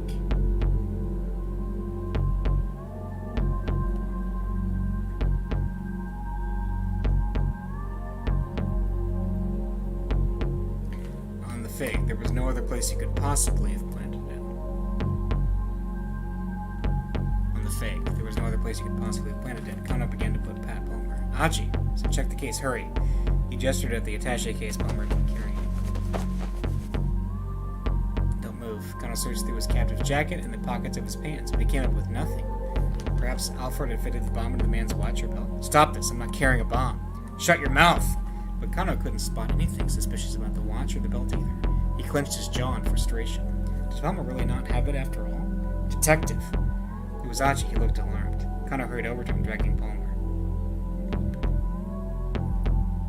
When he looked inside the attaché case, Palmer's face went pale. "No, it can't be." "Alphard, why?" His voice was hoarse with betrayal. "Is it a bomb?" Then he abruptly broke into stilted laughter. "Trusting someone really does make you blind. Such a simple, childish ruse, and it went right under my nose." Palmer looked over at Kano. "We need to get out of here immediately." That right there is C4. A plastic explosive created for military use. The chief component is RDX, which is combined with a plasticizer, such as diacetyl sabacatate. It is highly reliable and is used by many military forces around the world, most notably the U.S. Armed Forces. A high-yield plastic explosive used by the military. And that's enough to blow this whole area to smithereens. A chill ran up Kano's spine. "Do not let this man go," he said, handing Palmer over to Susumu. "Got it, just leave it to us." Susumu signaled to his followers, who immediately dumped Palmer unceremoniously on the ground. Kano carefully inspected the inside of the attaché case. Achi had found a false bottom in the case.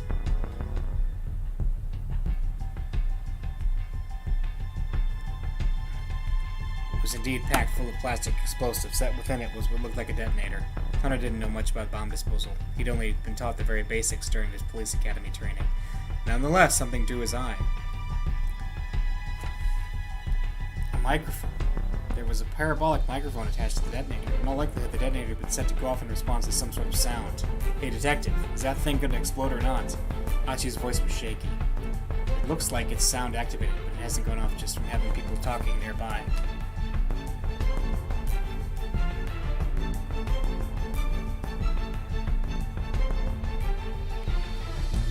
Specific sound, huh? Achi took a moment to think. "That's it. It must be Hitomi's ringtone. That's why Stanley had me power her cell phone off." "So that means we're safe then?" Hitomi asked. "It's not going to explode anymore, right?" Kano had to fight back any feelings of relief. They couldn't forget this was Alphard they were dealing with. Assuming they were safe would be a dangerous mistake. Carefully lifting up the detonator, Kano spotted another cable connected to the bomb. As calmly as he could, he tried to remove the plastic explosive from the attaché case. Oh, there's a timer. You could discover that the thinly stretched piece of plastic was only an intermediate layer, concealing a second false bottom. A small timer had been set beneath it. There's not just a sound trigger. Kano's mouth had gone dry. His voice came out as a whisper. The bomb has also been fitted with a countdown timer.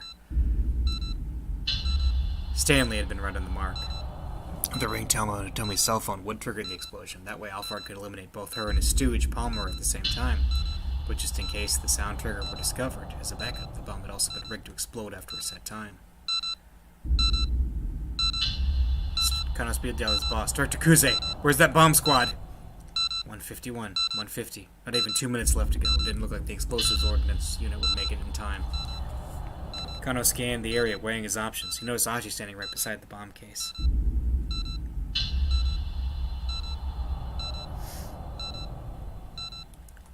Achi, he called out, leave that thing and get out of here. But Achi didn't move. No way.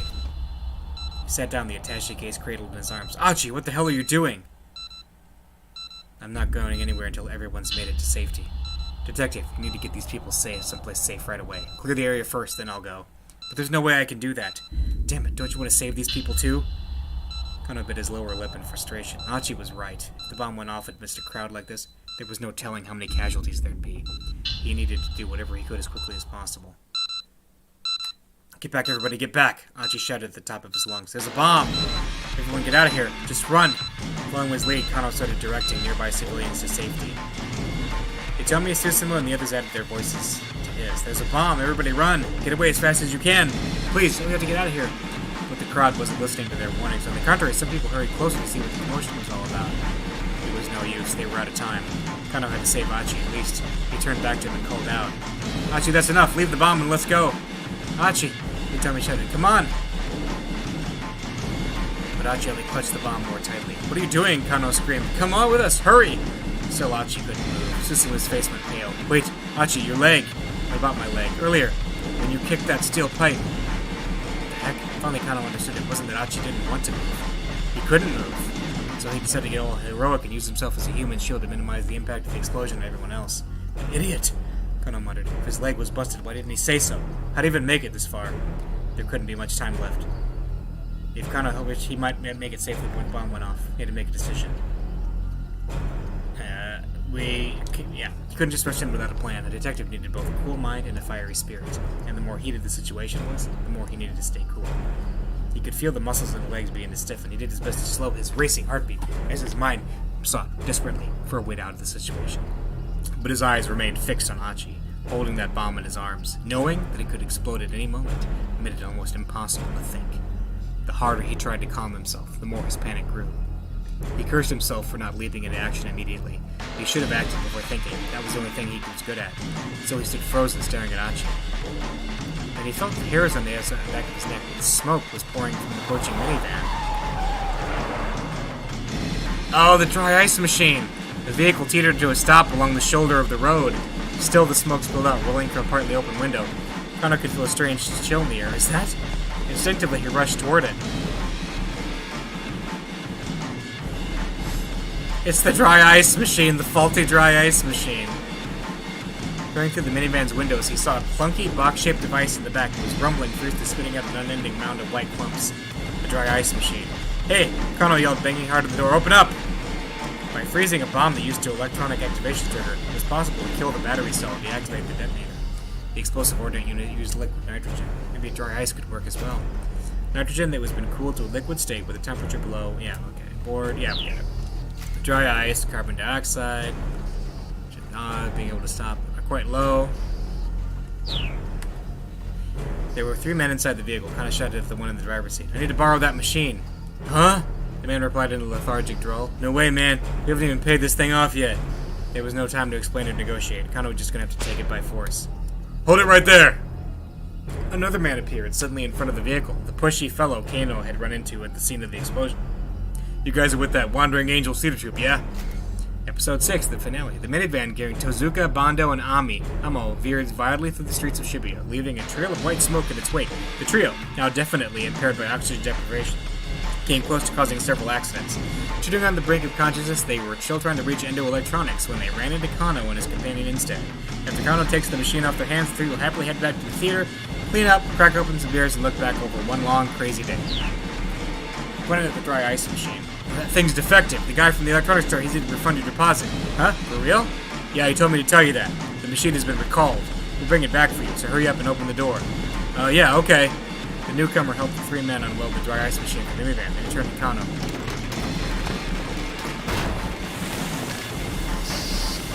Here. Hurry up and take it, he shouted. Right, thanks. Kano wasn't sure what was going on, but he took the machine and ran, pushing it ahead of him across the pavement. Achi! Hitomi wailed, tears in her eyes. The detective blew right past her, trailing a billowing plume of white smoke in his wake. Please let me make it in time. Please let me make it in time. Please let me make it in time. Kano let loose a wild yell. He ran as fast as his leg would take him toward Achi and the bomb. We'll have to do something with Achi here in a minute. To be continued. Ah. Alright. So we'll get through Achi's part of the story here. So he's going to tell him that there was a bomb, and then we're going to get to see Achi's side of things. Back.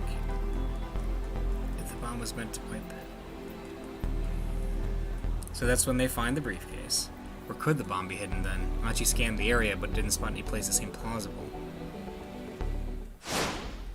Then his eyes happened to alight on the attaché case the decoy had discarded. Could it be? No sooner had his suspicions been aroused than he heard Kano call out to him. Achi, check the case, hurry!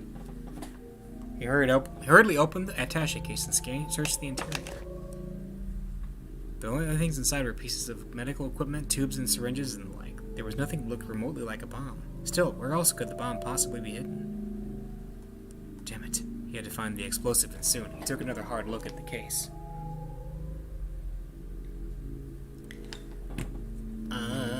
I'll shake it. I'll flip it over. Achi lifted the cachet and flipped it upside down. But he was about to throw it, he heard a faint metallic sound. Quickly, he lowered the case again. He was certain the noise had come from inside. Once more, he opened the case and looked inside, but still he saw nothing of note. He tossed the medical equipment aside and slowly tilted the case from side to side. Although it looked empty, there was a distinct sound of something metal sliding back and forth. Hold on, could it be? Achi tugged at the case's inner lining, quickly tearing it free.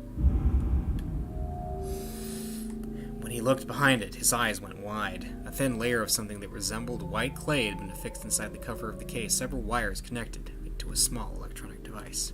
This was it. The bomb really was inside the attaché case. Here it is, he shouted to Kano. I found it. Kano hurried over, bringing his captive with him. There, Mr. Palmer, take a look. When he saw what was inside the attaché case, the fake Alphard went pale. No, it can't be. Alphard, why? His voice was hoarse with betrayal. And abruptly, he broke into stillful laughter. Yeah, we know. Trusting someone really does make you blind. Of course, he didn't say Alphard why in the previous thing, so that's interesting. Okay, we need to get out of here immediately. So that right there is C4. That's enough. Yeah. Blow the whole area to smithereens. Achi pictured Shibuya reduced to a blasted ruin. Meanwhile, Kano frantically began searching the inside of the attaché case. A microphone. Kano muttered, Hey, detective, is that thing going to explode or not? Achi tried and failed to keep his voice from wavering. It looks like it's sound activated. It hasn't gone off from just having people talking nearby. That means it must be set to explode in response to a specific sound trigger. So now get it about the phone, right? That's it. It must be Hitomi's ringtone. That's why Stanley had me power his cell phone off. So that means we're safe then? Hitomi asked. It's not going to explode anymore, right? Maybe, but I wouldn't bet our lives on it. So, yeah, Kano finds the...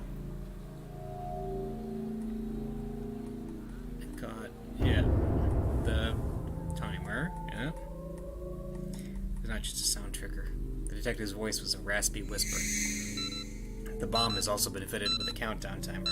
Achi could see the timer now had been planted underneath the plastic explosive. His blood ran cold. Director Kuse, where is that bomb squad? Wakano made a desperate call to the police. Achi picked up the attaché case and peered inside. The digital timer was steadily ticking down the seconds.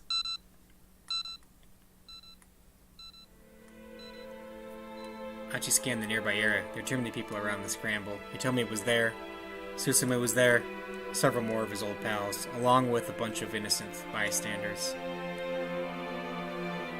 The people are the lifeblood, Achi reminded himself. The blood that coursed through the body that was the city. Like cells, they brought to life the city he so loved, and Achi wanted to be one of the red, or was it white, blood cells of Shibuya. Achi, Kano called out, leave that thing and get out of here. No way. Achi sat down, cradling the case in his arms.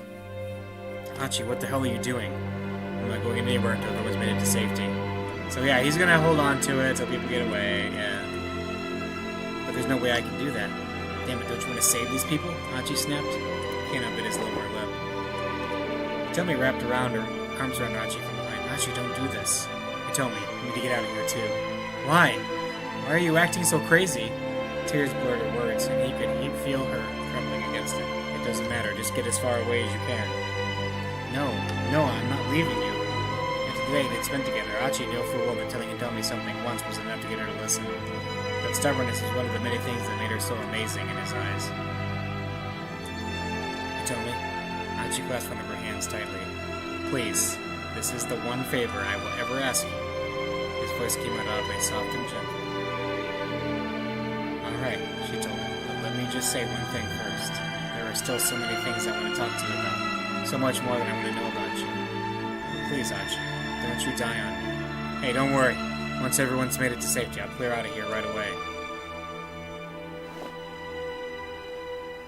Hitomi squeezed his hand, then got up and silently hurried away. Susumu, you and SOS are getting people out of the area.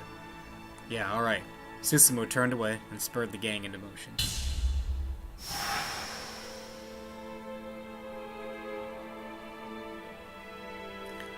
Then for an instant, Achi's eyes met Kano's. Achi gave a tiny nod and looked down at the timer. Get back! Achi shouted at the top of his lungs. Everybody get back! There's a bomb! He held the attaché case tight against himself as he continued shouting. He ran his voice raw, trying to warn the crowd away. Everyone get out of here, just run! Following his lead, Kano started directing nearby civilians to safety. There's a bomb, the detective shouted. Everybody run! Get away as fast as you can! Susumu waved his arms emphatically. Please! Hitomi added. You'll all have to get out of here, please! But the crowd didn't heed their warnings. At last, apparently deciding that the time was up, Kano turned back to Achi. Achi, that's enough. Leave the bomb and let's go. He could hear Susumu and Hitomi shouting as well. There's no time left, man! Achi, come on! The way Palmer talked about this bomb, it sounded like a pretty dangerous one. Might be powerful enough to blow up the entire intersection. And there was still so many people nearby. There was no chance they'd be able to get to safety in the few dozen seconds that remained. Achi needed to minimize the force of the blast as much as possible. He cradled the bomb more tightly to his chest, huddling over it. What are you doing? Come with us, hurry! Screamed Kano. Wait a minute. Yeah, that's a to be continued. No. I don't know how powerful this bomb is, but please, God, let my body be enough to protect the people of Shibuya, and to protect Hitomi. Achi squeezed his eyes tightly shut. I'm sorry, Suzune. Looks like I won't be able to keep visiting you in the hospital anymore. You'll forgive me, though, right? I stuck it through to the end, just like you told me to. I didn't call it quits partway through, and so whatever you do, you can't let that disease beat you. Don't you dare let it beat you. Achi drew a deep breath as he finished his solitary little prayer. He couldn't have more than a few seconds left. Achi! It was Hitomi. He was glad that her voice was the last thing in this world he'd ever hear. Or so he thought. Achi, bring the bomb over here! Huh? That wasn't Hitomi's voice. Achi opened his eyes and saw Kano racing toward him, pushing some big, weird piece of machinery. The detective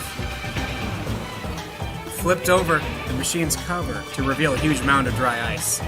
Stick it in here. Flash freezing the timer ought to stop it. Achi did as he was told, shoving the attaché case into the dry ice. Kano helped him pile more dry ice on top of it. Let's hope that's enough, Kano explained. He looked like a man desperate for a miracle. They could see the timer display through the gap in the frozen hydrogen, still counting down. 5, 4, 3, 2. Was this not going to work? Achi and Kano held their breaths.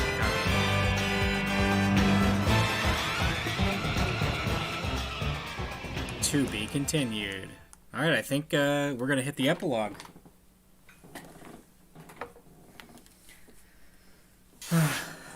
Right? Yep, this is it. All the stories are going to this. Epilogue, Cayman's friend.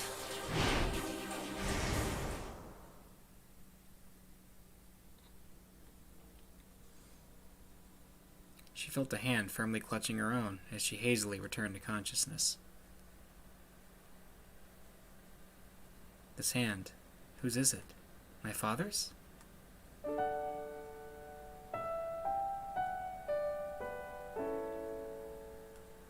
Maria's eyelids slowly drifted open. Maria, you're all right now. Her father was indeed beside her, holding her hand. A surprising warmth radiated from his slender, bony palm. Dad? She was lying on a sofa. She craned her neck to look around, still trying to process what was going on. There were several monitors set up around the room. Where are we? At my laboratory. You were infected with the virus, but I've given you the antiviral. You don't have anything to worry about. He squeezed Maria's hand ever more tightly. That hurts. Right, sorry. Osawa eased up the pressure on his daughter's hand, but he didn't let go entirely.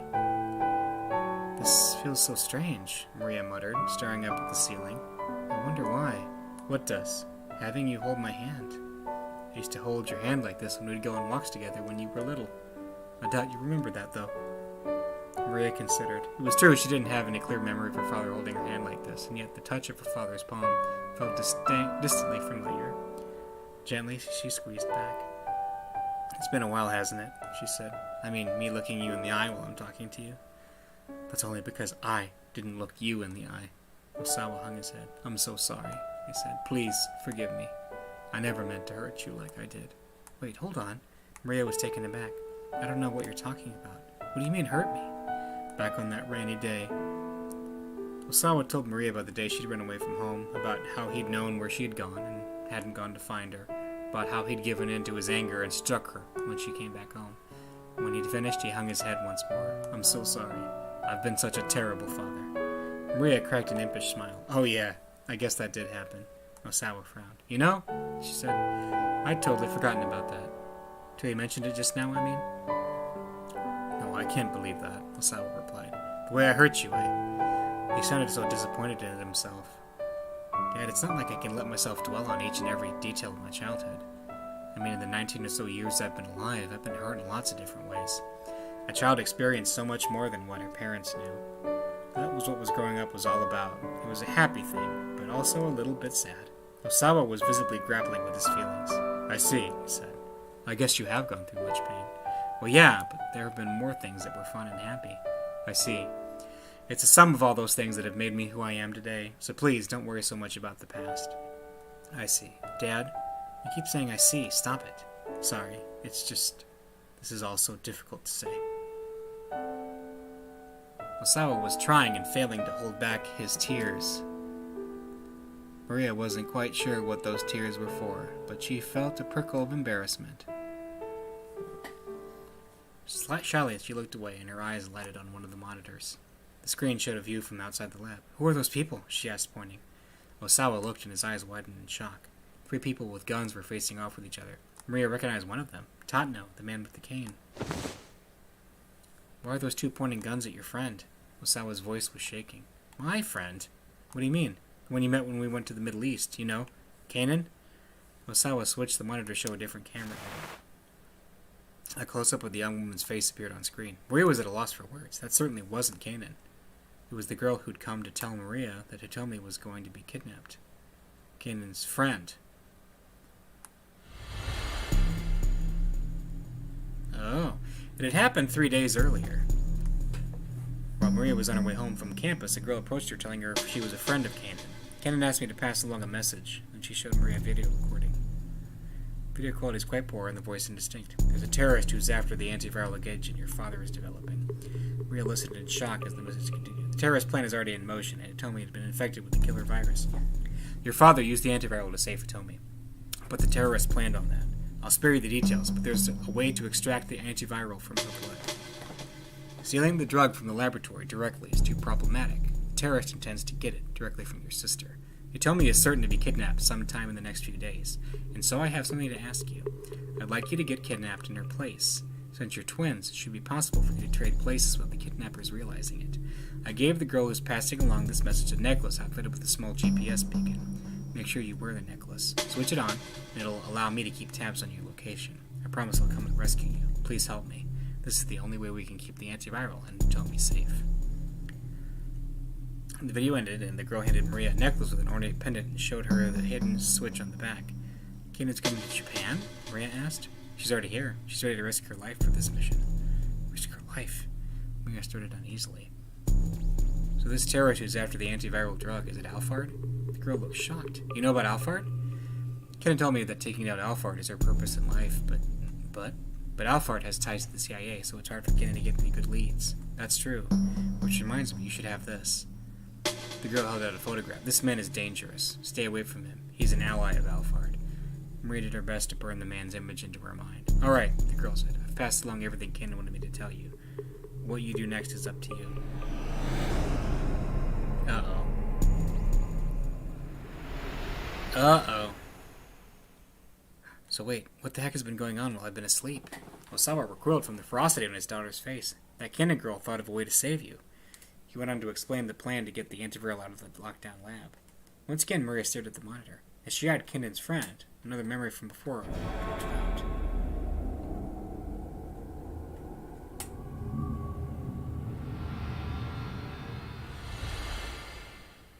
Suddenly it dawned on Maria that this girl was planning. She pretended to be Kenan in order to get into the lab, she said, scowling at the image on the monitor. Osawa looked at the screen and then at his daughter's face. Well then, who in the world is she? Maria already had the answer. There was no doubt about it. That girl was Alphard. The instant she realized this, she knew they were in danger. If Alphard managed to infiltrate the lab, there was no way she'd be satisfied with simply getting her hands on the antiviral. She sowed ruin everywhere she went. Is something wrong? Osawa asked uneasily. Maria, what is it?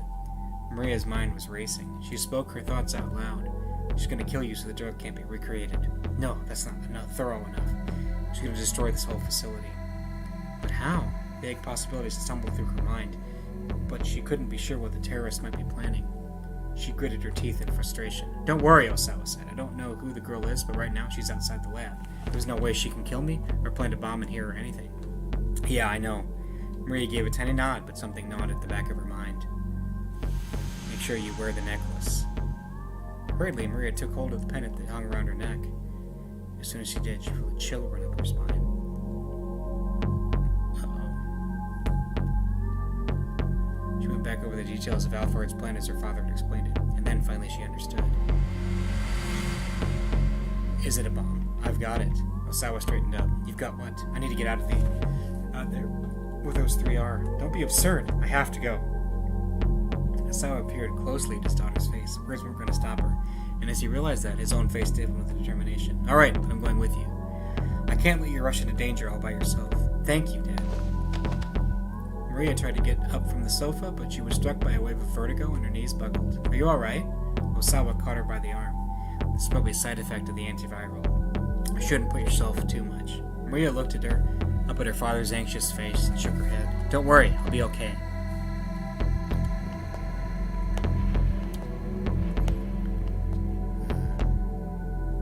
Her body was weak with lethargy, her mind trapped in a disorienting haze. Every step was a monumental effort. But she clenched her jaw and forced herself onward, making her way down the lab hallway. A whirlwind of anger and sadness spurred her onward. Alphard was masquerading as Kenan. The cruel truth was all too clear. The terrorists would never have been able to get away with the deception if Kenan were still alive, which means that Kenan must be. Maria fought to hold back her tears. It was too early to cry just yet. That could wait until after she put a stop to Alphard's plan. Using her rage to suppress her sorrow, she shoved up with the door in front of her. That isn't Kenan. Maria's voice exploded into the sounds of the standoff. I doubt we're getting better testimony than that, Stanley said, his gun still at the ready. There's no tucking away out of things this time. The expression on Alphard's face didn't change. She stood still, a mannequin without a soul. What did you do to Kenan? Maria demanded, marching unsteadily toward the terrorist. Maria, stay back, Osawa exclaimed. She ignored him. Hey, don't get any closer, Tadano barked. He looked exhausted, on the verge of collapse. Answer me, Maria cried, still advancing. What happened to Kenan? But still Alphard said nothing. Stanley, too, began edging toward her. It doesn't matter what you ask, he said. She won't tell you anything.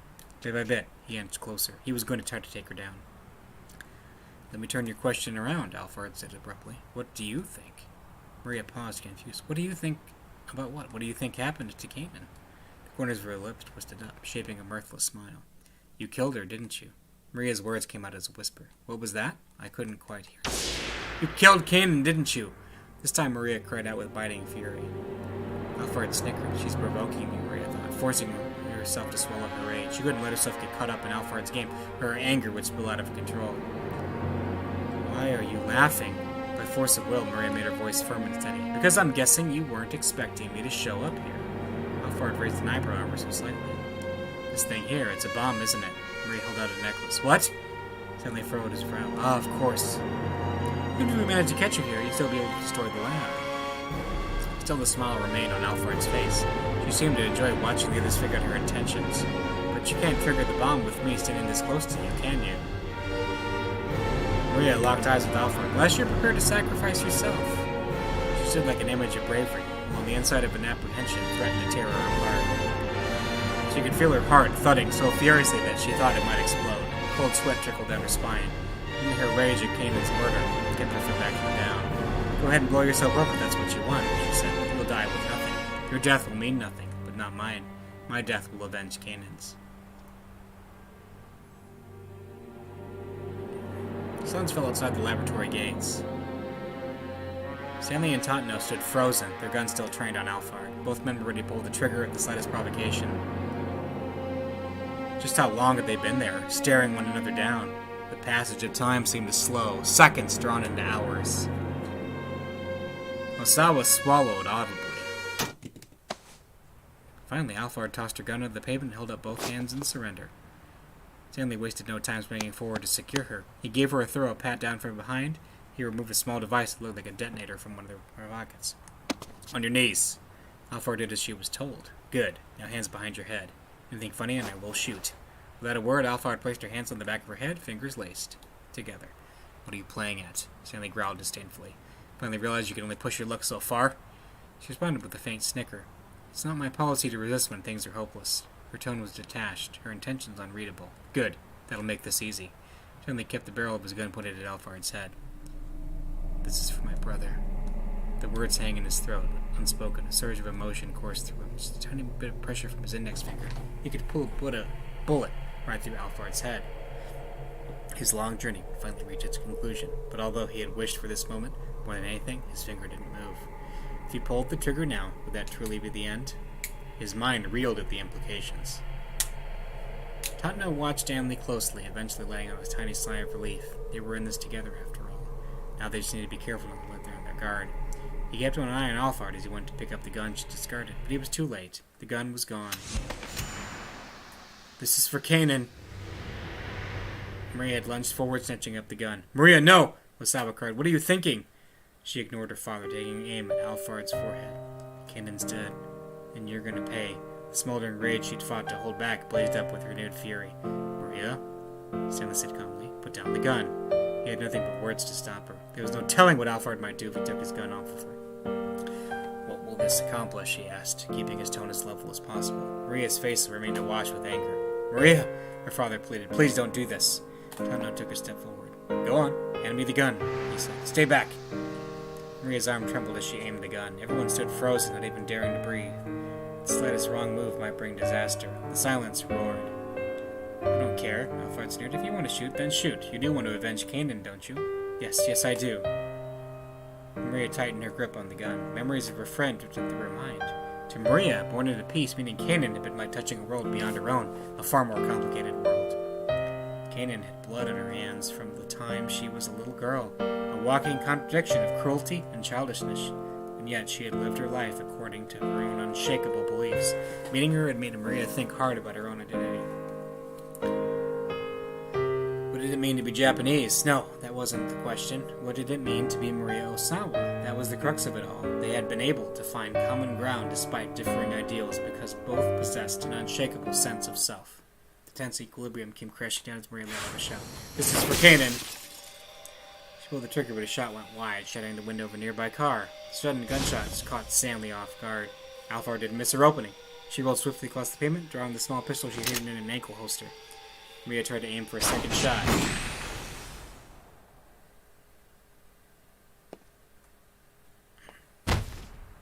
Dad? Osawa collapsed at Maria's feet. Dad! Her father went limp.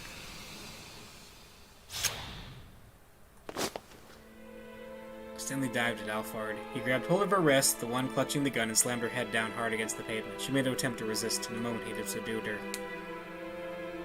Maria, you're not hurt, are you? Osawa croaked feebly as his daughter gathered him up in his arms. I'm fine.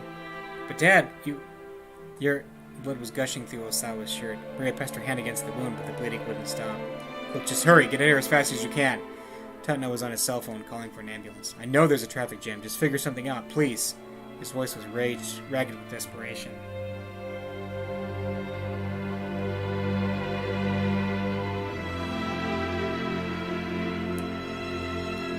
Dad, hang in there. Large tears streamed from Maria's eyes. So this is what it's like. Osawa lay with his head in his daughter's lap, struggling to rasp out his words. Nobody just reacted before I had any time to think. I finally understand what a virus must feel like. His eyes were hollow. I never told you what you told me, did I? About what started my fascination with virus research? Dad, try not to talk right now. Maria squeezed her father's hand almost imperceptibly. He squeezed back. Probably isn't a very interesting story, he said. But I'd like for you both to hear it anyway. I know, and we will. After this, I promise we will. Maria's words brought a contented smile to Osawa's face. I'm glad. So glad.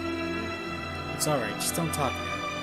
This time, at least, I was there for you. Osawa slowly shut his eyes. Dad?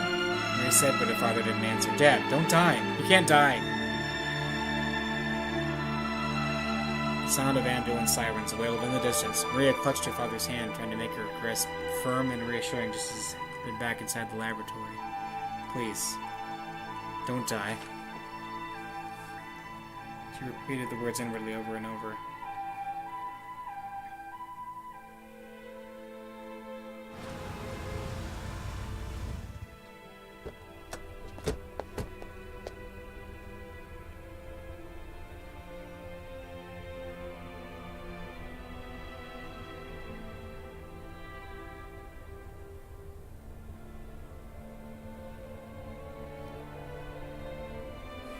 A black car of foreign make arrived at the laboratory and pulled up to the curb. Stanley's superior Gordon emerged from the back. A few of his men followed and promptly placed Alphard in handcuffs. Well done, Gordon said. Stanley gave him a slight nod. We're taking Alphard back to headquarters. You can finish up here. Understood, sir. Gordon shoved Alphard in the back seat and slid in alongside her, and the car drove off. Who was that just now? Tatno asked Stanley. My boss. Sorry, we'll be taking Alphard into custody. You will, huh?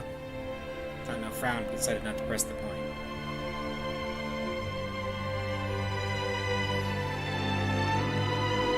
The ambulance arrived at last and Osawa was loaded inside. Maria ran at his side, still weeping, still softly calling out to him. He could sense her there. Her voice sounded awfully far away. Is this the end, then? He was vaguely aware that he was dying, but he was not afraid. At the far end of the hazy tunnel, he could still see Maria. Why, she'd grown. She'd grown so very much. If he were an organism that multiplied by dividing itself, he would die knowing that he had left his best selves behind. He had only one wish now, that Maria and Hitomi would go on to lead happy lives. His vision was growing steadily more dim. Tiny motes of light flickered and wavered faintly before his eyes. It looked a lot like the first time he had ever peered through a microscope, and that was enough for him.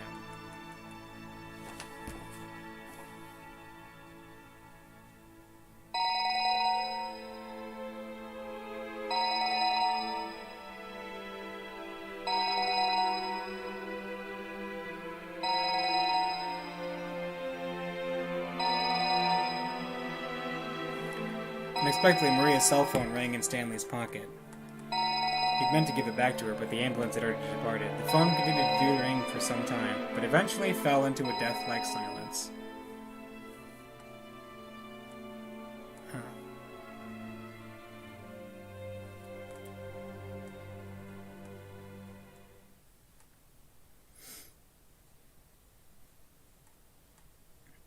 (0002) Oh. Achi held his breath. He could no longer feel the seconds ticking by. The numbers on the display were changing more and more slowly. But still he watched in fear. It was impossible not to fixate on the countdown. Kano and Achi continued to stare at the timer. It had stopped. The timer had actually stopped. We did it! Achi dropped on his knees with a cry of triumph. The rest of the Shibuya Scramble burst into cheers. You are one reckless guy, you know that? Kano held his hand out. Achi grinned up to him. That makes two of us. The two clasped hands firmly, their handshake conveying more than any words. Achi! Susumu came rushing over. You did it, man. I knew you could do it. The two bumped fists. Ah, it weren't just me, Achi said. Because you'd never have done it without you guys' help. Susumu smiled bashfully. Hey, Susumu, take care of SOS for me. You got it. Susumu looked him squarely in the eye. Achi gave a little nod, and the two solemnly bumped fists again. Suddenly there was a blinding flash. Achi spun around to see Chiaki sitting there, beaming happily, her digital camera ready for another shot. Hey everyone, gather up, Minorikawa called out to Achi and his pals. You guys are the heroes of Shibuya. Photo time, everyone, Chiaki said. Get ready. The young men struck a pose together. Wait, her too. Minorikawa ushered Hitomi over to stand with Achi. Hitomi. Achi stared at her shyly. It was all thanks to Hitomi that he'd been able to do what he'd done. Keeping Shibuya safe, keeping his promise to Suzune. Hitomi had been his inspiration for it all. There were so many things he wanted to say, but he couldn't get the right words out. Achi, Hitomi's cheeks were damp with tears. Hey now, little lady, Minorikawa called. No crying now. Come on, show us a smile. He stuck a goofy pose beside Chiaki. At last, the smile returned to Hitomi's face. It really is the best. Hitomi looked up at Achi in confusion. Your smile, he said. It's the best. I don't care what anyone else says. He spoke so earnestly that Hitomi couldn't help but smile even more. Okay, here we go, people. Get your best faces on. At Minorikawa's signal, everyone let out a joyous victory cry. Hey. Come on, guys, Susumu shouted. Let's lift Achi up where everyone can see him. The members of SOS let out another roar. Huh? No, you don't gotta do that, guys. Hey, cut it out. But Achi had already been swallowed by the enthusiastic heave ho! Heave ho!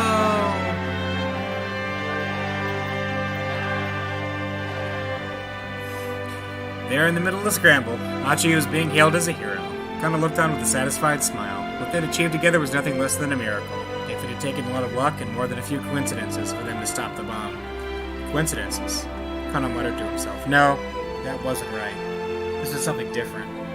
Fate, that's what it was. Not just one person's fate.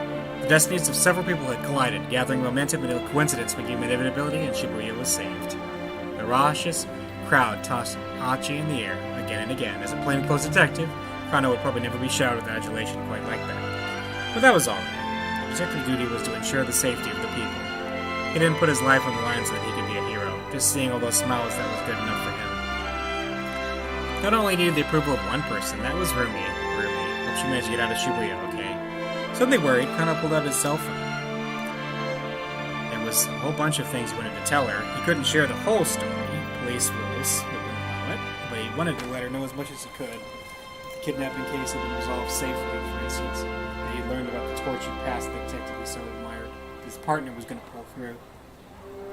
That he'd finally managed to talk to her father. That he'd put his life on the line to save Shibuya from danger.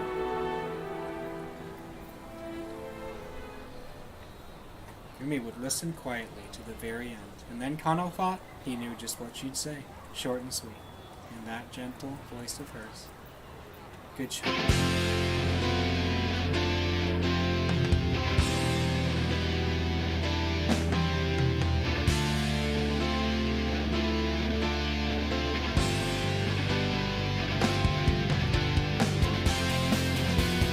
There we go!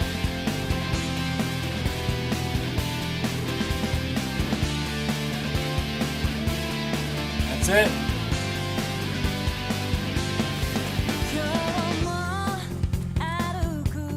We are at last done with 428 Shibuya Scramble. That's the end. What a journey it's been.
this? Gordon and Alphard sat in the back seat as the car sped along the highway.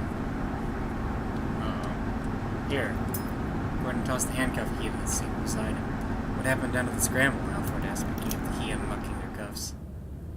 Leland Palmer was arrested by the Japanese police, and the bomb in the attaché case was defused, apparently. Still, Palmer shouldn't pose a problem once we get him into CIA custody. I see. Much obliged. You really got yourself backed into a corner, though, didn't you? Gordon said. Yeah. I was only able to accomplish half of what I intended. Half? Alphard produced a vial from her pocket. It was filled with red liquid. Is that Itomi's blood? Gordon asked. Indeed. I managed to acquire the antiviral. But when? Gordon peered at her in bewilderment. When I blew up the minivan. In the dim light of the vehicle, Alphard's eyes shone darkly, like those of a wounded animal. Extracting the blood from Itomi while she was unconscious had been a simple matter. Saving the girl's life had been more than just a means of ensuring her trust. Alphard had been looking for the right moment to carry out the extraction. Total secrecy was essential. If it became public knowledge that the drug existed, the value of the UA virus would plummet. Our primary objective here was to destroy the research facility. Still, getting our hands on the antiviral is better than nothing. Well done as always, Alphard. Gordon's hard expression softened, but Alphard was in no mood to return his smile. If Maria Osawa had remained inside the facility, her plan would have succeeded. Everything else up to that point had gone off without a hitch. The one thing Alphard hadn't anticipated was Maria bringing the bomb outside. She'd injected Maria with a knockout drug back into electronics that should have kept her from moving around for a while, even after she'd regained consciousness. In any case, she wouldn't have expected the girl to just march into the midst of an armed standoff. She'd been certain that Maria would never leave the lab. She had been misjudged how strong the girl's feelings for Kanan were. Maria's body had been put in a state of torpor. There were a bunch of people pointing guns at each other. Still, she'd been undeterred. Alphard's plan had hinged on Maria's relationship with Kanan, and ironically, that same relationship had made the plan fall apart. It was true that she'd accomplished half of her goals, but Alphard still couldn't shake her sense of failure. She softly bit her lip as she gazed out at the car window. The bright windows of a few buildings shone out in the midst of the otherwise darkened city. A group of tiny lights that refused to be washed out by the darkness. The end. Okay, that's it. The end. The story is over. That was great. I really liked this game. This was a really good game. It's too bad that they've never made any follow-ups or anything. I guess this game didn't sell terribly well. It was a Wii title, I think, initially. But there we go. That's it. Alright, guys. Next time, we'll start a different game.